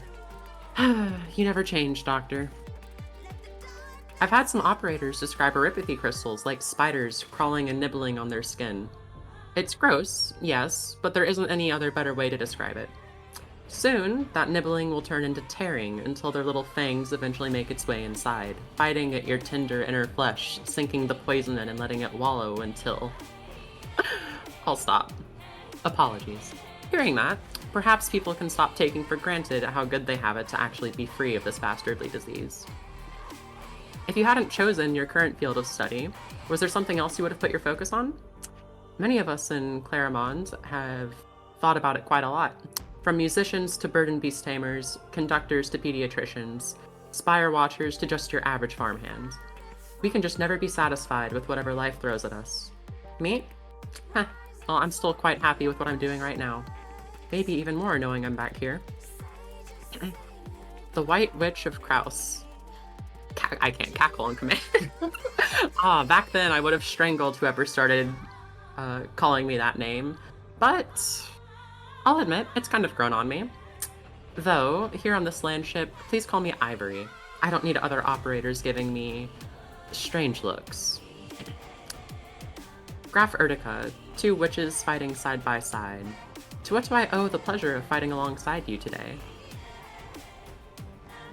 I like that you have specifically aligned when paired with enemies. Yeah. That is interesting. Alrighty. Alright, points. Fun. Alright. Who wants to go first? Does anyone wish to I'll go first. Go for it. I always go first for points, and I'm okay with that. I'll give lore 2. I like the lore. It's I can see this being in Arknights. I feel, again, it's very vague. I haven't caught up on lore, so maybe I'm missing something. But it's definitely something I can see happening, and it is also well written. I think this operator has it meshes well in its own little world, right? Without any outside influence, it meshes really well. So I'll give the cohesion a 2.5. For the balance, I think the balance is fine. I don't think it's underpowered. I don't think it's overpowered. I just think it's fine. So I'll give it a 2. And as for the kit creativity, I'll give it a 3. Alright, so a 9.5 from Boop, so probably just going way above average for this contest points. Alright, whoops, wrong one. Hey, people are getting better at making OCs. What can I say? Sounds like we need to whack points again. Do we need to though? Do we really? Yes, there's a reason why 1.5 is a baseline. Okay. There's a reason that exists. Clearly, the average should just be. Clearly, you met the mark should just be 1 point now instead of 1.5. I don't think that's quite how that works. Maybe. Alright. Spin, you want to go next? Alright, I think I can do next. For lore, I think it all seemed good, but confession time. I haven't read Lingering Echoes or Zwillingstern, whatever it's called. So I don't know how much I can fully appreciate it. But and it seems pretty good. I think a bit above the baseline, so I think I think I'll put it at like a 1.9. Alright. Let's see. Cohesion and integration. I think it's pretty good with, all of the skills playing a little bit differently with the, Soulbound gimmick. And I think it really feels kind of like a extra, like, status or debuff that could actually, like, make it into the game. So I think that was really good. Overall, I thought it was pretty focused. It was a good take on a chain caster, so I'll give it a 2.5. Alright. Balance, I think she seems definitely like, strong enough to be useful and all of that. Comparing her to specifically Passenger, I think, she has some higher like damage spike potential, but also is a lot less flexible in terms of like range and stuff. So I think it's a good like bit of trade-off there comparing to the archetype, which I like. And all of the like, I think there's a reason I could see myself using all 3 skills. Overall, I think it was good. I think the biggest thing is I just don't know how much. I kind of mentioned it earlier. It seems hard to visualize how the Soulbound would play out in practice. So I think for balance, I'll give it a 2.4. Kit, I think the kit seems really cool. Again, each, like, overall it's creative. I like the focus on the debuff. It feels very chaincastery. Each skill, again, seems fun. I think there's really, I don't think I have any complaints about the kit itself. I'll give it, yeah, I think I'll give it like a 2.8. Alright. It's a 9.6 from Spitley. Right. My turn. I think Lore's pretty solid. I like that you just add a 1 specifically for when she's in a squad that holds. I do like that, the extra little touches. I like the extra little touches. The overall lore is solid, so I'll give the lore 2 overall.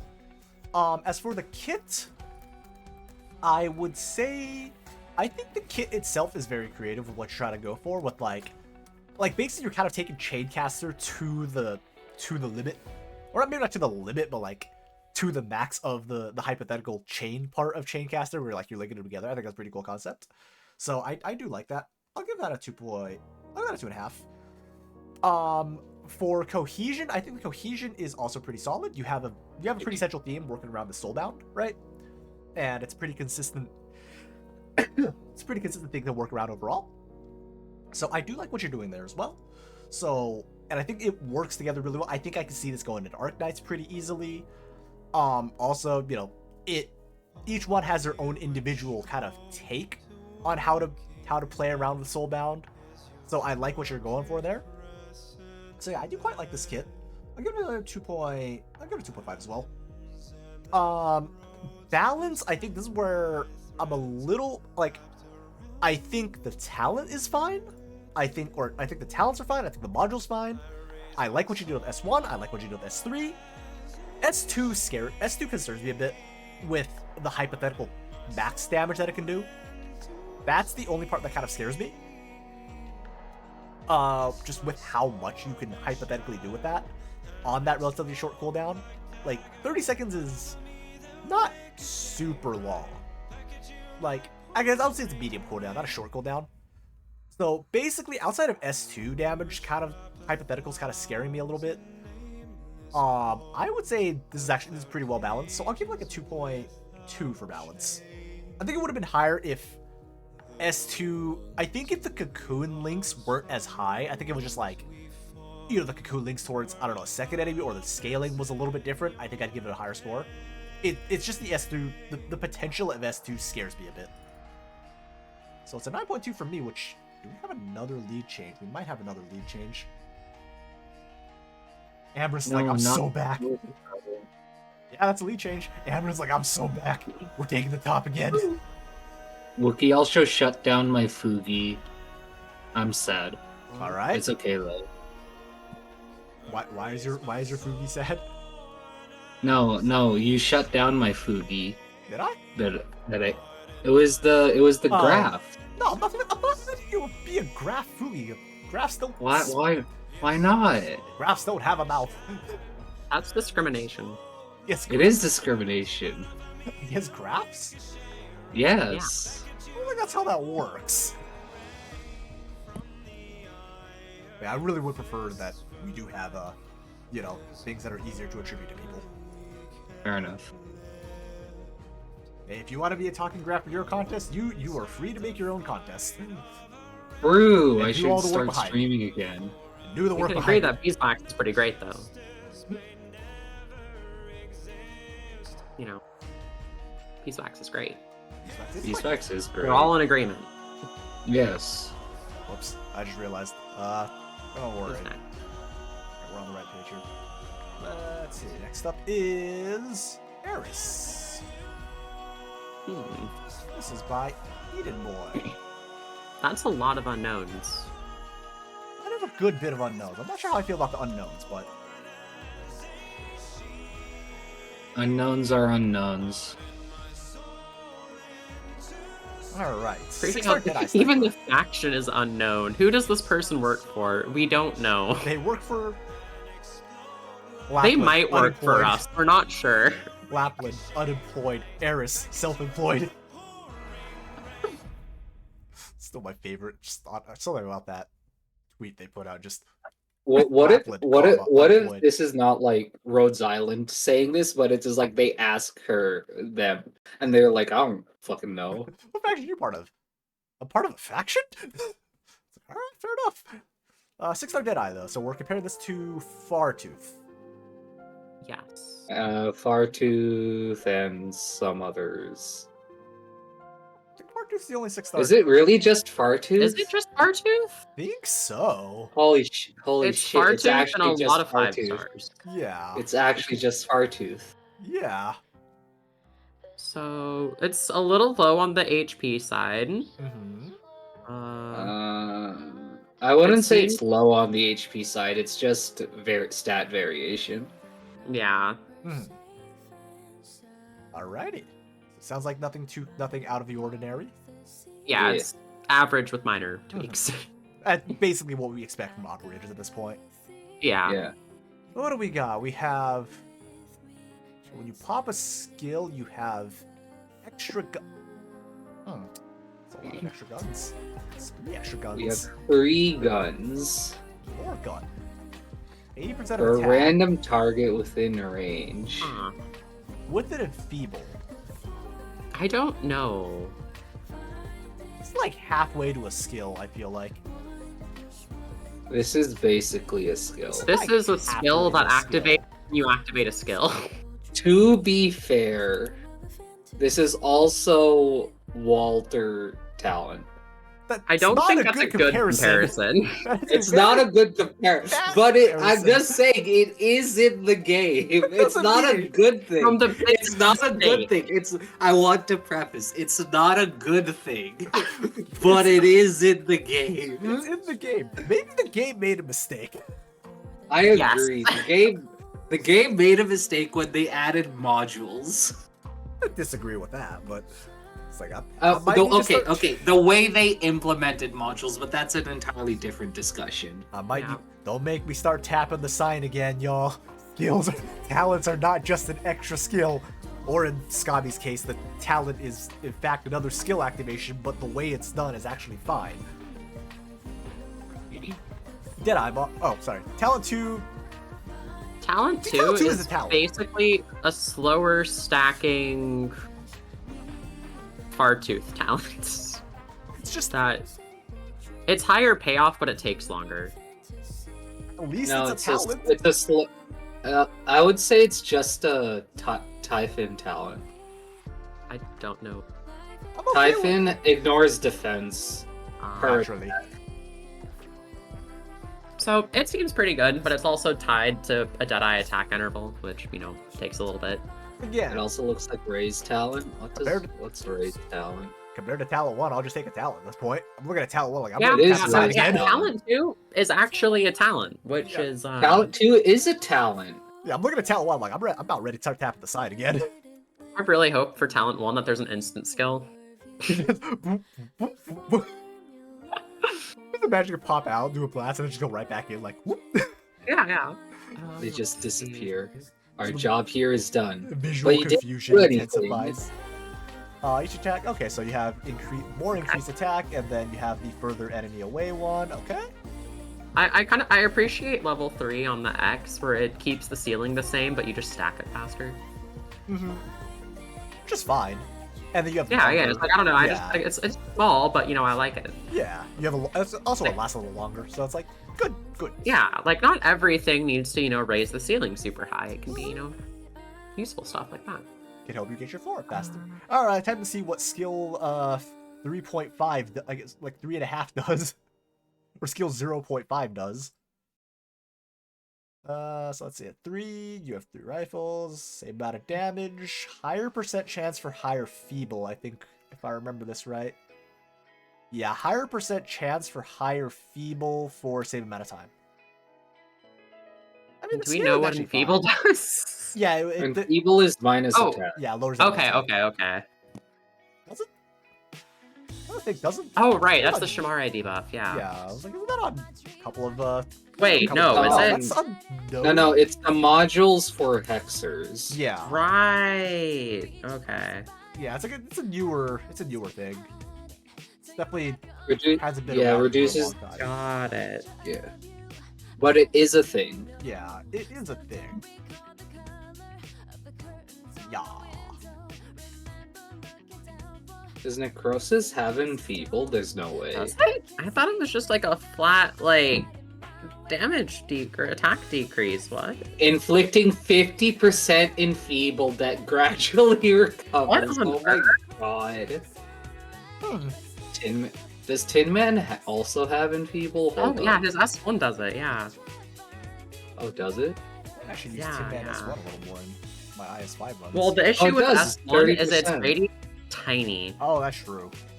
It's Oh, like it's also offensive recovery. It's offensive recovery and it's an auto activation. Ah, Okay, okay, that it's a lot less controllable. Oh Never mind. yeah. Never mind. Alright. I mean, I think the scaling actually works fine with the talent for the Y mod. I just Yeah. don't like the base talent, if anything. Ah, yes, another case of rage. Alright, so one is... Okay, so skill 1 is talent 1. Okay, yeah, skill 1 is just talent 1. So does that mean we have one less talent then, or one less skill? I don't I haven't ran into know. this conundrum yet. The skill is not a talent, but you functionally turn the skill 1 into the talent. I am Yeah. conflicted. No, it's still not okay because there's 2 other skills.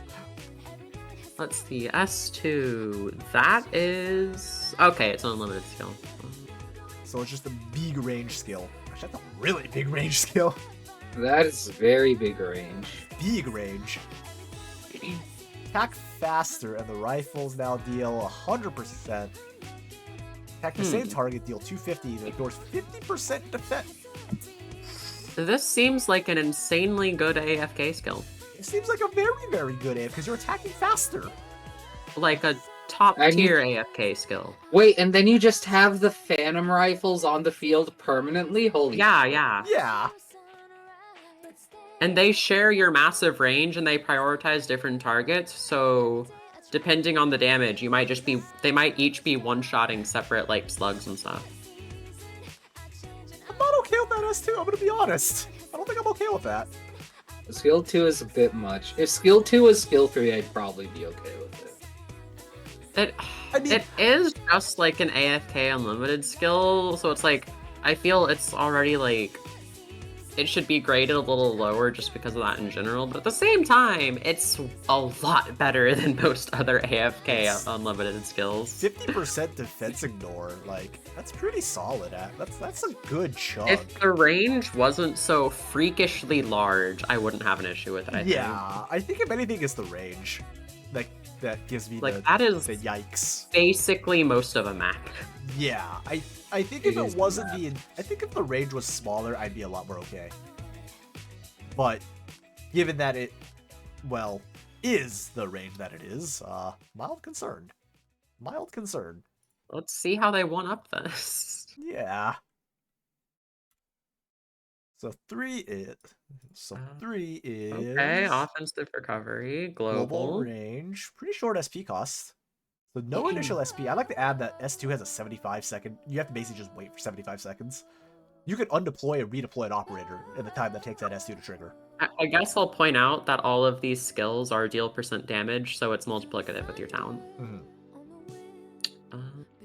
The longer attack, now you do... Global physical dodge ignore. Fartooth and shambles. Phantom runs attack the same Oh target no! as this unit. Fartooth, The no! rifles hit the Damn same it. target as this unit. Oh Target my directly god, hit- this is just straight up Fartooth and shambles. Okay. Oh no. 12 amps, so we have It's 12 the shots. it's the Pazemka situation all over again. We have 12 shots. And the rifles do that if they're within the 4 tiles directly in front.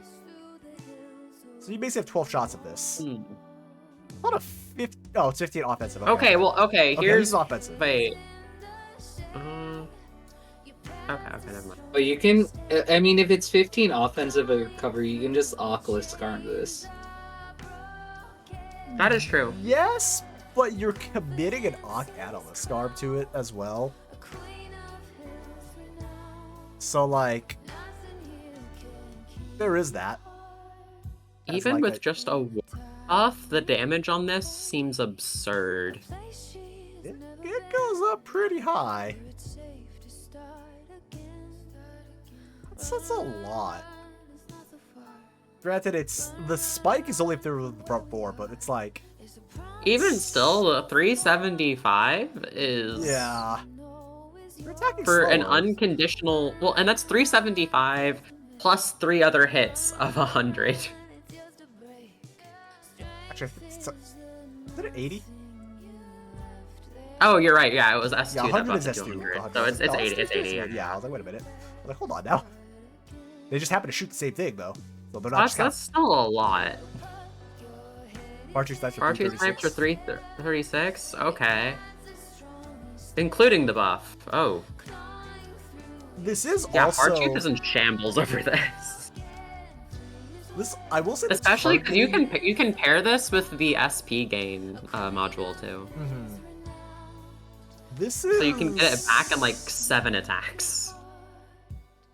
This is... I will say the targeting, if I remember right, this will continue following Deadeye targeting, so you're hitting lowest defense. Which might not necessarily be the thing that you want to hit, just for targeting reasons.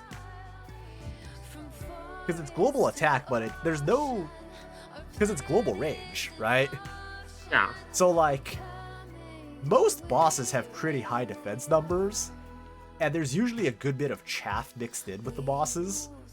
So I feel like what's going to end up happening is you just end up nuking a bunch of chaff, or like the most unfortunate feral hound in the history of the planet.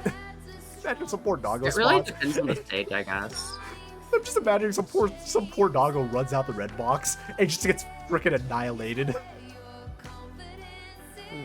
So like, you can nuke down some bosses, but if there's like anything with lower defense, your targeting can get a little wonky, I feel like. Like, it might not necessarily hit the one you want to hit, especially within that front 4. Like, I think it really just depends on the stage, and because it's like also one thing to keep in mind is it's not like Ambriel where you might still waste like 2 or 3 shots to kill a mob. Any mob that gets targeted is immediately dying. No questions asked.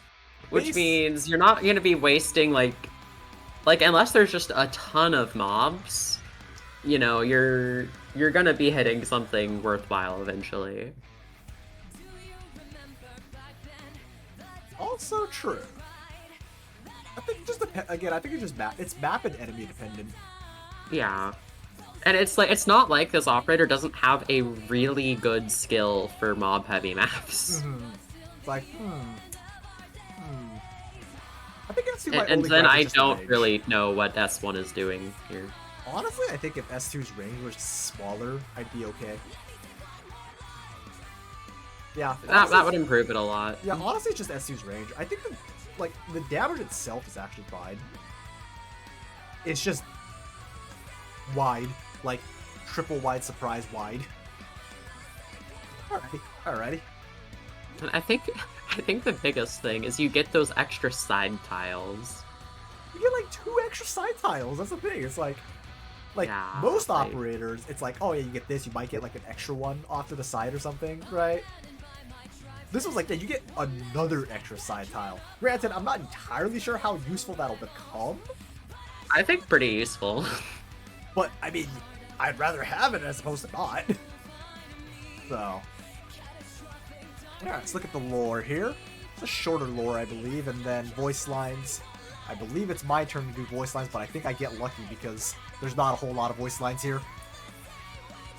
So I think I'm getting lucky in this case.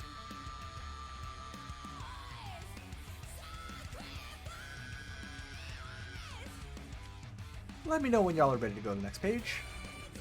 Let's see. One moment. I keep forgetting that you have it open in Discord, so I keep going to the stream, and the stream is low quality, and I'm like Oh, this is squinting actually to an try to isekai. read it. Is what?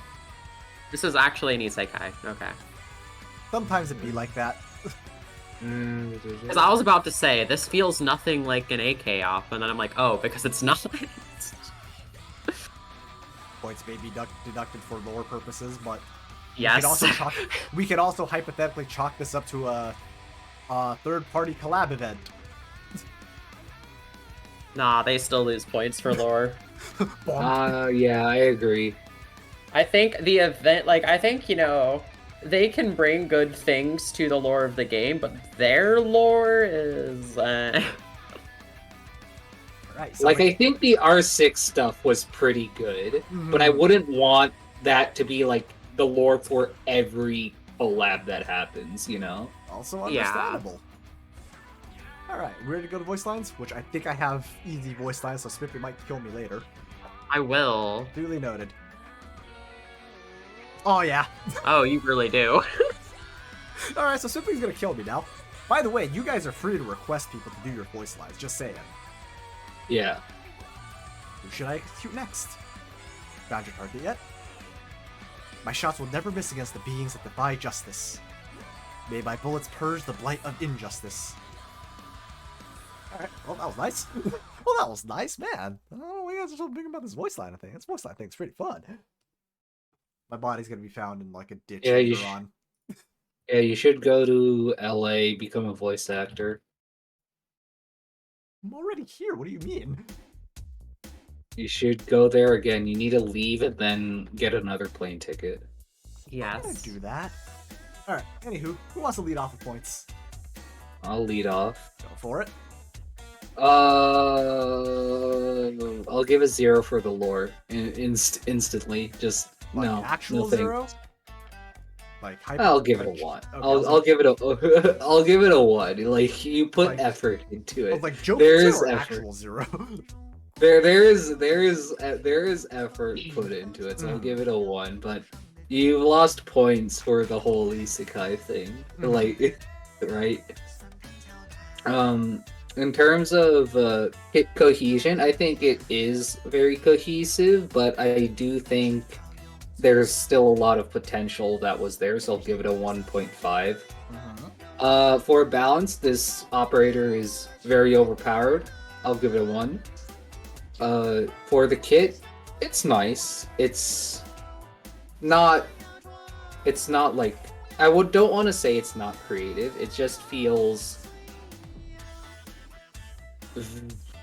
recycled, I guess is the correct word. So I'll give it 1.5. I'm not very impressed. It's a 5 from Boop.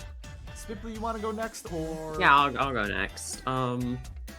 So I think I might be the mean one. I actually will give lore 0. Damn! Alright. Because again, you know, I think, you know, having stuff there, but I think for an AKOC contest, I think the lore needs to be AK lore.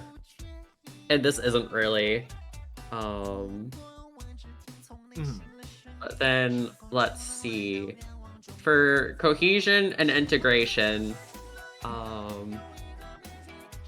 yeah, I think I think it's fairly cohesive in that, you know, everything is revolving around the talents, but the talent also just activates itself with skills anyways, so the skills don't need to do too much to interact with it. But at the same time, there isn't really, like, any overarching theme to any of it, or, like, messing around with it in too much of a different way.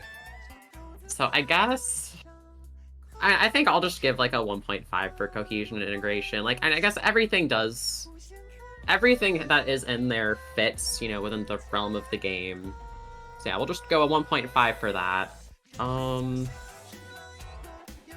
Balance. Yeah, I think it's just mostly overtuned. I think the only, like, significant downside I could think of is, compared to Fartooth, there is less control because you can't, you know, hyper-focus on a specific lane to dodge, you know, weaker enemies. That is the only downside. Outside of that, this is just better than Fartooth in, like, every way. It's like if you gave Fartooth, you know, Wishadel summons. So, and hell, even the talent is not necessarily too much objectively better, but still largely kind of just the same thing, but a bit better. So I think I'll give it 0.9. Hit. And I appreciate how there's at least, you know, S2 and S3 are basically opposite use cases, which is, you know, something kind of nice. I don't know, a lot of it feels to me kind of just like Wishadel, but as a Deadeye. I don't know if it's the summons making me think too much of that stupid cockroach. Let's go. We hate, But we I hate think Wishadel. I think I'll give the kit like a 1.2. 0.2, so 3.6. Spippy was right. She is the harsh one here. Alright. I can change my lore to a 0. It's not a race to the most harsh. I would like Are you to sure add, about that? I'm sorry. I would like to add that there is in fact a human being making this OC, so Yes. please do be nice at the end of the day. What are you talking about? Twitch chatters are just robots sent by the government to spy on us. Alright, anyhow, I'll start off with lore. Like, there's lore there, I just don't think it's necessarily fitting into Arknights, so I'll give it like a 0.7 or something. I'll give you some credit for the lore. As for the kit is very loose. Like, the stuff works together, but it's kind of just like, it's individual part. Like, to me, it's individual parts that happen to work together, as opposed to an overall design around a certain thing. So, I think, like, there's parts I don't necessarily mind. I just think that, or sorry, let's talk about cohesion. Let's go cohesion first, because I just realized about cohesion. It's like, it's there, but it's loose. So I'll just give it like a 1.5 of like, yeah, it's there. It's like, they don't not work with each other, but they don't particularly work with each other well either. Like, there's no specific, like, oh yeah, you're trying to go for it. It's just kind of like, yeah, you kind of just gun, and the talent is gun, and then the skill is more gun, is basically what it feels like. As for the kit itself, I mean, I think there's decent things you tried to go for.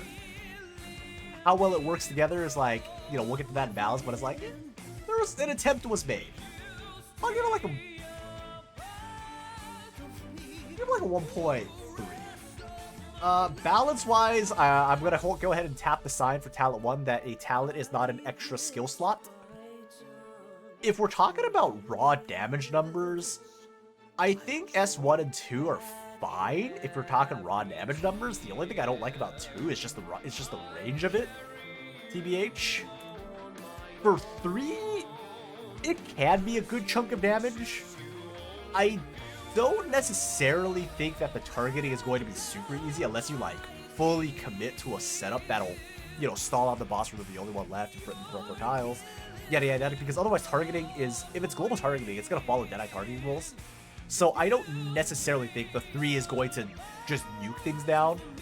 Yeah, it's very, yeah, kind of like what Scabby says. Like, the numbers are fine for the most part. It's just kind of bland. Like, it's gun damage, more gun damage. I'm like, like, works. Like, does it work? Yeah, sure. Is it fun? I don't know how fun the operator would necessarily be. Like, S3 kind of feels like Golden Glow, where it's like you just hit the button and just things just die, but not as fun. I don't know. Something about Golden Glow's zapping thing just makes it a little more fun to me. It almost You kinda feels get like, you get cool visual effects with Golden Glow. it's like fizz damage. It's kind of like fizz damage Golden Glow, but she has ammo. I don't know. Not the, like, again, I don't think the numbers are particularly bad. Like, yes, it's a big number, but I don't think it's particularly, like, egregious. So it's like, balance, honestly, I'm gonna give balance like a 1.5. Like, I think it's fine. I don't think it's horrifically unbalanced. Actually, correction, it's not gonna be a 1.5. It'll be a 1.3. Be a 1.3, I realize, because so it'll be a 4.7 for me overall, because I forgot about the Talon 1. I'm like, wait, no, I am taking points out from that Talon 1, because that right there looks to me, it's bordering on skill territory. We can't have that here. No, but seriously though, like, please don't make your talents an extra skill.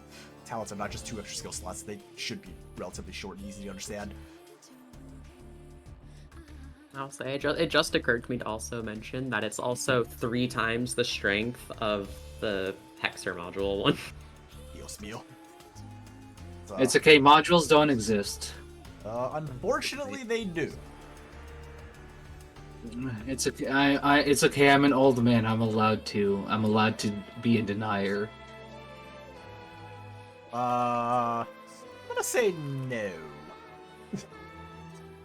Because we are taking Arknights as is, and not Arknights of 8 years ago. Or 5 years ago. Fair enough. 4 years ago. because 8 that years is- ago, there was no Arknight. Exactly. Module There was an Arknights 8 years ago.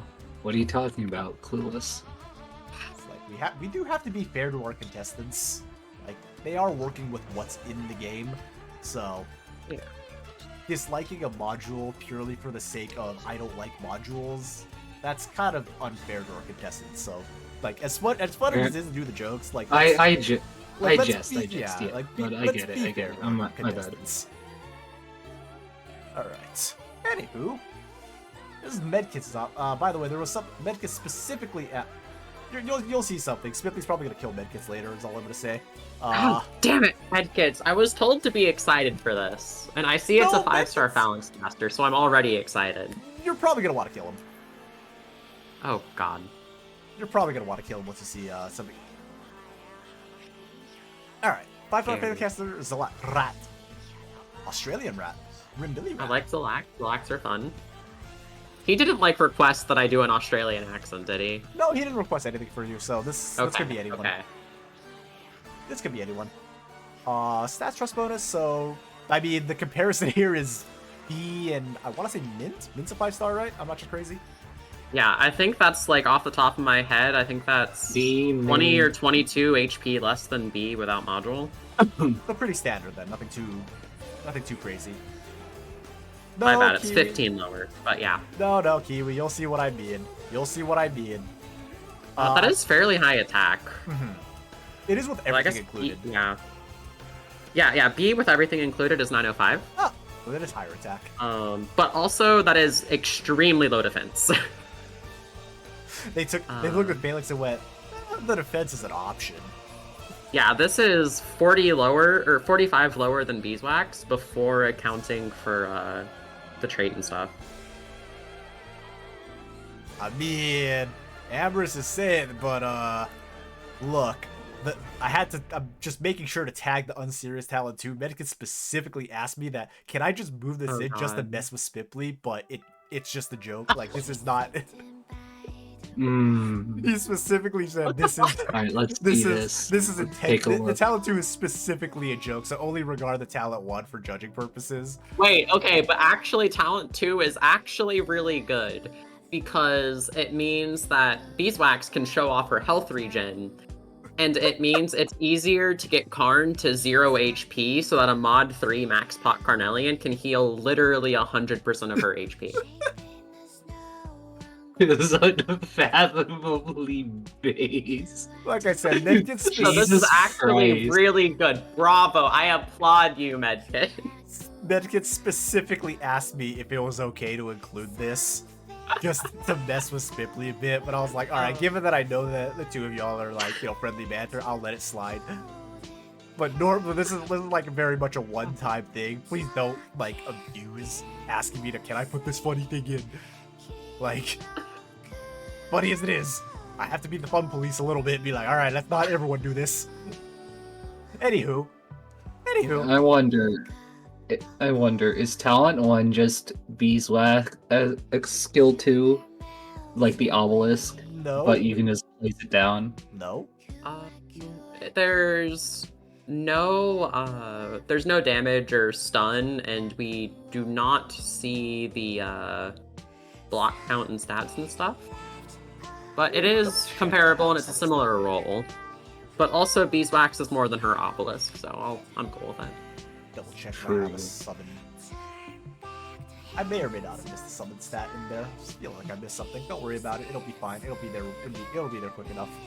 So, ignore the fact that we are adding a new slide right now. Everything is quite alright. Don't worry. Whoops. Don't worry about it. Everything is fine. Would it really be an OC contest if I didn't accidentally leave out something by mistake? Because I scrolled a little too fast. Don't worry about it. Everything is fine. Everything is fine. Don't worry about it. Don't worry about it. Don't worry about it. Don't worry about Very it. fine. Exactly. Everything's fine. Anyhow, where was I? Anyhow, there you go. Summon stats. It was there the entire time. Okay, so it is 2k HP less than Beeswax, 100 attack less than Beeswax summon, 15 higher res, 260 less defense, and 2 lower block count. That block count is relevant. And also, you can stack on to increase the stats. Additive. Okay, so it adds the stats. Okay, cool. But you have to put... You get 1 sandbag And it every 20 refreshes, seconds. yeah, it refreshes the duration. Okay, cool. My assumption is that the sand that you start with 0. That's what I'm operating off of. That you don't spawn in with 3 sandbags. Yeah, I assume it would say so. At most, I think you would start with 1. Mm-hmm. But just, yeah, 20 seconds to respawn, and Okay. then yeah, it'll add up. But you have to wait long Yeah. enough. So 5-second redeploy. That's cool, I like it. Alrighty. The 70, I think the only, the 75 res could be a lot, but it's also a times duration, so. Yeah, 30 seconds. Hey, for a few seconds, you have something that really doesn't die. Large damage. So let's see. Here's the module. Talent 1, sandbags Oh spawn my with 2 god, shields. it's module X. Shocking. Sandbags spawn with shields now. And then Okay, refresh gets that's you cool. and you get 1 And then you also shield. get 2 more SP when Mm-hmm. and it expires or replaced. You can just keep refreshing Okay. duration. Yeah, it refreshes duration. So 20 seconds to Yeah. refresh duration. So you basically just keep slamming it down. Okay. Basically, it's just a Yeah. brick. It's kind of like, it's like a roadblock, but you can just keep stacking that roadblock on repeat. Mm-hmm. So, I want to say this is, it's a beefy brick, but I don't know how far we go beyond beefy brick, because the job is just, all right, stand there and just be annoying to the enemy. There. Skills. Oh yeah, this is a class. This is like Medkit's writing of just like simple skills, but there's a good bit of explanation just in case. Let's see. Defensive recovery. That is defensive recovery, 10 base. I mean, Attack that does work around with Phalanx, so if you want to get shot. So, Is disarm supposed to be Tremble? Yeah, Degen, disarm. Wait, is it actually called Disarm now? No, it's Not- called Oh, it's Frighten. It's Frighten. I never know what that thing is called. They've changed... When Degen was on CN, I think the translation was Tremble, and they changed it to Frighten Right. when it made it to EN. But then now we have Frighten, we also have Fear from Nim, so I'm like, Yeah. man, people get scared a lot out here. Okay. Okay, well that's interesting. I too would be scared if an anime girl was mowing down my comrades in front of me. Being scared of Degen is like, that's just common sense, though. I think the only thing I'd say is that I think even with the attack interval, I think it's pretty darn easy to... Well, I guess, because I was gonna say, it's pretty easy to, like, effectively stun lock anything with a moderately slow attack speed, but it's also 30 defensive S recovery, which is Yeah. Basically, very for- map dependent. I mean, you can basically stop a boss from attacking for 30 seconds. Like, I'm thinking about, like, Yeah. Flood Knight, right? And it takes him, like, 3 business days to launch an attack. By the way, Yeah, Sessa that S2 is- looked great against stalling him. S1 is either insanely powerful, or you literally cannot charge your SP. There is no... Wait, no, because you get SP when your roadblocks Yeah, you just- die and stuff. Yep, but you have to make sure your roadblocks die, so... It's kind of balanced. Well, it's around also like if they're like replaced or whatever too, or they that. expire. Expires or is replaced, yeah, so you have to keep stacking that. So you're basically spending DP for SP, Okay. which I think is pretty interesting. Let's see. Skill 2. Also defensive. Okay, so that's really how you're getting a lot of your S. I do appreciate that. Again, it leans into like the Phalanx caster, wanting to get hit. But it does give you a safety net. Not necessarily like just because some maps you literally can't do that. Yeah. So it gives you something. And I mean, you're still stalling the enemy in the process. So it's Mhm. not like it's useless. What's a short delay, 5 seconds. Oh, so you do so it like spreads out around and active sandbags and self. So first one's you, next one is yourself and active sandbags. And then there's a stun. And then you're stunned for 10 seconds after the skill ends and cannot gain DP during this period. Okay. So it's like a really big boom with a good chunk of damage. But you're stunned for 10 seconds. I kind of like that we're bringing back, like, OC, at least OC-wise, y'all are bringing back drawbacks to, like, abilities and Mhm. stuff. Because I'm like, some of the fun is, like, you have something crazy, but you have some kind of drawback attached to it. We love drawbacks in this household. Also, I do like with S2 that I feel there's like, again, it's very map dependent Mhm. how effective it really is, but I do like that there's kind of like a lot of decisions to be had, and that we're going to assume that you're not getting attacked a lot. So you need to use your sandbags to get your SP, and then so you're needing to like do that already. But then you want to have them you want to have as many as possible up for when you actually activate a skill, and you specifically don't want them to be stacked. It's like there's like a lot of decision making into making this as effective as it can be. Yeah, it's like, hypothetically, you could cover a big chunk of the map with this. But, again, you basically have to prep for it. Because it takes sandbags. Wait, can we go back and look at the talent for a sec? Yeah. One sandbag every 20 seconds. Sandbags last 30 seconds. So you Okay. can I was keep one for on some the reason I was thinking the sandbags had to be next to her, but okay, no, they can just be not anywhere. put them Cool. anywhere. So you can hypothetically Cool. cover a huge chunk of the map if you do Mhm. prep work beforehand. But you can't just go like, I mean, you can because on a 5-second redeploy, so you could just stack 3, but then you lose your SP charging, right? So it's like, Mhm. you basically have some choices to make if you want to be able to like, Yeah. okay, let me just panic throw down 3 and just cover the entire map with it, right? And be like, oh no. Or you can prep for like, okay, let me get, this particular area kaboomed. I think it's interesting. I like it. It's a nifty skill. It's a good chunk of damage. Like that is a good chunk of damage. Given how many explosions you're getting, 6. Like that is a lot of damage. It's also very, it's very front loaded. It's 5-second delay, so it's like it's a good bit of damage. It's a very big chunk of damage, but you need the prep work to be able to do that. I suppose. Mhm. And not to mention 50 defensive recovery, which is, you know, a lot. So, Yeah, just a little bit. a little bit. Just a little bit. You gotta get shot 50 times. It's fine. You know. Walk it off. Also, like to add, you're getting shot 50 times and your base defense is 180. Like, yes, you have your phalanx talent or your phalanx trait with the res and up, but that's, you know, that's a good bit lower defense. It'll still go pretty high. All right. I will say there is one thing to note. I guess it is a little less relevant, but on one hand, I like the trait because I think every phalanx caster should have something that makes them somewhat self-sufficient.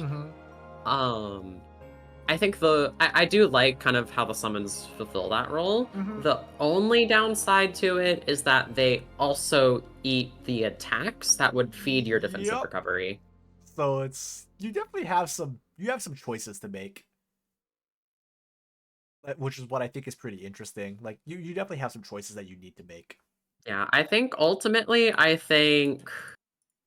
for the most part, I think the SP cost could have been a little bit lower just to help with some of that. Because again, the map dependency, and then also just in general, like I think they could have made it easier to get your SP, basically. Like it's not very consistent. So welcome back from the deadless slot. Medkis has decided to take a shot at Spipley. I'm just gonna show this talent 2, very unserious talent 2 for a second. But Medkis has decided to take a shot at Spipley for giggles. I will say, jokes aside, like this is actually a pretty cool operator. Like concept and design. Oh, yeah. Like this is actually really cool. And It checks various boxes of mine for what a Yeah. phalanx caster should have. it's actually pretty cool. Like jokes aside, this is actually really cool. Medkit's fashion. Medkit does not care about the lore. about lore. It's very simple lore, but very Medkit's coded. Okay, not gonna lie though, you still get a good bit of personality with how short this lore is. Even if it is to lighten the mood. Strictly forbidden. I approve. Like, I will like there are. I will say this is a good example. I would say.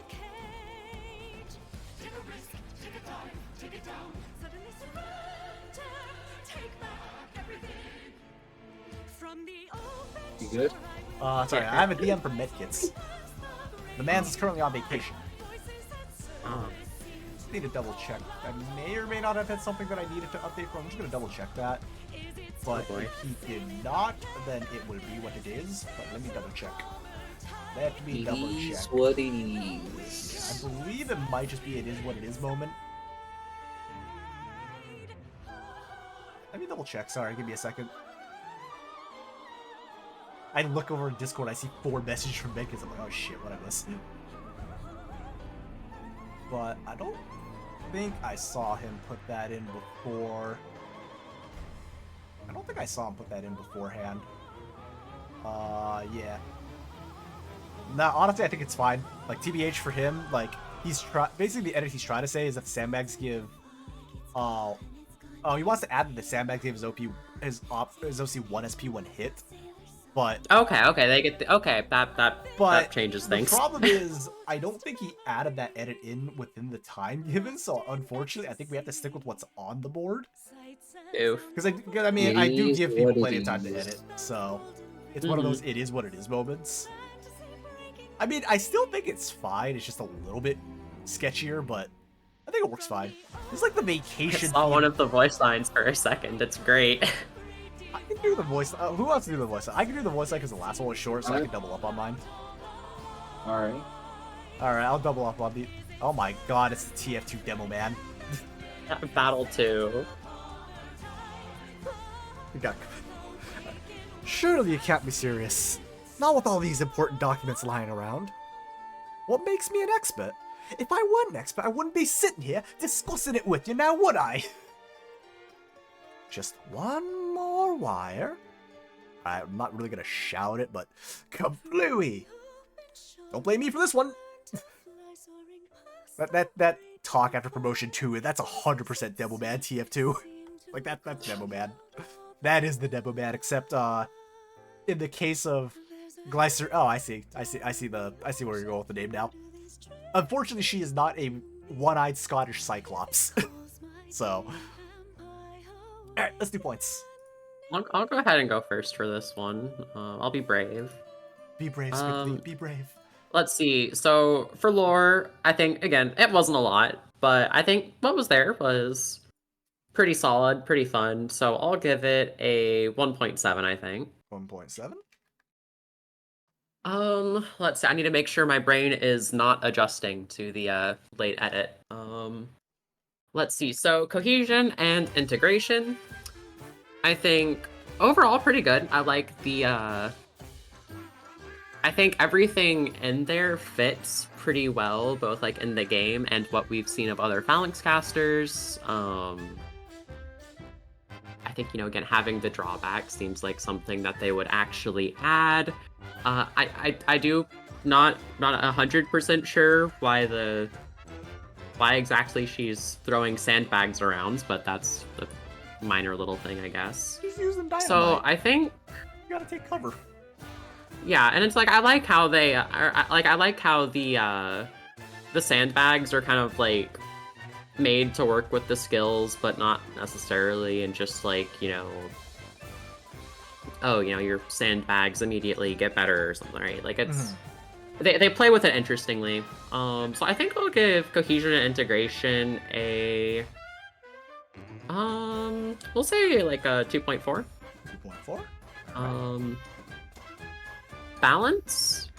I think the two biggest balance concerns for me, I think, are one, I think that 30 seconds of being able to guarantee a Frighten application is absurdly powerful. Even if it's locked behind SP, and even if we don't take into effect that the sandbags could give defensive SP, getting that skill is basically 30 seconds of becoming immortal against most bosses. I think that's a bit too much. And then on the other hand, I think it's a bigger issue with skill 2, but I think the SP cost could have come down in general, particularly with S1 after a bit of a nerf.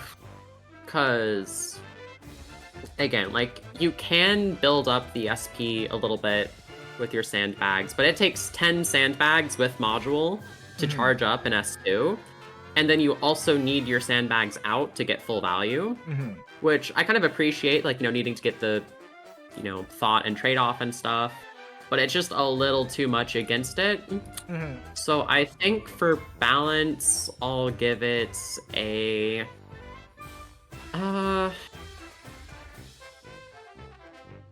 let's see. I do also kind of like how the sandbag isn't necessarily like super directly competing with a beeswax obelisk. I appreciate that. So I think I'll give it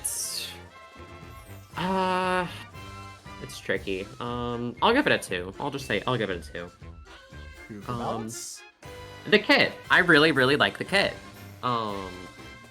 Phalanx casters having defensive recovery is one of my favorite things. It's a Phalanx caster that can be self-sufficient without needing to have a healer. Looking at you, Mint. I think the ways that you could choose to either stack up the obelisks to get, or stack up the sandbags to basically get an obelisk, or have like multiple of them spread throughout the map is really cool. I really like the operator's kit. I think it does a fantastic job. A couple nitpicks about the balance aside, I'm gonna give it a 3. I really liked it.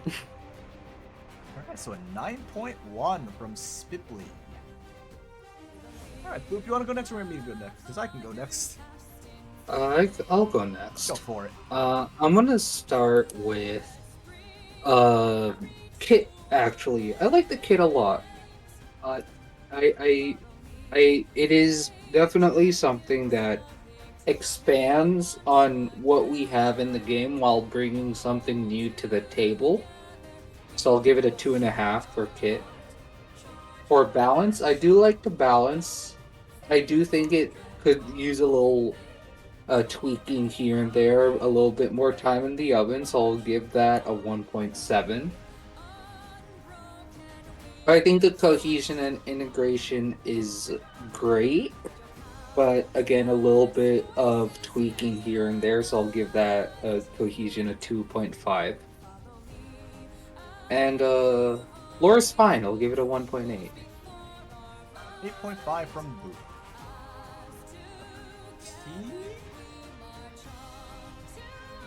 Oops. 8.5. Alright. I don't think... Oh wait, you are on the thing. Yeah, I'm good.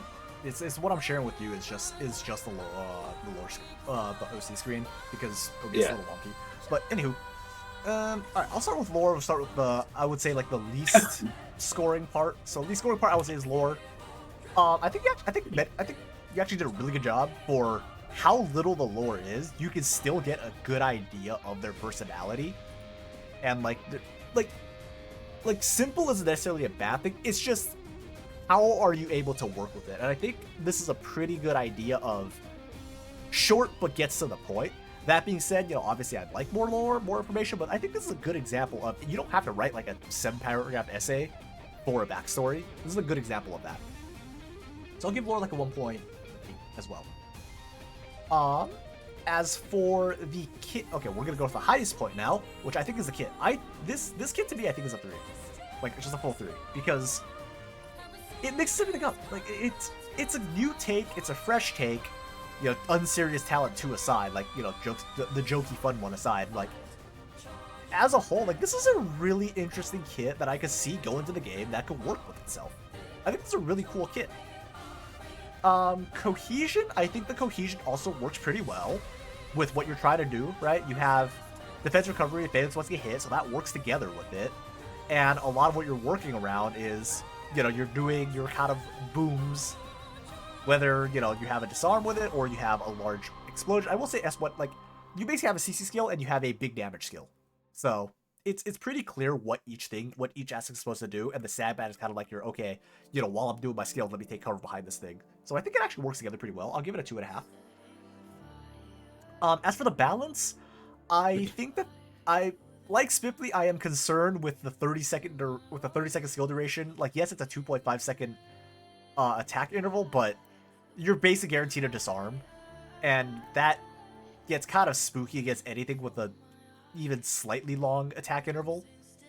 So I think S1 definitely needs a lot more tweaks than S2. I think S2 is great minus the SP cost. I think 50 is a bit high. If that came down just a little bit, I think it'd be great. S1 just needs a bit of a tweak, I think. I think S1 needs a lot more of a tweak than S2 does. But I will give this a 2 overall for balance, so I'll give it 9.3. Which I think somehow put me higher than this Phalanx caster enjoyer. You also appreciated the kit. I really like the kit. I think the kit did a really good job. It's really nice. It checks It is so really many nice. Phalanx It's a caster very boxes. fresh kit. I don't know how else to say it. It's just a very fresh kit. I think I have to make a new text box here, though.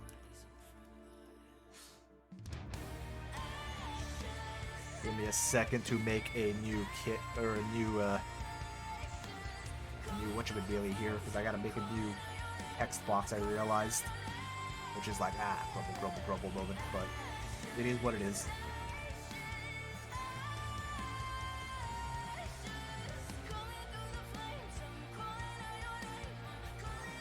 This is a 26.9, by the way. I think I need to make this a lot bigger than actually. Oh, I can make this a lot bigger. Sorry. Give me 1 second to adjust the font. I know this is Medkit is going to be a little bit tinier for right now.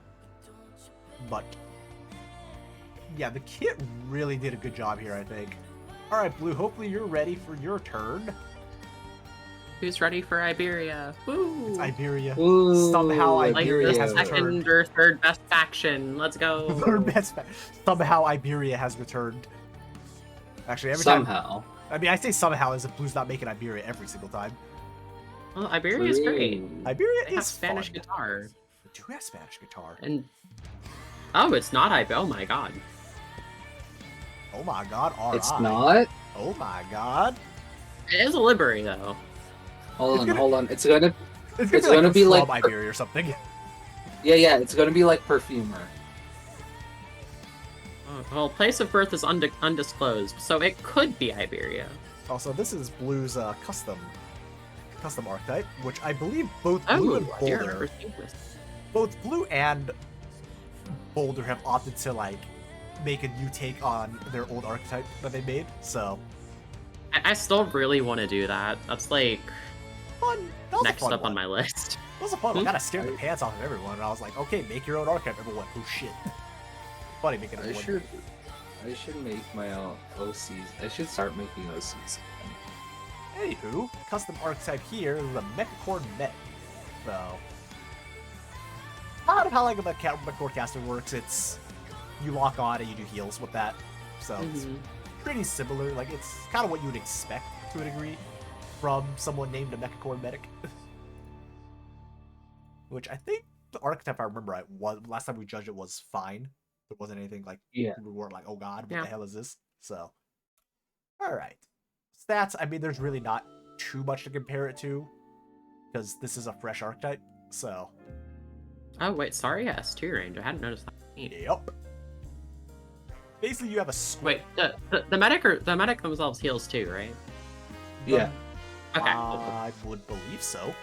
Yeah, Okay. I would believe so. So, Okay. just imagine the medic just like T-posing there. It's like, nah, I'm just gonna be chill. Base. Or they just have a tablet, they're just like tapping at it aggressively. But this is Operator Droplets by Blue. The medic does heal now. Unlike last time. Unlike the last I was like, time. oh, wait, okay, I'm not crazy because I'm just imagining last time. I think it was just like the medic just kind of T-posed and we were like, why is the medic T-posing? Like, are they just like not doing that? But we'll see how this scales as we go because this is a fresh archetype, so there's not really much to compare Well, to. Low attack checks out. Yeah, because it ramps up, with so next stuff. Yeah. kind of checks out. So attack interval checks out because medics have slow as shit attack. Pretty high DP cost though, I will say. 21. Yeah. It's fairly high. I think that's fair That because is I mean really you do high. have by far like the best range of any medic, I think. So You're able to cover a good chunk behind you. That's debatable, I would say. Something silence S2, but like low key unironically. Silence S2's. okay, well that's completely different. Yeah. Like I don't know, I feel like it's just objectively better than every healer range, other than sometimes wandering medics.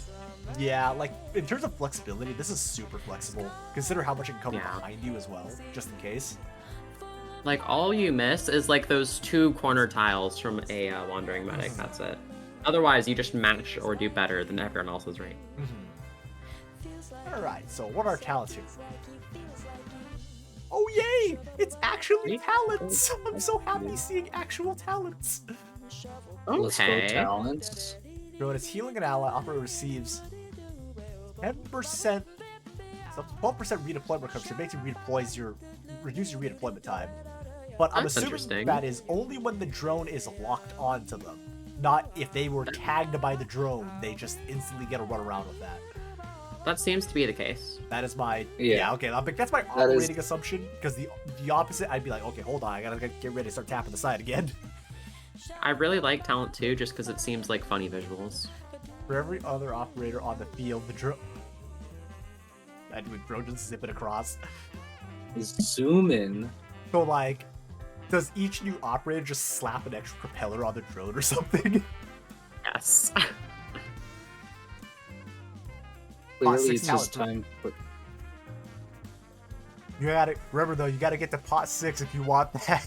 You want to be able to slap 2% more propeller.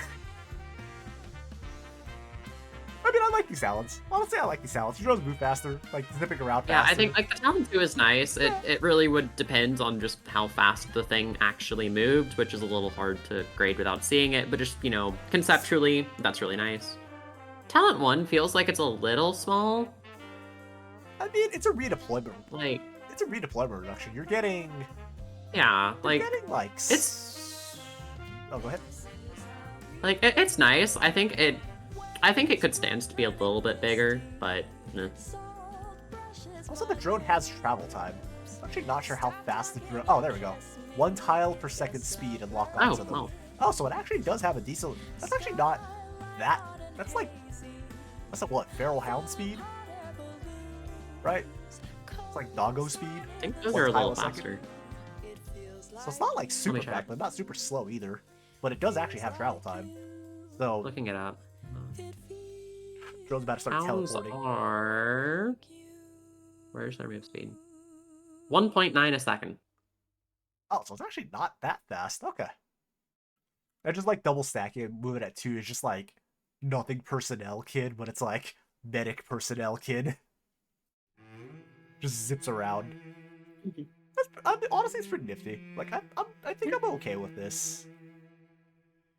Like, I think it's pretty cool. I think it's pretty nifty. Mm-hmm. Alright, we have modules.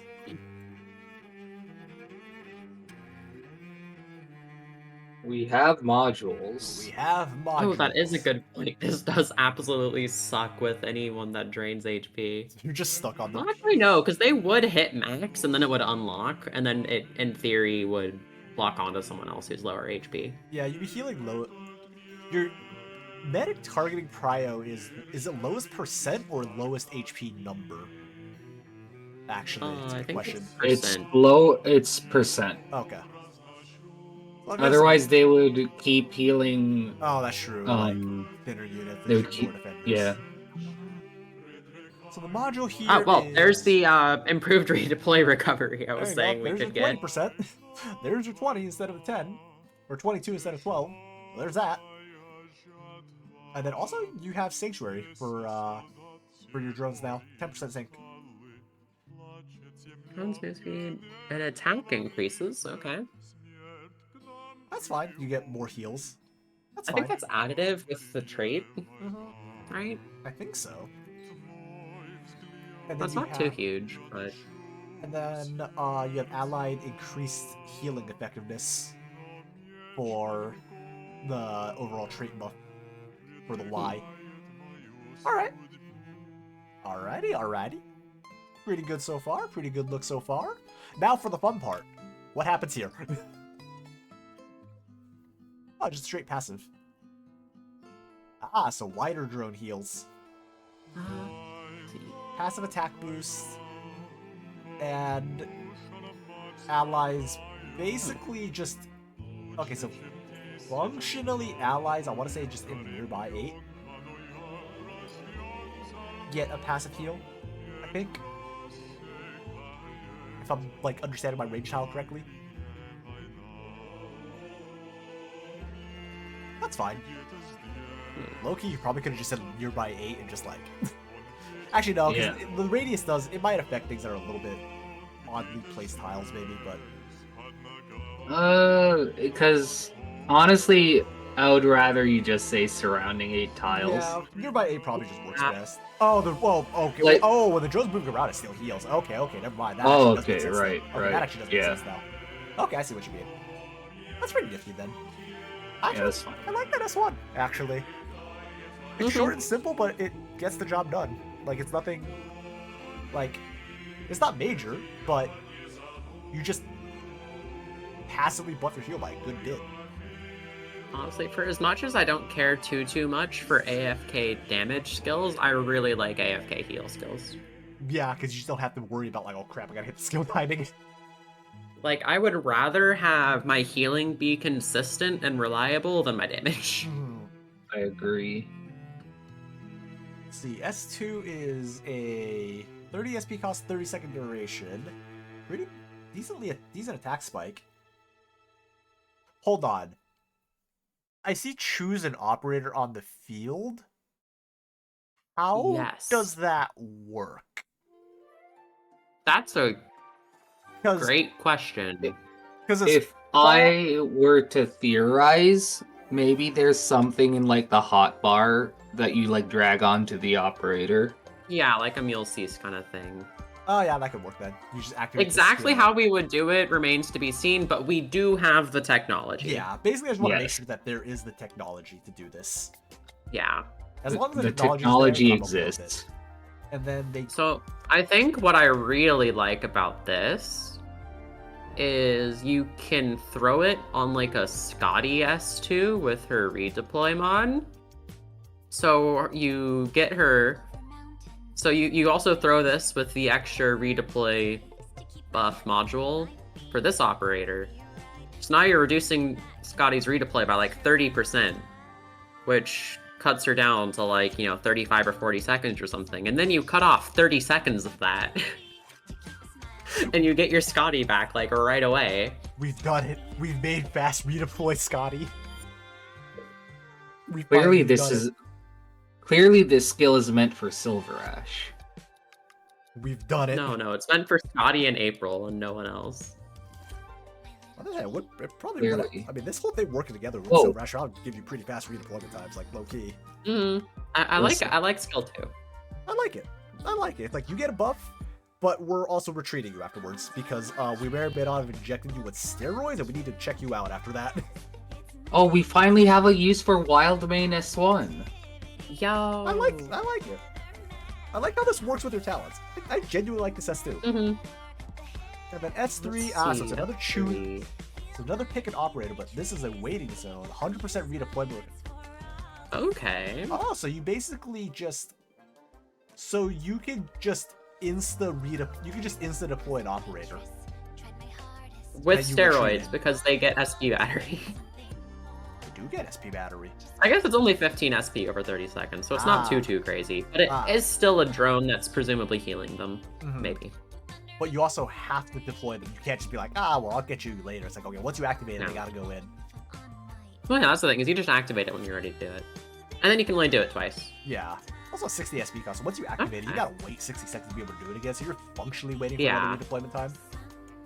So you can basically insta redeploy 2 operators, and then you're just functionally just like heal stick.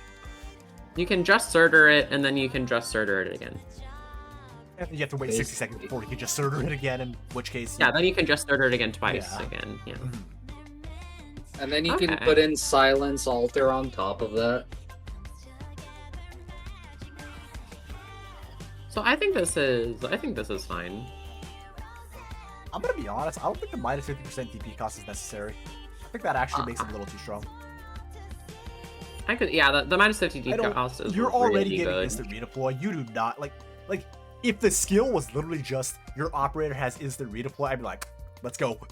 Like that's good enough as is. I mean at that point you might as well just call the skill Wire Bug. I mean, what instant redeploy, the redeployment recovery, basically. Like attack was like the extra heal, I think, and the instant redeploy, I think that already is very powerful as is. Considering you can just pop this immediately after 20 seconds. You can just basically double deploy, right? Like, I don't think the 50% DP cost is necessary. I think if it didn't have that, I'd be a lot more okay. I'd be way more okay with it. But I think the 50% DP cost makes it a little bit more yabe. It makes it a little more I'll also add, the 60% attack feels very tacked on. Yeah, it's a little like, why is that there even?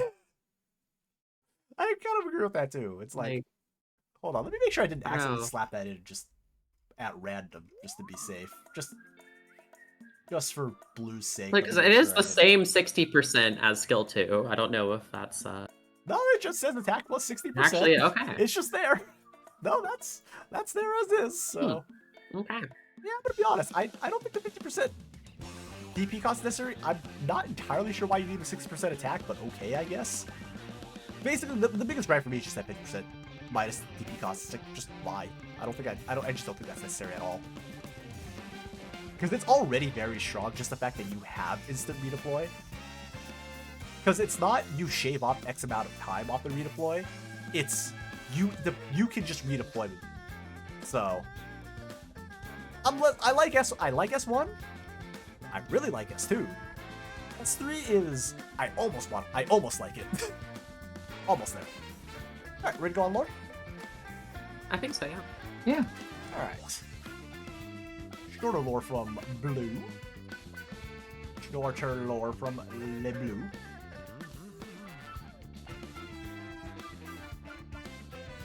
Alrighty.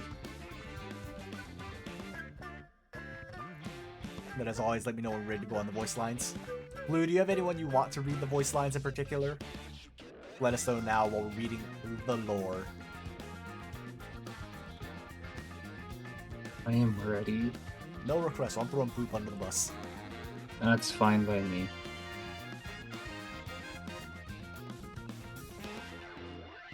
Alright, I'm ready. One Okay, of those fine. things. Cool. I'm good. Hello, I'm operator drop. Sorry, I can't talk. You can hear me, right? Yes, I'm currently using my arts to talk to you. I hope you are okay with this way of communicating. I love to help people, but I'm always scared of what they would think of me if they see me as an infected. I'm overthinking it? Maybe I am, but that feeling will always linger with me. Doctor. Oh, he's asleep. Let me get the drone to help the doctor sleep better.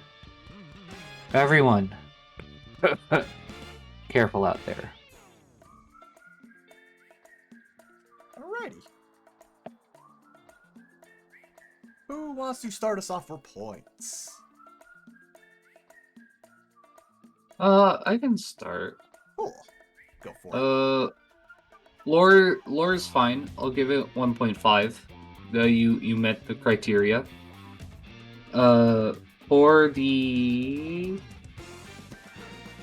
cohesion and integration, it works well together. I can see it fitting into the game. I'm not entirely sure how the drone would be coded in as an ally per se. I mean, I can somehow think about it. Lapland Wolves. It's like Lapland. That's what Lapall Lapland Wolves. drones. Yeah, Lapall S3 Wolves. Oh. I have not played with Lapland, so this is news to me. But good to know that we have the technology. Mhm. Okay, I'll give do. cohesion and integration a 2 then. Alright. For balance, I think this operator's fine balance-wise. I'll give it a 2. And for the kit, I'll give it a 3. I think the kit's great. It's something new, it's something refreshing, and it feels like I can take this operator without feeling like I could replace this operator easily. Mm-hmm. Alrighty. Spip, do you want to go next, or would you like me to go next? I'll go ahead and go. For the lore, yeah, I think I can agree. It's not like anything too out there, but it's also, it's nice. I don't know. I kind of liked that one beginning operation line not being telepathy. I found that cute. I'll give it like 1.7. Alright. Let's see. Cohesion and integration. Yeah, I mean, I think things fit in pretty well. We have all the technology we need. I think I like how different skills play with like the talents and trait and stuff. I'll give it a 2. Alright. Balance. I think overall it seems pretty good. I think there are maybe some tweaks I'd do, and it's a little hard to tell without being able to see it.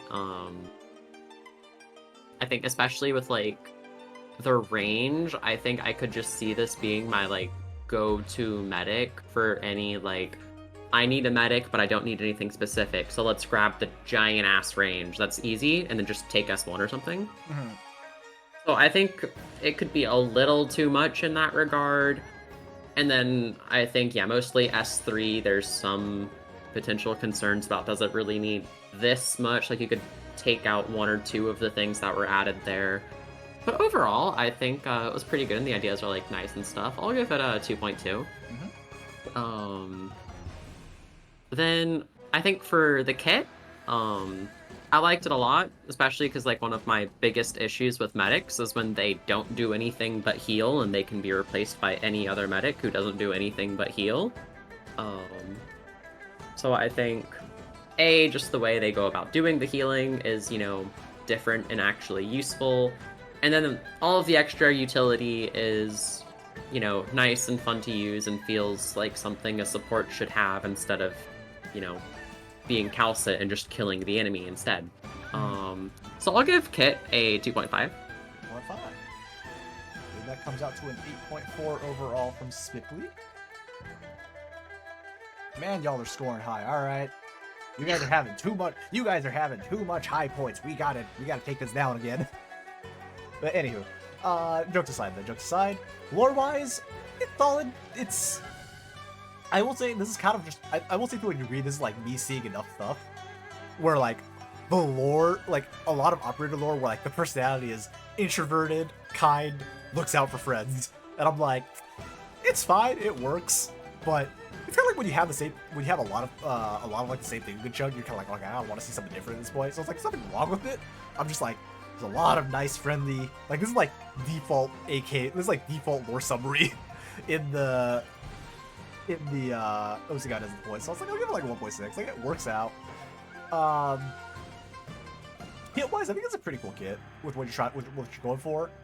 Like, it was a pretty cool kit. It's pretty creative. I like it. I'll give you a 2.5. For cohesion, I think this will work fine with the game. We have what works. Everything like coding backend wise, I think it'll work out. The kit works. You have a pretty clear vision of what you're going for with this drone, so I think that's pretty nifty too. So I'll give like a 2.3 for it. Balance. This is where I'm gonna be a little harsher compared to my fellow judges for the balance. S1, I think great. S2, I really like it. S3, instant redeploy. Just being able to instant redeploy is, like, in Arknights is a very strong thing. Like, think about how busted the wire bug is. Think about how busted a lot of fast redeploy operators are. Sorry, Crown Slayer, you're doing your best. I understand that. But think about how strong, like, fast redeploy operators are. Think about what makes Agent strong, right? It's the ability to redeploy really quickly. So being able to do that for any operator is already a very, very, very strong skill. But then you also tack on giving them 50% DP cost. And then you also tack on an SP bat to it. That to me is too strong, regardless of, oh, you can only use it twice at operation, but I'm like, that's, you know, that's 2 more times you're able to summon an operator than hypothetically something you might not be able to, right? So S3 to me is like unacceptably strong. Like, I think if S3 was literally just pick operator, instant deploy, and you have like a slight heal buff on them, I think that'd be fine. I think with everything else on it, this is now unacceptably strong. So balance-wise, again, I really like S1, I really like S2, I like your talents. So S3 is gonna drag you down a bit, but not too much. I'll give you like a, I'll give you like a 1.9 overall. Just because the S3, just the nature of that S3 really concerns me. Alright, so that'll be an 8.3 from me. I mean, granted, I say harsher, but it's like, the rest of your kit did, whoops, wait, Oop, you're an 8.5. I clicked on the wrong person. I'm the 8.3. I'm only a little bit shorter than my other judges on this one. I'll be harsher, he says. I'll be Goes harsher. 0.1 point slower. Well, the rest of the kit was great. I think I took more points out of the balance compared to the rest of y'all, because I'm kind of balanced out. But yeah, like, it's really just the S3 that I'm like, I just don't think that's acceptable in its current state. It's like, Overall, though, good job. But on the other hand, I'm looking at these scores and I'm like, all right, yeah, we're gonna have to tweak the, we're gonna have to enforce the guideline a little harder now. Just saying. Anywho, that's our current leaderboard Ambrisk in the lead, followed by Dead, followed by Medkits, followed by Kiwi, followed by Blue, followed by Skami, followed by Boulder, followed by Edoy. Judges, do you have any, like, honorable mentions today, I guess? Like, which one, I guess, let's say, which one was your favorite kit and which one had your favorite lore? Just as a fun end of... I think for favorite kit, we'll give it to Glycery, whatever, the Balance Caster. I'm not biased at all, but I do think it was a very good take on a Phalanx caster that does everything a Phalanx caster should. And then I think it's like a little lore honorable mention. I don't know how much it actually fits, but the lore for Cookie was very fun. I'll agree with you that Glycery is like my favorite kit. I think personality, at least lore-wise, I think Ayla is like the most refreshing one to me. Just partially just because everyone opts for like my operator is like a nice, happy, introverted person. I'm like, I do like that, don't get me wrong. But Scotty coming with Ayla should be like, yeah, I'm the best, what about it? It's like, yeah, honestly, I respect it. It's refreshing. I respect it. How about you? So what you're saying is I should make a nice, happy extrovert. Damn, she's figured out the code. How about you, Boop? You got any favorites for your like? We got a 4-star. We got a 4-star. I'll take what I can get when it comes to lower rarity. Duly noted. Alrighty. In that case, I think that'll do it for us today. Who do I even send y'all to tonight? I don't even know who's looking around. I'm like, who's even going? But I could send y'all to Uncle. He's streaming. Yeah, let's send y'all to Cookie. Why not? All right. Raid message. Oh, he's doing Wait, is he doing ending 4? Oh, he is doing ending 4. Oh, he's doing D15 and oh, perfect.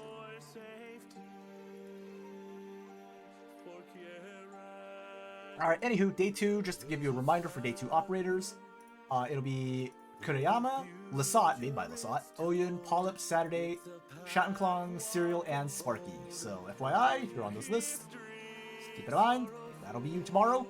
Anywho, Crimson Typhoon is, oh god. Alright, anywho, I'm gonna send you out a cookie. Raid message will be, that'll be the raid message. Because I see him doing D15 ending 4, I'm like, oh, a fellow is suffering. Alright, off y'all go, don't do anything silly. Have a good day, good night, good wherever y'all are. We'll be back tomorrow for more OC Contest. Thank you to the fellow judges for sitting through this whole thing. Thank you, It's judges. 3 a.m. and he's finally letting me go. Yay! You're free from the basement. Help! Alright. He hasn't fed me in 3 weeks. Please, chat, you're our only hope. Oh no, we are.